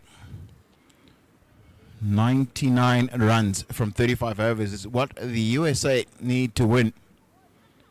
And for Zimbabwe, it's to prevent them from getting those 99 runs.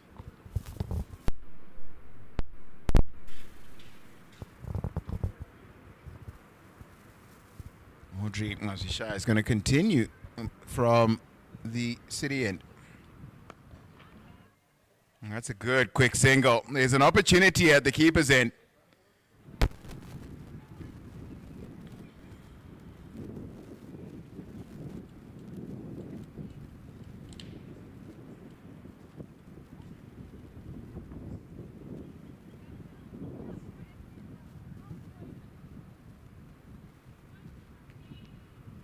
Zimbabwe desperately need a wicket. I've created 3 chances, I remember, this afternoon, and I haven't taken any of those.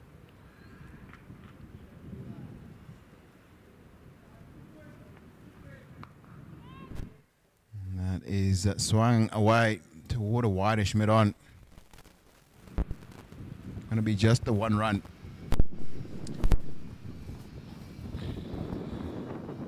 Well, welcome back, Darlington. Obviously, we both had a nice, refreshing drink.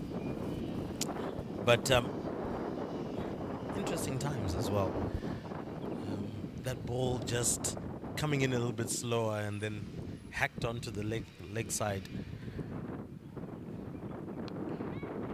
Oh, that's another chance, half chance, but ultimately goes straight through the hands and goes all the way to the boundary for 4. Now, it comes back once again, Darlington, to my suggestion. Of course, clearly I'm not in the ears of all of the players on the field, but the suggestion is to try and slow down the pace. They are loving it coming onto the bat. And most of the boundaries that have been hit have been as a result of balls that are really coming onto the bat. And look, kudos to the USA.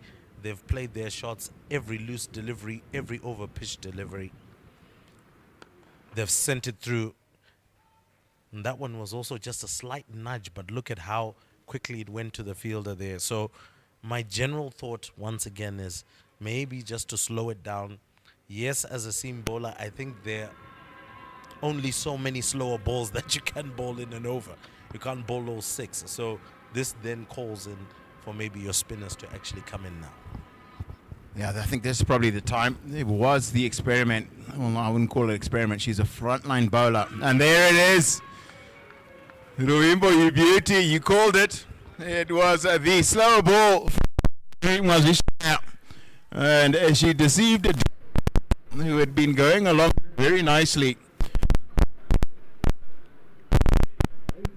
6 deliveries. And is this the turning match of this match? Turning point of this match, as the USA are now 87 for 1. Dingra will be heavily disappointed. She was going along very nicely, 41 of 46 deliveries. They've set a fantastic platform anyway for this match to be carried over, but it just could be a turning point. And once again, with a new batter in, what will they go ahead and do? Will there be more fielders around this batter? Will there be a slip placed in there just to try and get the batter to think about what they're going to do? But the batter who's coming out is definitely no slouch with the bat. Anika Kolan coming in, vice captain of the USA. And she'll obviously want to make sure that she can get her side over the line. But great delivery from Audrey Mazisha, the breakthrough that Zimbabwe needed. 9 more to go, effectively. Beautifully bowled. Just drop. Return catch. Really big return catch. It has to be considered 1. And then the ball after that, it was a slow ball. It got through Disha Dingra's defense. And good way to get off the mark. Just a gentle nudge down to third man. Yeah, nice and easy. Try to get your eye in, get an understanding of what is happening on the pitch. That's the end of the over. And Zimbabwe, for them, it's a productive one. 16 overs gone, 89 for 1.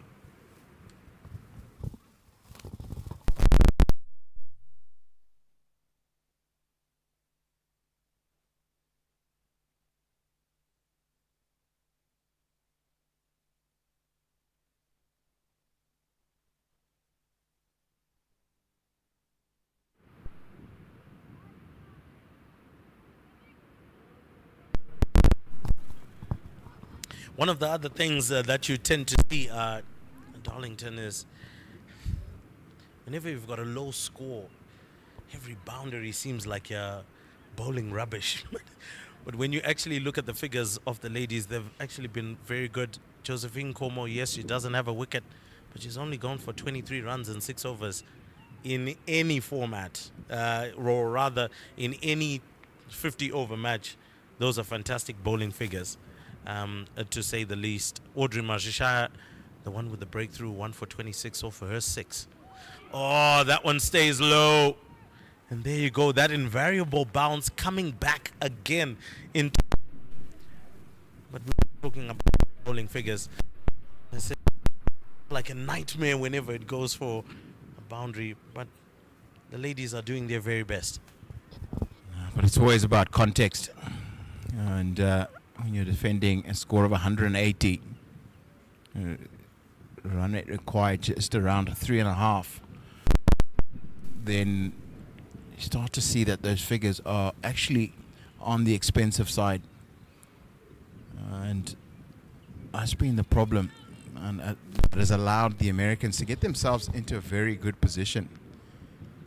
To get into a very strong position at 88 for 1.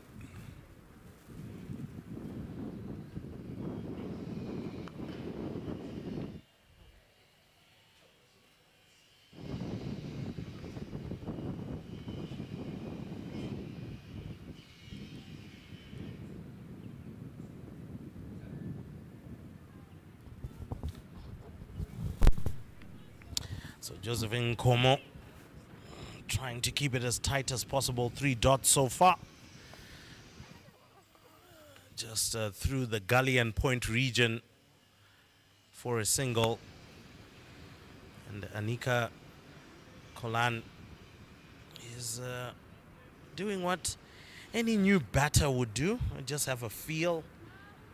Just keep it ticking. Give the more established batter the opportunity to keep it ticking over or go for the shots. But again, maybe Josephine Como could just pull a leaf out of Audrey Majishaya's book. Toss up a slower delivery there. It did for Majishaya. That's a slower short and pulled.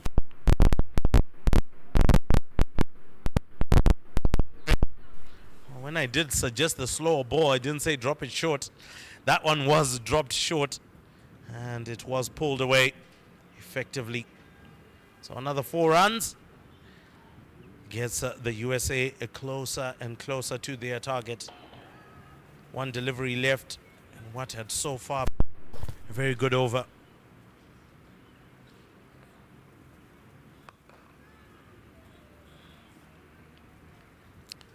A dot ball of the final ball. 17 overs gone. USA 90 for 1.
Azishaya continues, tries another slow delivery. This time it's picked up and nudged into the vacant square leg area.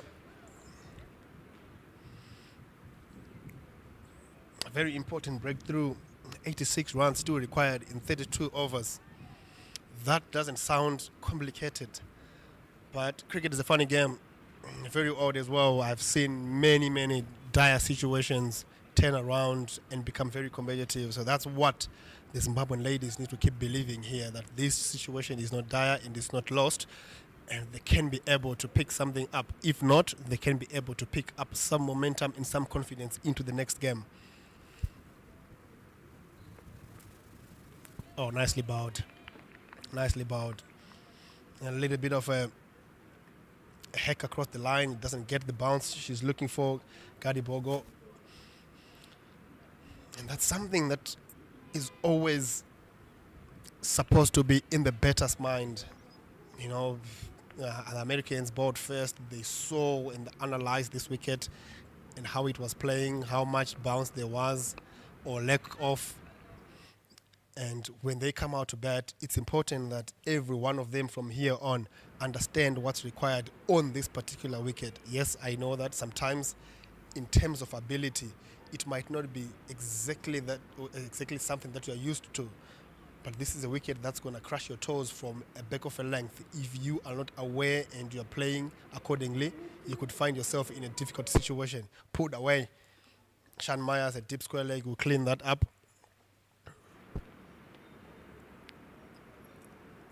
And this is an opportunity, Darlington, for Zimbabwe and their captain to realize they need to bowl a lot to Annika Collan. Annika Collan is a new batter in. Make sure until she's settled. Actually, you want to make sure she's not given the opportunity to settle. Really keep the pressure on her.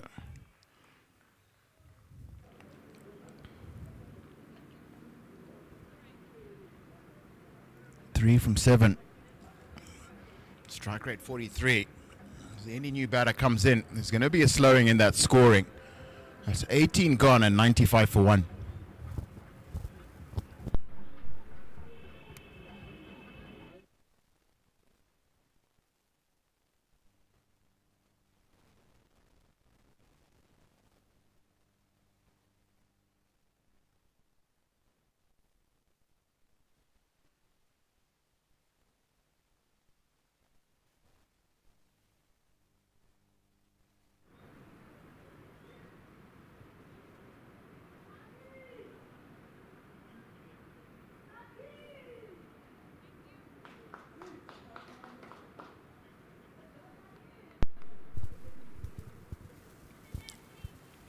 Umvile Subanda.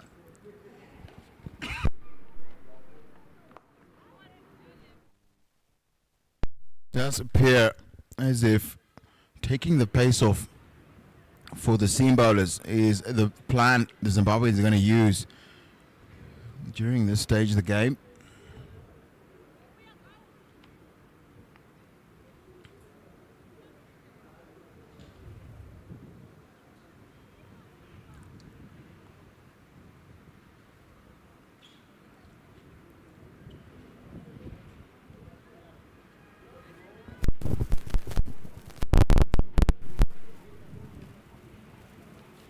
Well, that is kept low. But this is such a good shot from Gagi Bogler. She got herself into a fantastic position to get that ball away to the boundary. Very fine of long leg. Sorry, that's Annika Collan. That was such a good shot, simply because it basically crawled to her. And that brings up the 100 for the US of A.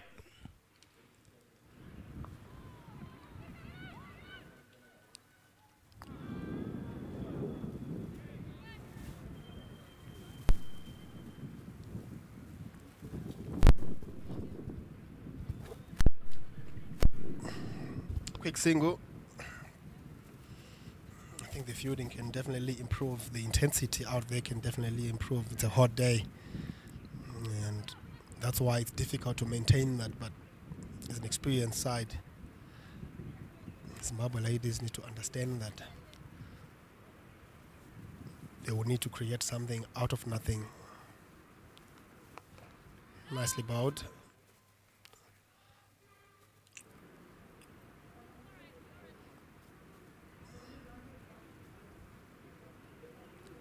Obviously, after this game, people will sit down and analyze this particular innings and bowling innings especially. Chance taken. Mashishaya completes the catch. Bogo finally falls. Slowish delivery, tries to go over the top, doesn't connect, offers a chance, and Audrey Mashishaya completes the catch. Nomvelo Sibanda into the wickets, and this is a major breakthrough for Zimbabwe. 101 for 2.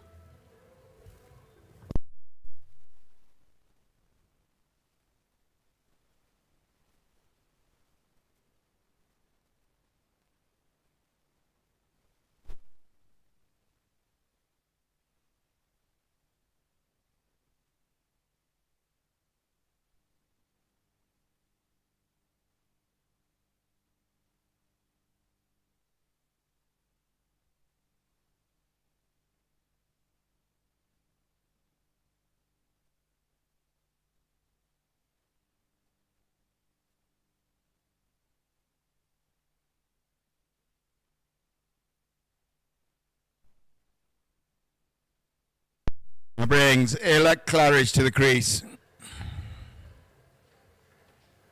Comes in with just one ball left in this over. And with a side just needing 79 runs to win.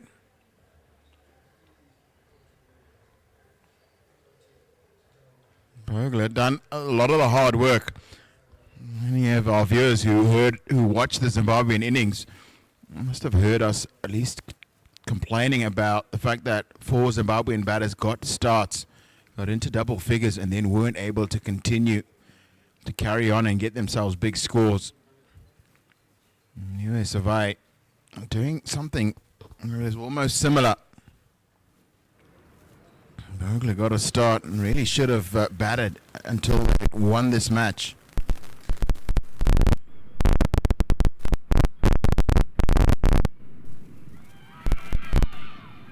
There's a loud appeal. Umpire Fedemeka says that is a wide. Ella Claridge to the crease, formerly of England, is changing allegiances to the United States of America. Just before we get Wellington, I was just about to explain something nicely about. That's where you want to bowl to a new batter, try and challenge those stumps, ball in, ball out. End of the over. The United States of America, 102 for 2.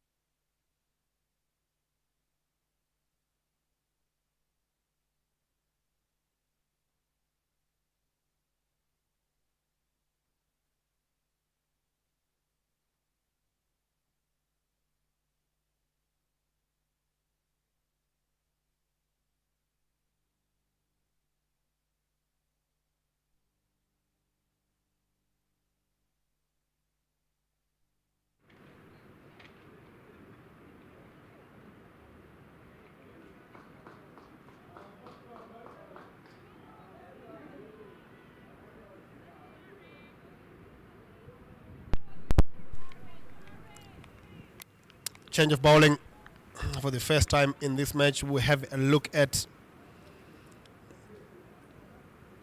Paspanojga, the leg spinners, drops one shot. Anika Nolan doesn't capitalize or find a gap.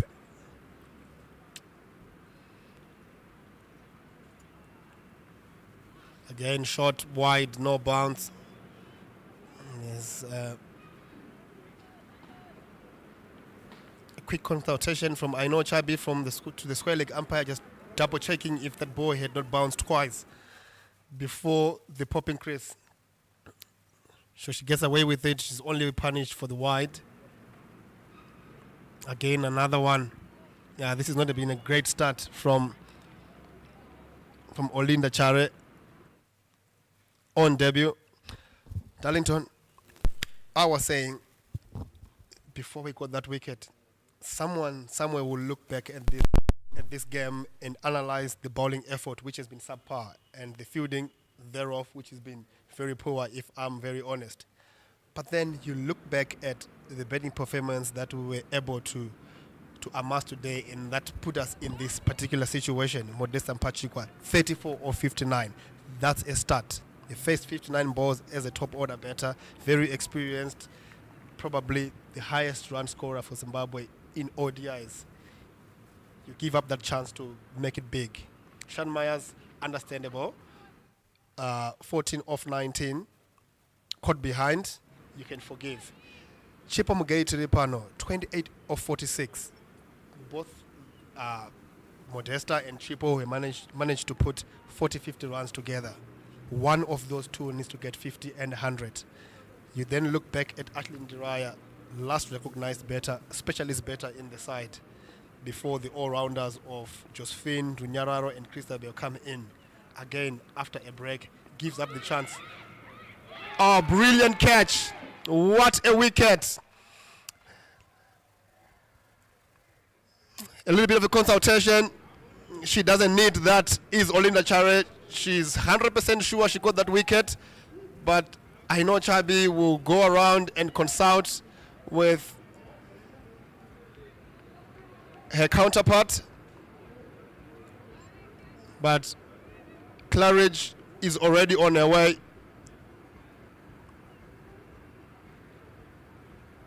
Big moment, both in Olinda Chare's career and Zimbabwe in the context of the game. They've gotten a breakthrough. Bang, bang here. Like we say, Darlington, it's a funny odd game. Things can get very complicated quickly. And Zimbabwe have done so through their debutant. Such an important wicket to take as your first one in international cricket. But Zimbabwe have really labored to get themselves into this position. And then suddenly, Claridge is the to fall. Just got a leading edge, looking to turn that one into the leg side for what would have been or should have been an easy single. And Olinda Chare had to come a long way forward, diving forward to catch that one. There was a little bit of a doubt. And as a result, there was some consultation between the umpires.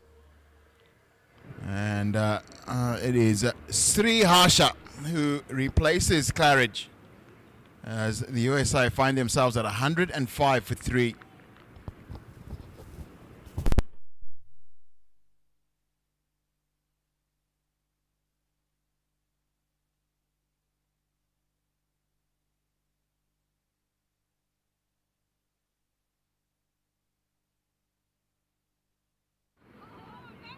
Sri Harsha is able to get away immediately.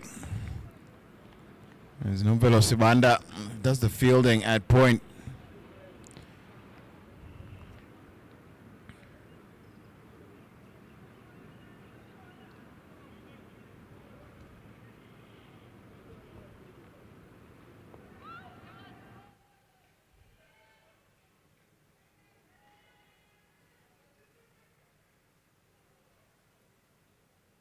$20 gone, 107 for 3.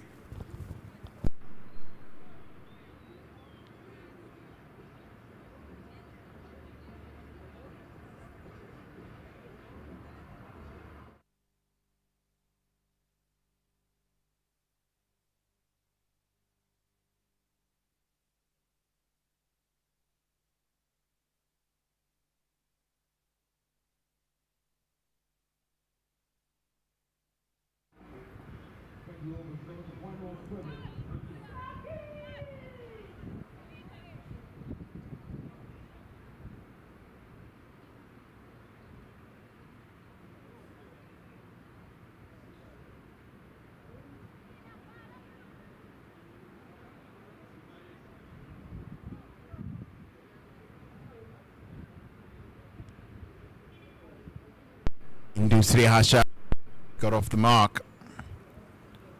Played for the India under 21s, women's under 21s. And as Claridge, who she just replaced, has decided to play for another country. Claridge is born in England. And Srihasha played for India 21. And looking for green pastures in the US of A.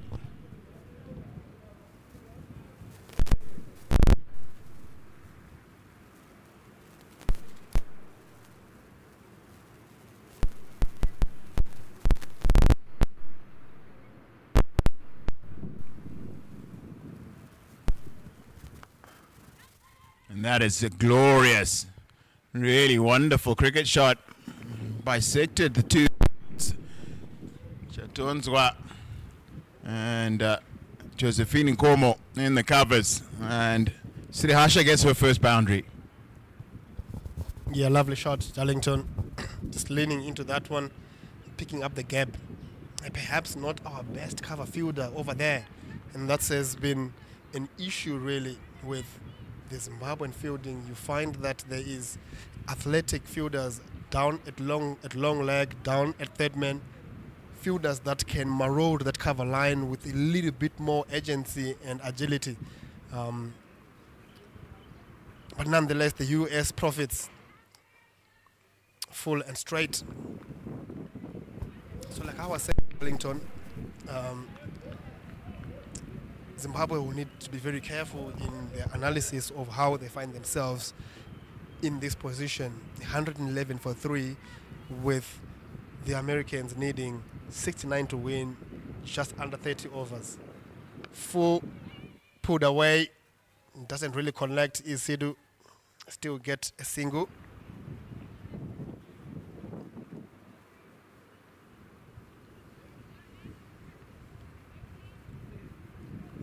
If as a betting unit you are in the business of throwing away stats,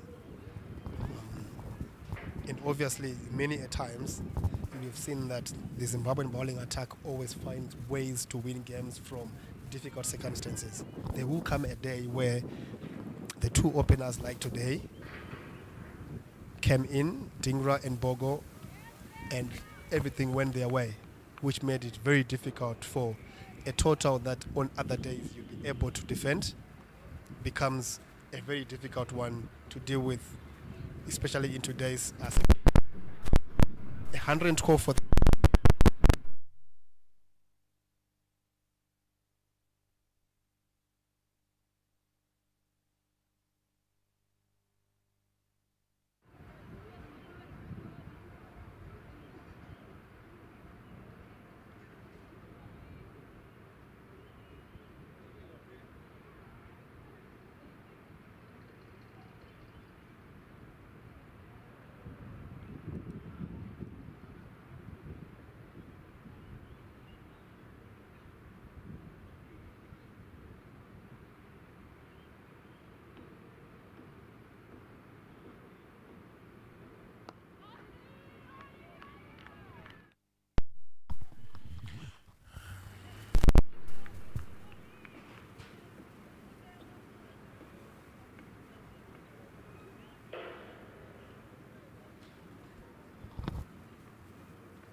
another wide, another run to the United States of America that they don't entirely deserve.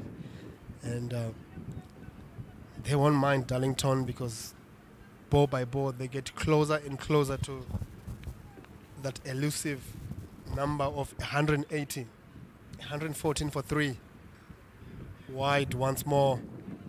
Yeah, Olinda Chare just struggling here. And this is a big thing, Darlington, because wides outside off stump you can try and deal with, you can try and nitpick and find where the error is. Both sides of the wicket, one down leg side, one on the offside. How do you start to deal with that as a captain and as a coach? It's just probably just inexperience. You've just got to make sure you keep encouraging the young debutante. Make sure she keeps getting encouraged. Keep reminding her that she's got to visualize the delivery she's trying to bowl before she bowls it. Very good place to start. She can do that. But I think cricketers generally just get better with a little bit more time and play. But already she's done very well.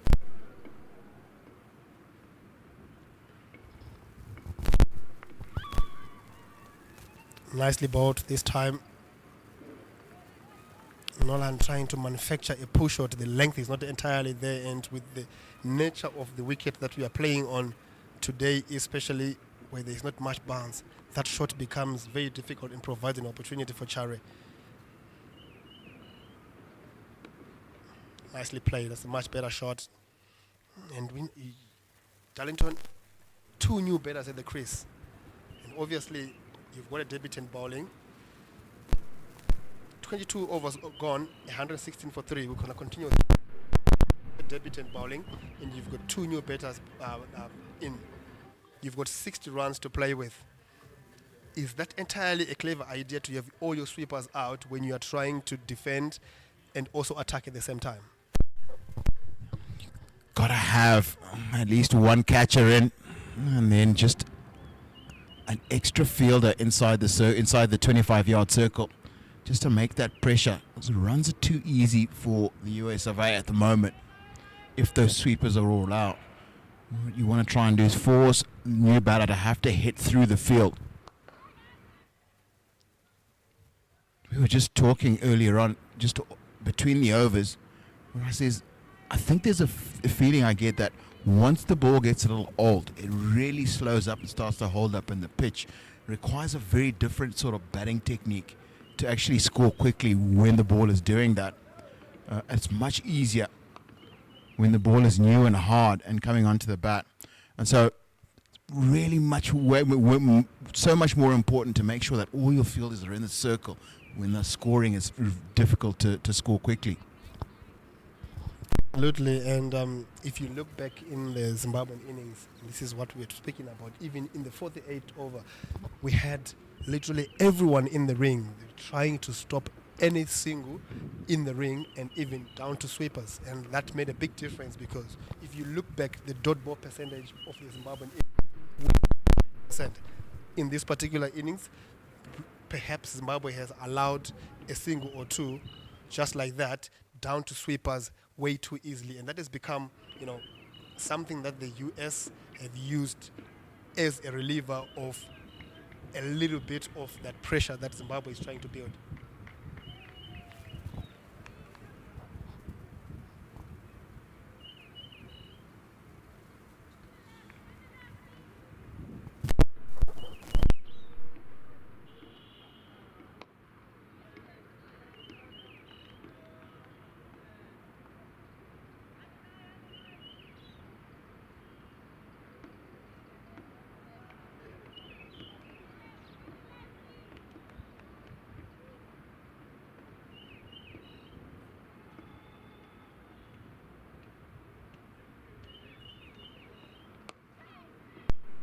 Lifted over mid-wicket. What a brilliant shot. Not attempting to hit the stumps down leg side. Nolan picks up the and goes over the infield. One bounce into the rope. 123 for 3 after 22.5.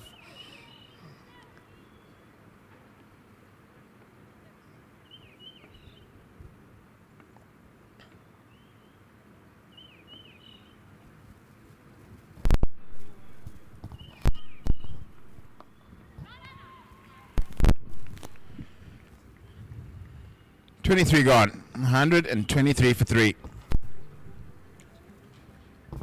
The Zimbabwe men's national team in qualifies in Kenya. That'll take them to the next round of qualifiers for the T20 World Cup. And they had an interesting match earlier on today where they set the improbable sounding score of 344 in 20 overs. Bennett at the top of the order, 50 from 26. Marumani 62 from 19.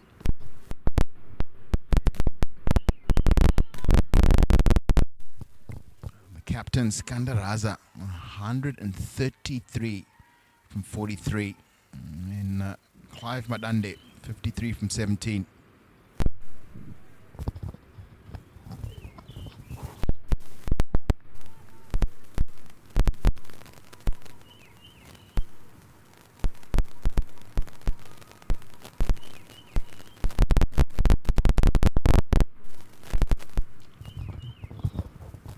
Yeah, that's quite something, eh? A run first in Nairobi. It's Olinda Chare. Perhaps just gets away with one.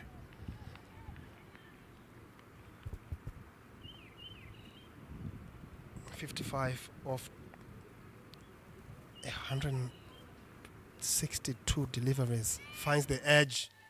And this is about Darlington. We had two genuine edges fly into that area there. There's not going to be a single or any other run if that fielder just goes 10 meters in and attacks and try to get a wicket. Like we spoke about earlier, no matter how many dot balls we bowl in this match, we are not going to win without taking wickets. Taking 10 wickets, and they need to find ways to, obviously, but also pick up that 1 or 2 wickets. And I like the fact that now Shanma, previously standing at deep point, is now in the ring, stops that single and builds up the dot ball count, creates a little bit of pressure to these two new batters. Obviously, Annika Collan has 21 to her name, but she's still new at the crease. If you find ways to just keep bowling and bowling and bowling without scoring, then force over just 2 from it. 125 for 3.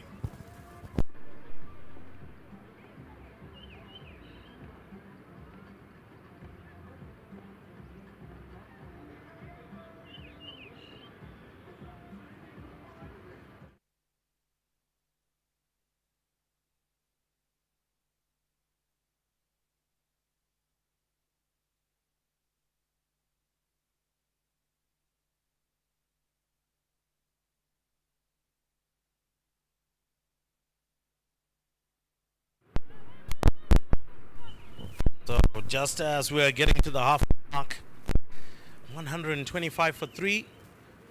The USA in firm control, being 55 runs, 26 overs to win this match. And beloved Biza steps in. Didn't have the greatest of times with the bat in the morning,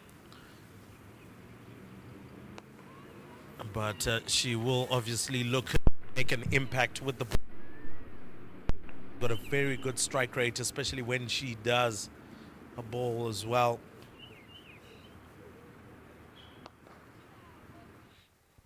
This one just driven onto the onside for a single.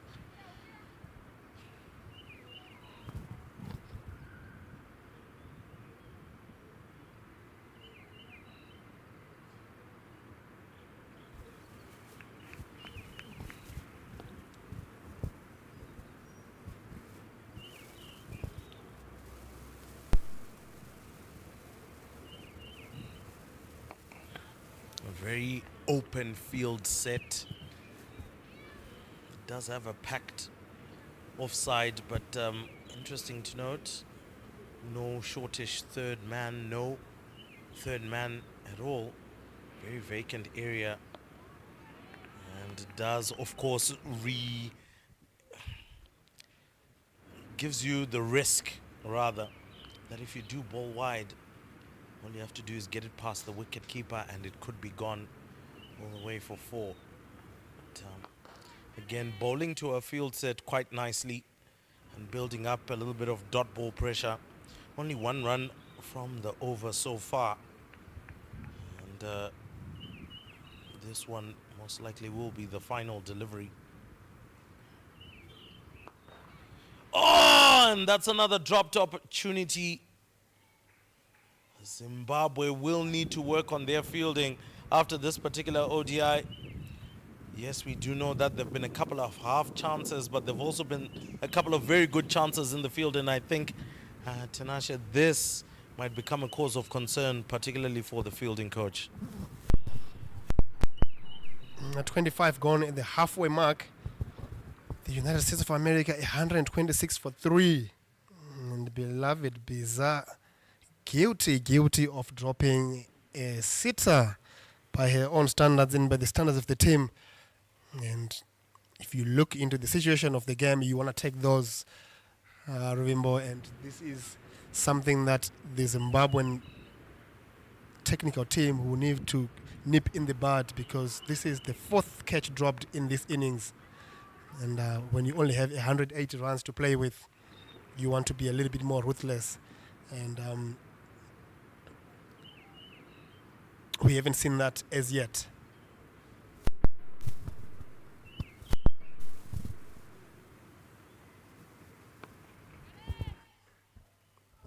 Pegged offside field, as you're saying,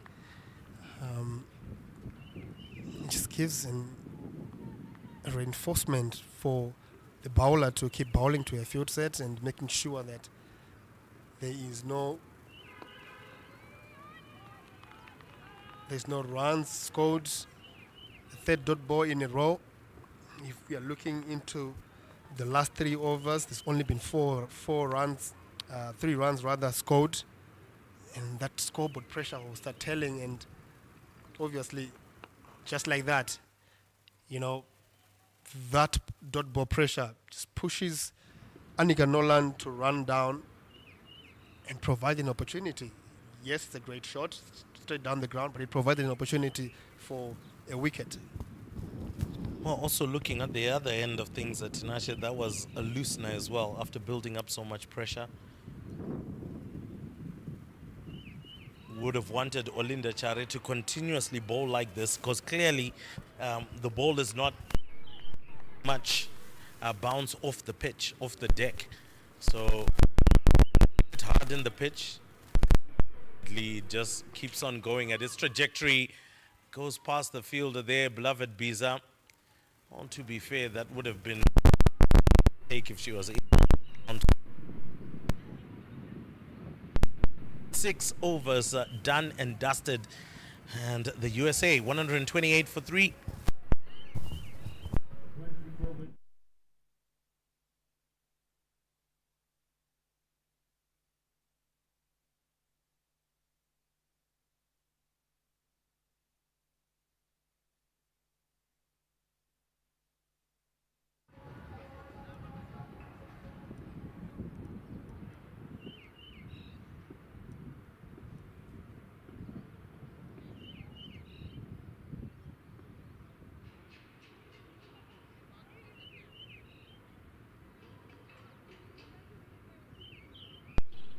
Beloved Biza back into the attack.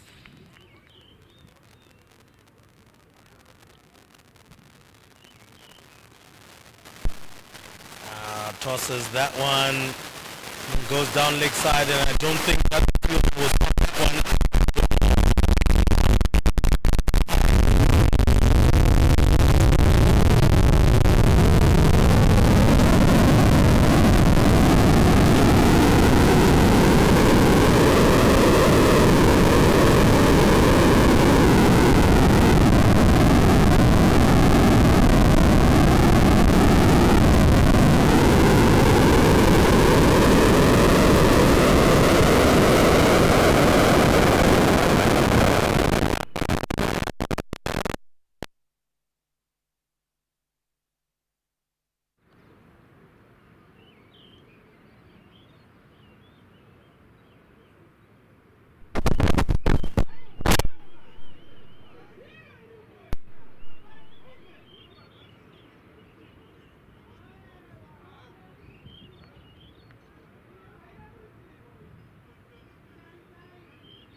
That's exactly what happens. Sean Mayers with a desperate dive. There was no way she was catching up with that. Fast outfield here at Harare Sports Club, and it's gone for 4. Yeah, lovely shot. This time around, she judges the length very well. Is Colin. A few attempted push shots in the previous overs that didn't really come out, but the presence of mind to keep looking for strong shots and then finally picks one out of the screws. And Sean Myers is brilliant as she been at the boundary, wasn't able to stop that one.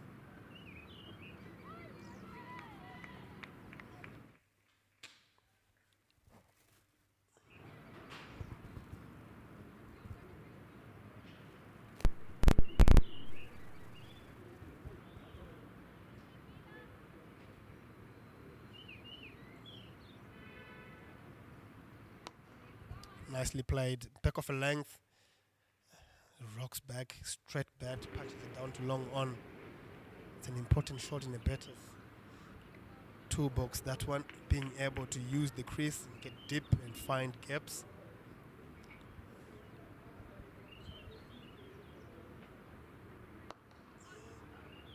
Driven down the ground. This is very good from Sindhu Srihasha. Just taking it over and giving the strike back to the in batter. Something that we didn't really see happening when Zimbabwe were batting and they had an in batter. Bar from the partnership between Mashishaya and Sibanda, they managed to connect very well and make sure the batter who was having the most joy took the most strike, and that gave Zimbabwe 30-40 runs to bow to, which is the territory that we are in right now. Had it not been those two with that late partnership, perhaps this game would have been won already. Lovely fielding from Atlin Dirai at 45. Ends the over. 7 format again from beloved Biza. A little bit expensive in the context of the game. End of the 29th, 149 for 3.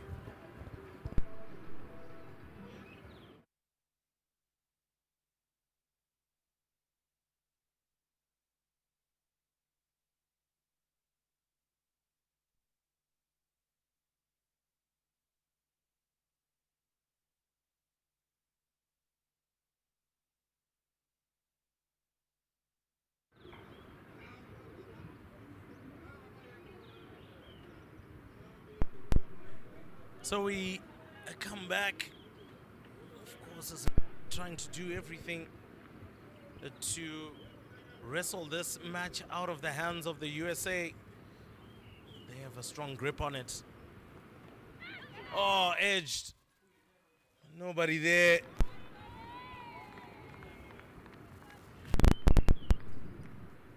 Once again, another chance goes a-begging.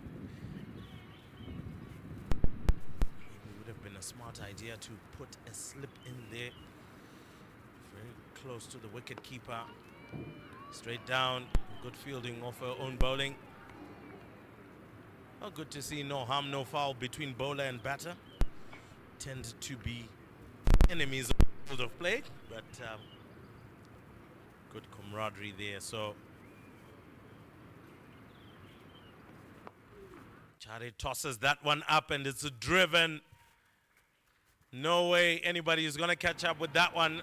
And that's the 150 up for the United States of America, who are well on their way to clinching this one and pulling one back in the series. What a fantastic shot that was.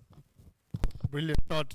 Offered the flight, and this time around, Annika Colin doesn't miss out, gets the pitch of the ball and manages to find the gap as well, and with that forces a field change.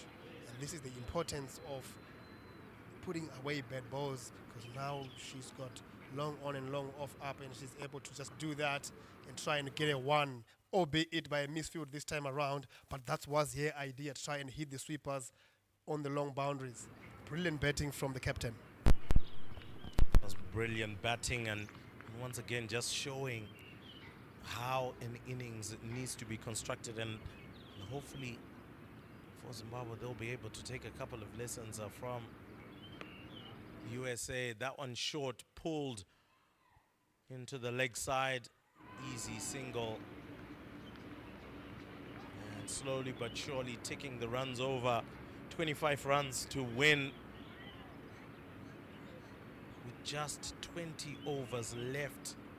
120 balls to get 25 runs. Surely that shouldn't be a difficult task unless the USA collapses monumentally, which is something I doubt will happen with the way that the batters are going right now.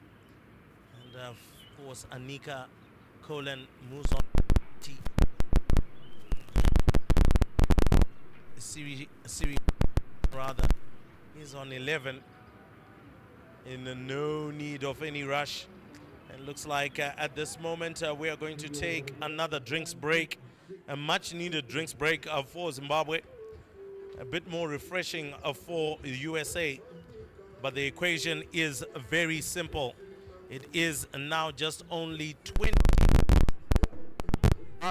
it is now just only 20 runs needed from 20 overs. We take a short drinks break and we'll be right back.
(156 for 3). 30 overs gone. Darlington, surely now Zimbabwe staring down the barrel. 24 runs needed from 20 overs.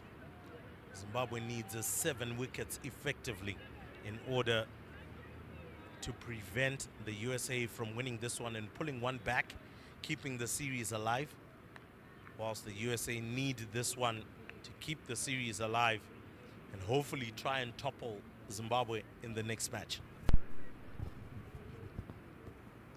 I need something special from someone.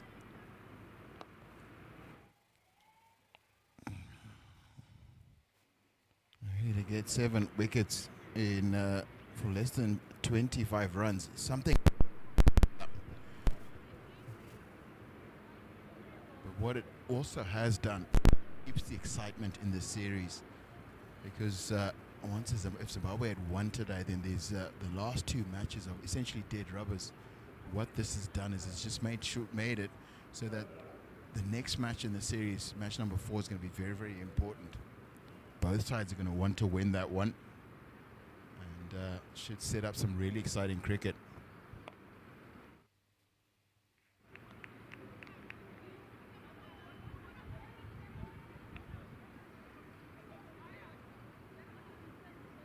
Kolan has played beautifully today. Just 42 for her. It's a strike rate of 86 of 80, and in these conditions, it's a very good going.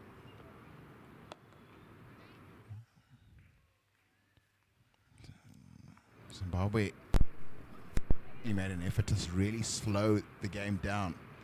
And what she's done in response is to really wait for the ball to come onto her, to come to her. She played late and really waited on the ball. Being strong in that those sort of areas as a result. And whenever the Zimbabweans have overpitched, she's been very strong through the covers and down the ground as well. Oh yes, indeed.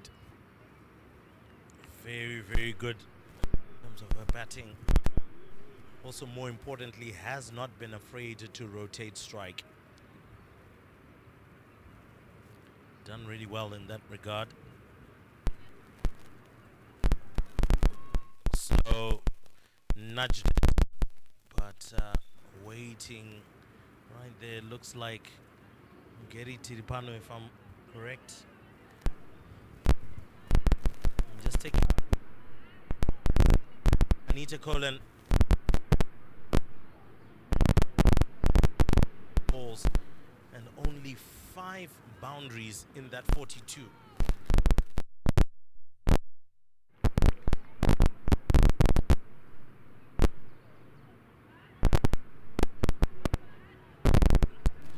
Didn't know her highest score in AI cricket. She's only got 5 matches under her belt, but this is her highest score so far. So end of the 31st over, 157 for 3. I used the word application early on when I was critiquing the Zimbabwean innings. There was just a lack of application. She's played in the manner that I was describing. She's really knuckled down and worked hard and then made it look quite easy, largely because she's, for me, focused on the correct things. Focused on letting the ball come to her and then not looking to really smash it, just to place it well, run hard and run well between the wickets. And then every time there's been an error, and there haven't been many, as you said, just 5 boundaries, she's made sure that she's punished those errors. Is this also maybe a difference in the way that we approach the game from a Zimbabwean to a USA perspective? Is that difference also, as I'm asking this question, brought about by the kinds of pitches that we play on? Straight to the fielder. Your home ground. Most of Zimbabwe's international matches are played here at Harare Sports Club. So they should show the understanding of how it evolves different times of the year right now. And that's good work again. Kolan has really waited on the ball to come to her.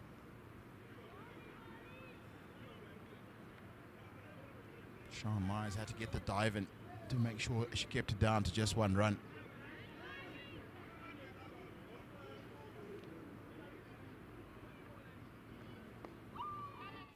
But I think the other thing that might have slightly confused Zimbabweans was that we had uncharacteristically heavy rain yesterday evening, which juiced up the wicket a little bit. But then it's been hot and dry enough that it's dried out. And so you've had characteristics that are more like what you get in November during the rainy season early on in the day. And then you've also had characteristics in this wicket that are very typical of what October wickets are like, where they're slow and low and maybe take a little bit of turn. And I think that's made the reason why we've had such a low scoring day today. Yeah, very interesting that you point that out. I enjoyed the rain, by the way, last night. Has been quite hot over the last couple of days, but it at least speaks to the difference within the pitch, the difference within the way that things have gone. But once again, it comes back to what you were talking about. Application. Wickets will never always you. And at times you need to apply yourself if you intend to get the desired result. Picked up, but that one goes straight to the fielder at wide-ish long on. And, Colin could just tick along quite nicely. She's now got 46, and that means they are 163 for 3.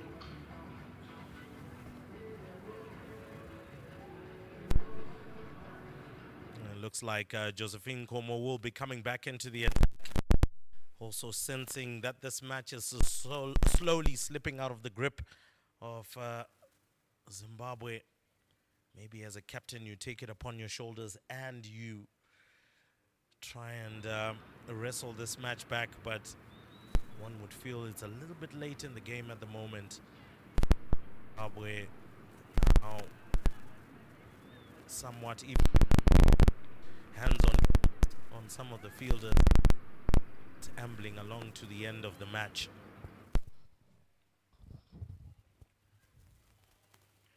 Some players already thinking about the and then the next match, which is going to be here at Harare Sports Club on Saturday morning.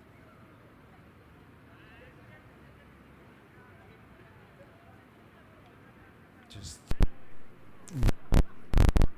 in hitting the series, it's an advantage for you in that you're allowed a bad day. They were 2-0 up today. They've allowed themselves to have a bad day. Haven't been as precise in the field as they should have. Few catches that should have been taken that haven't been. But then they've allowed them, in a sense, they've created the ability to get away with that.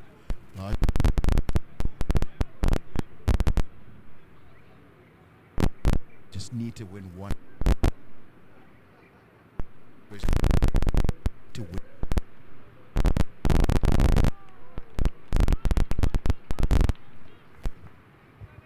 Agreed, those dynamics are definitely coming into play today.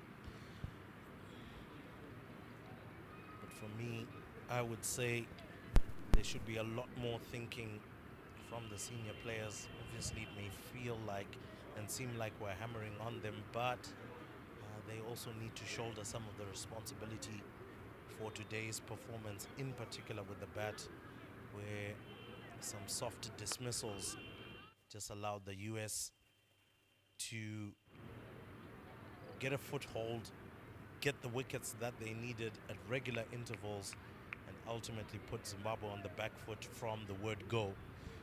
As Zimbabwe thinks, USA came out with their plans, they've executed them. Oh, well, there's a shout and it's given. It's given. Kind of felt that it may just have been outside the line of off, but hey, the umpire is the one who's down there, and Josephine Como finally does a smile and gets a wicket. Really timely wicket for the Zimbabweans. And it's Anika Colin.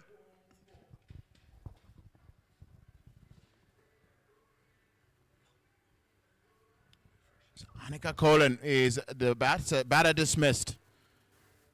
She's just got her international cricket in this her fifth match.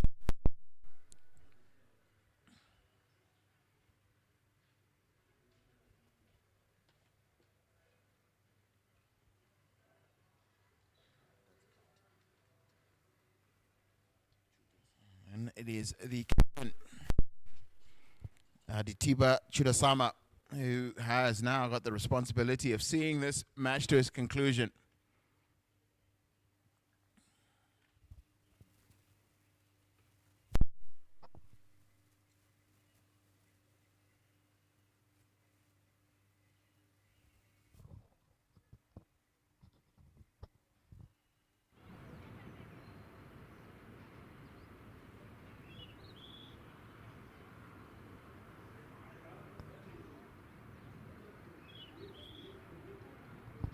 Josephine Nkomo picks up her first wicket today.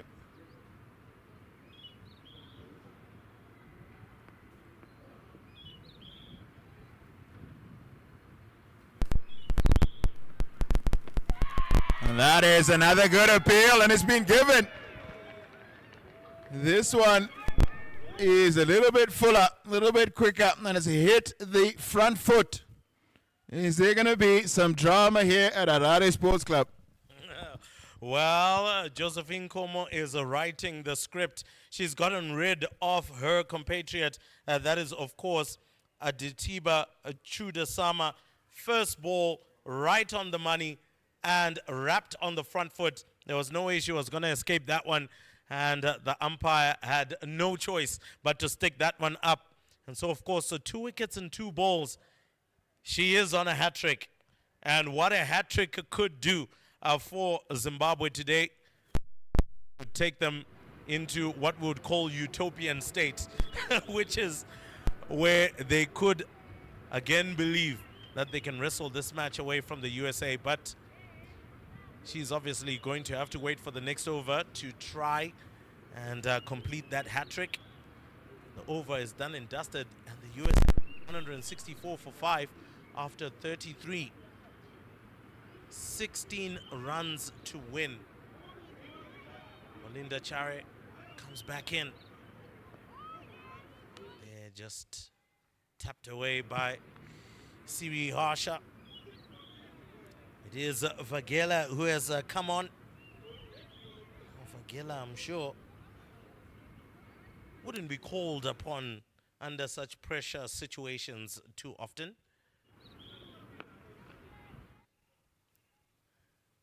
But in this particular case, cometh the hour, cometh the lady. Can she hold on alongside Siri Harsha and take the USA home? So Linda Chare now can bowl to the new batter.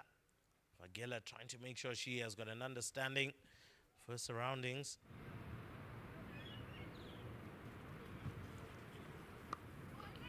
Off the back foot, but straight. Sean Mayers, he will want to keep a very tight field here for Vagela.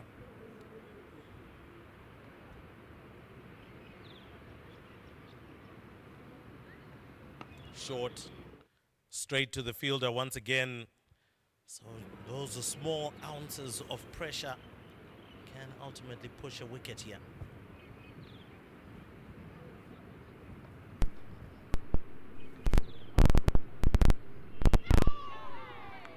And a swing and a miss. There's 1 ball left and a good Olinda Chare over. 1 ball away from what is going to be, what will be a maiden. And it is. And this is a really good pressure that Chare has been able to create here. Sindhu Sir Harsha. And now it's Isani Vagela who has to survive this Josephine Nkomo hat-trick delivery.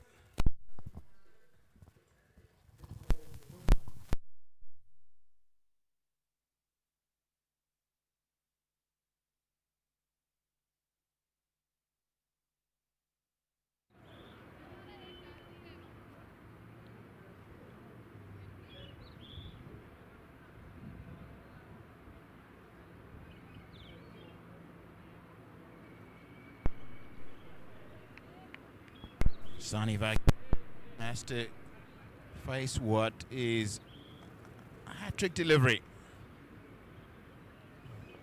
Audrey Mazishaya. And she's able to survive that.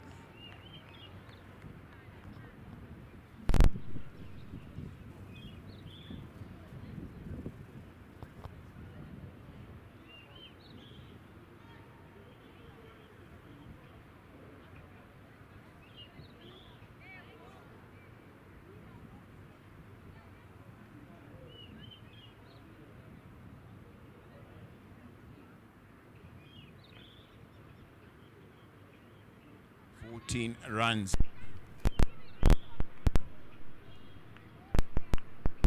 Need to take 5 wickets.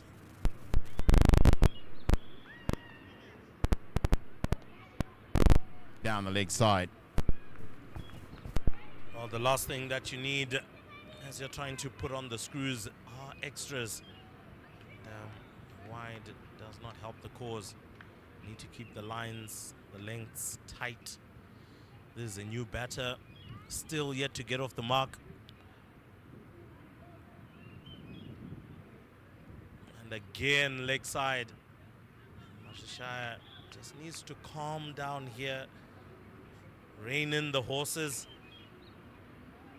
And no need to try and push the ball towards the stumps. I would actually think right now try to get it away from the batter, pull her into a shot, pull her into a drive, and maybe get that edge.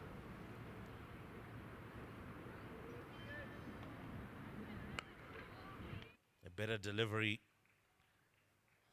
ends up in a dot ball. So once again, Darlington, I know you've been in situations like these before. And what's going through your head as a seamer, going back to your mark? I think it's just about getting the ball in the right area. Just want to make sure you bowl in the right area. And then, because all of us generally have one ball that we practice most of the time. And that's the one you want to bowl. Because that's the delivery that would have worked for you throughout your career. That is a good one. Gone past the outside edge. Back in my playing days, I used to bowl mostly outswingers. I've been wanting to get it to pitch around about middle of the north, past the outside edge, or find the outside edge, middle and leg, and try and middle and north, and try and get it to find the outside edge. So you draw them into a shot and find the outside edge, and then this just to make sure that if anything happens, you have the personnel in place to take the chances that you create.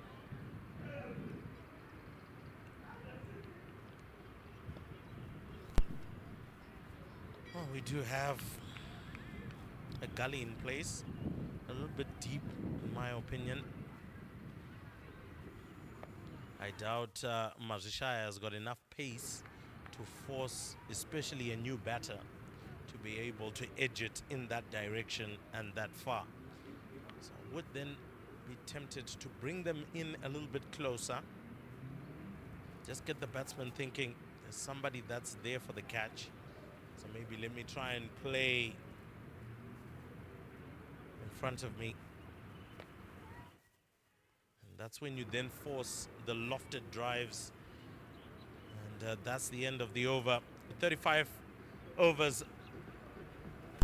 Other 35 overs done and dusted. 15 overs to go.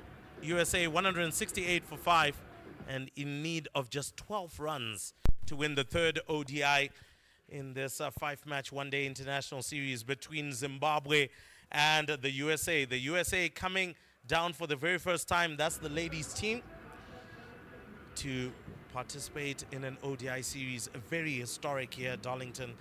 And obviously, we would love to be seeing more of the USA. Other countries as well coming through. We know Ireland have done their bit. They've come through quite regularly here to Zimbabwe. And surely looking forward to other countries as well coming and giving our girls a run for their money.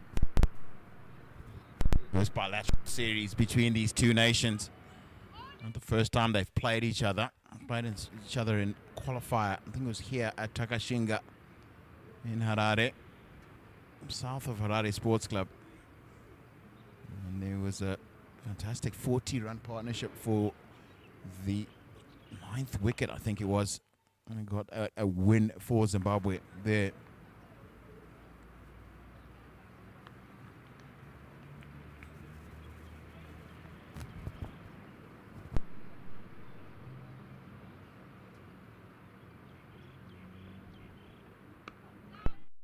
It was actually a 10th wicket.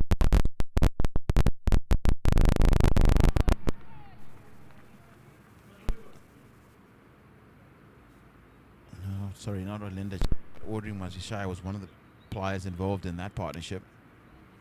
Olinda Chari making her debut today.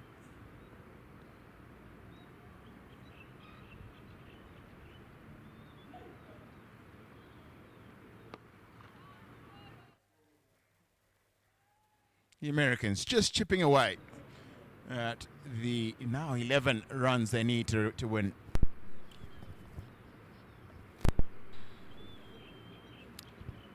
Well, 2 deliveries left in this over. 170 for 5.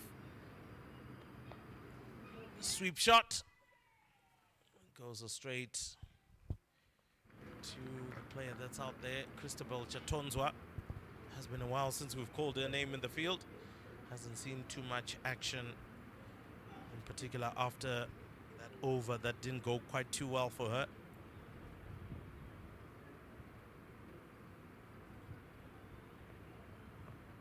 Tossed up. And Modesta Mupachikwa appeals, and it's given. Well, a fortuitous wicket. Not sure what happened there. Most likely could have actually just nicked the bat on the way through after she was through with the shot. But nonetheless, Zimbabwe won't care. It's another wicket in the bag. This time it is Isani Vagela. I think she's gone through the sweep shot. And it's come off the gloves. And Zimbabwe pick up wicket number 6.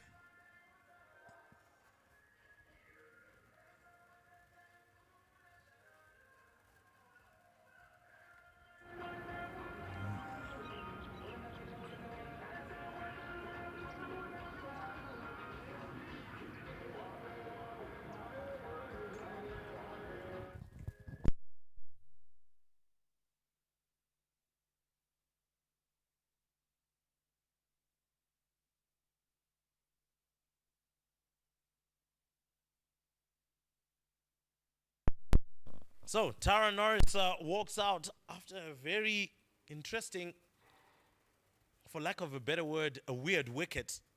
But 171 for 6. And one thing that I know the USA don't want to do is botch this one after having done so much good work to get themselves in this position. Josephine Como back into the attack. Only 9 runs needed by the USA to wrap up this win.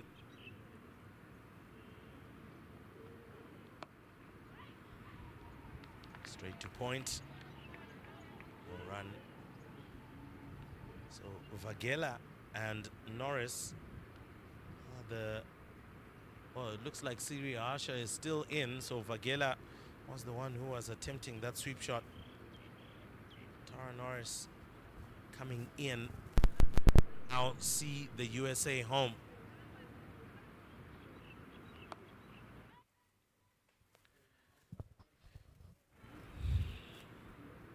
Well. Talk about a very, very fortuitous wicket. I still can't believe that that's what happened there, Darlington. Still can't believe. I'm going to say now 171 for 6. Just 9 needed. Zimbabwe need 4 wickets to win.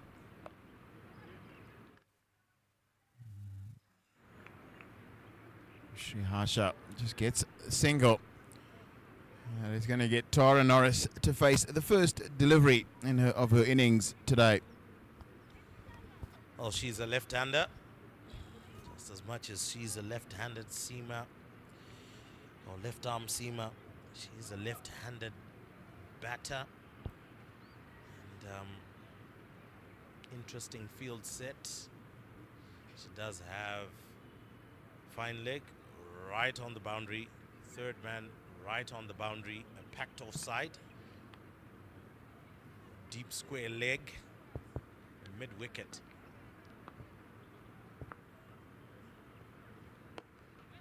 And around the wicket. Sends it to the mid-wicket immediately. Tara Norris has got good build, good shoulders, can definitely hit the ball once given the opportunity.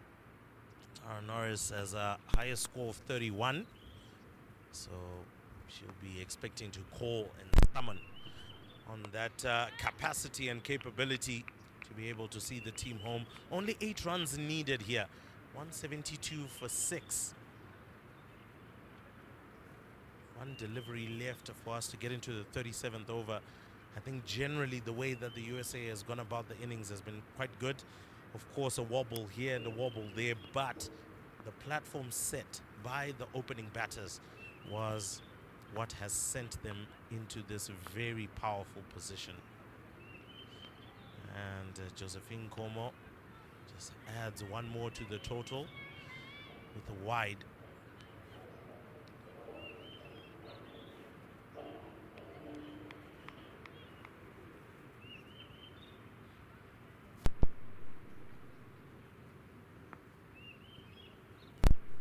Sun is setting quite nicely here at Harare Sports Club.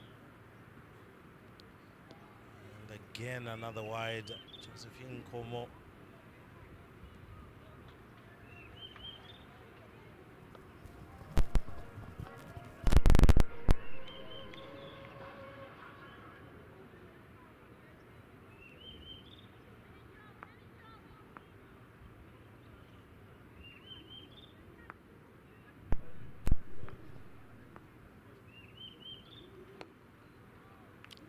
Straight to Tara Norris, a much better delivery there. And so that's the end of the over. 37 overs gone, 174 for 6. 6 runs to win for the USA.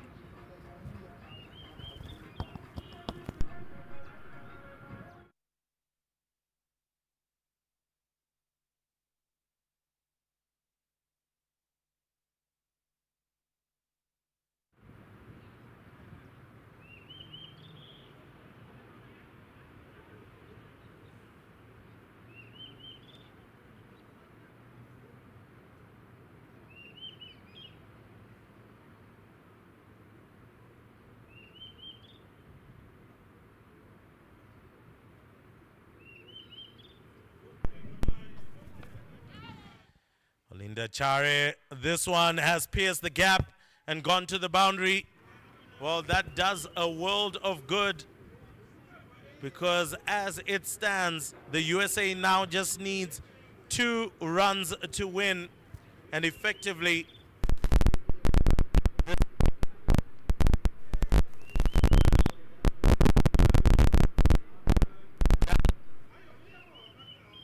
and now it's really going over the finish line. Siri Asher unbeaten on 26 right now. 2 runs needed. Short. And that one pierces the gap, and the USA seal a 4-wicket victory over Zimbabwe. And they pulled themselves back into this 5-match one-day international series. Of course, they are trailing 2-1, but a fantastic all-round performance from the ladies in blue, red, and white. Definitely, the Star-Spangled Banner will be sung today long into the night, Darlington. Very good performance. What they did is they were able to bowl out Zimbabwe. So for 179, and they, as a result, only needed 180 to win. And then they have by 4 wickets.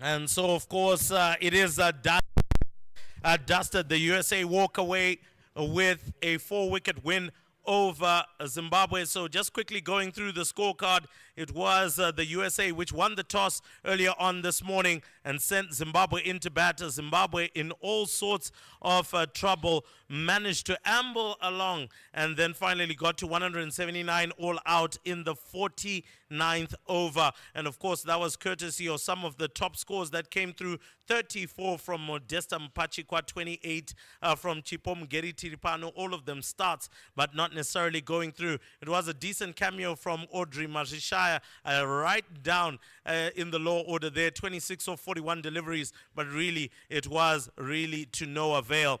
It was Gitika Kodali who was the pick of the bowlers for the USA, 5 for 43 in her 10 overs, and also a fantastic bowling performance from Imadi Sanvi, who picked up 3 for 28 in her 9 overs. She definitely was the one who broke the camel's back when we talk about the Zimbabwean innings.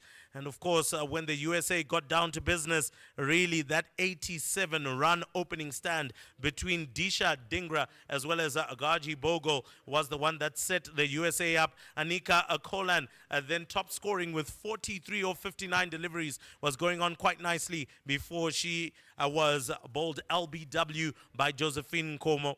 When it came to our bowlers, it was Olinda Chare, 2 for 41, as well as Josephine Nkomo, 2 for 32, whilst a wicket apiece for Nomvelo Sibanda and Audrey Mazishaya. But unfortunately, it was the total which was just too small and defended by Lady Chevrons. But Darlington, obviously a whole lot to look forward to when it comes to this coming Saturday. The USA will have their tails up. Zimbabwe will have to have their wits about them. So what we've seen so far is all 3 matches have gone to the side that have chased their score. And so winning the toss appears to be the first key in the formula towards success here at Harare Sports Club. Zimbabwe won the toss the first 2 games in a row and inserted the Americans to bat and won by 5 and then by 6 wickets. And then today it was the Americans who won the toss and inserted the Zimbabweans, and they themselves get their first victory by 4 wickets. Well, of course, ladies and gentlemen, wherever you're watching from, whether it's the USA, Zimbabwe, or any one of the other viewers from around the world, thank you very much for tuning into this live broadcast of the 3rd one-day international between Zimbabwe and the USA. It is the USA that have pulled one back. They've won by 4 wickets today, and now the series, Zimbabwe still leading, but only just leading 2-1. Make sure you catch up with us Foundation on which we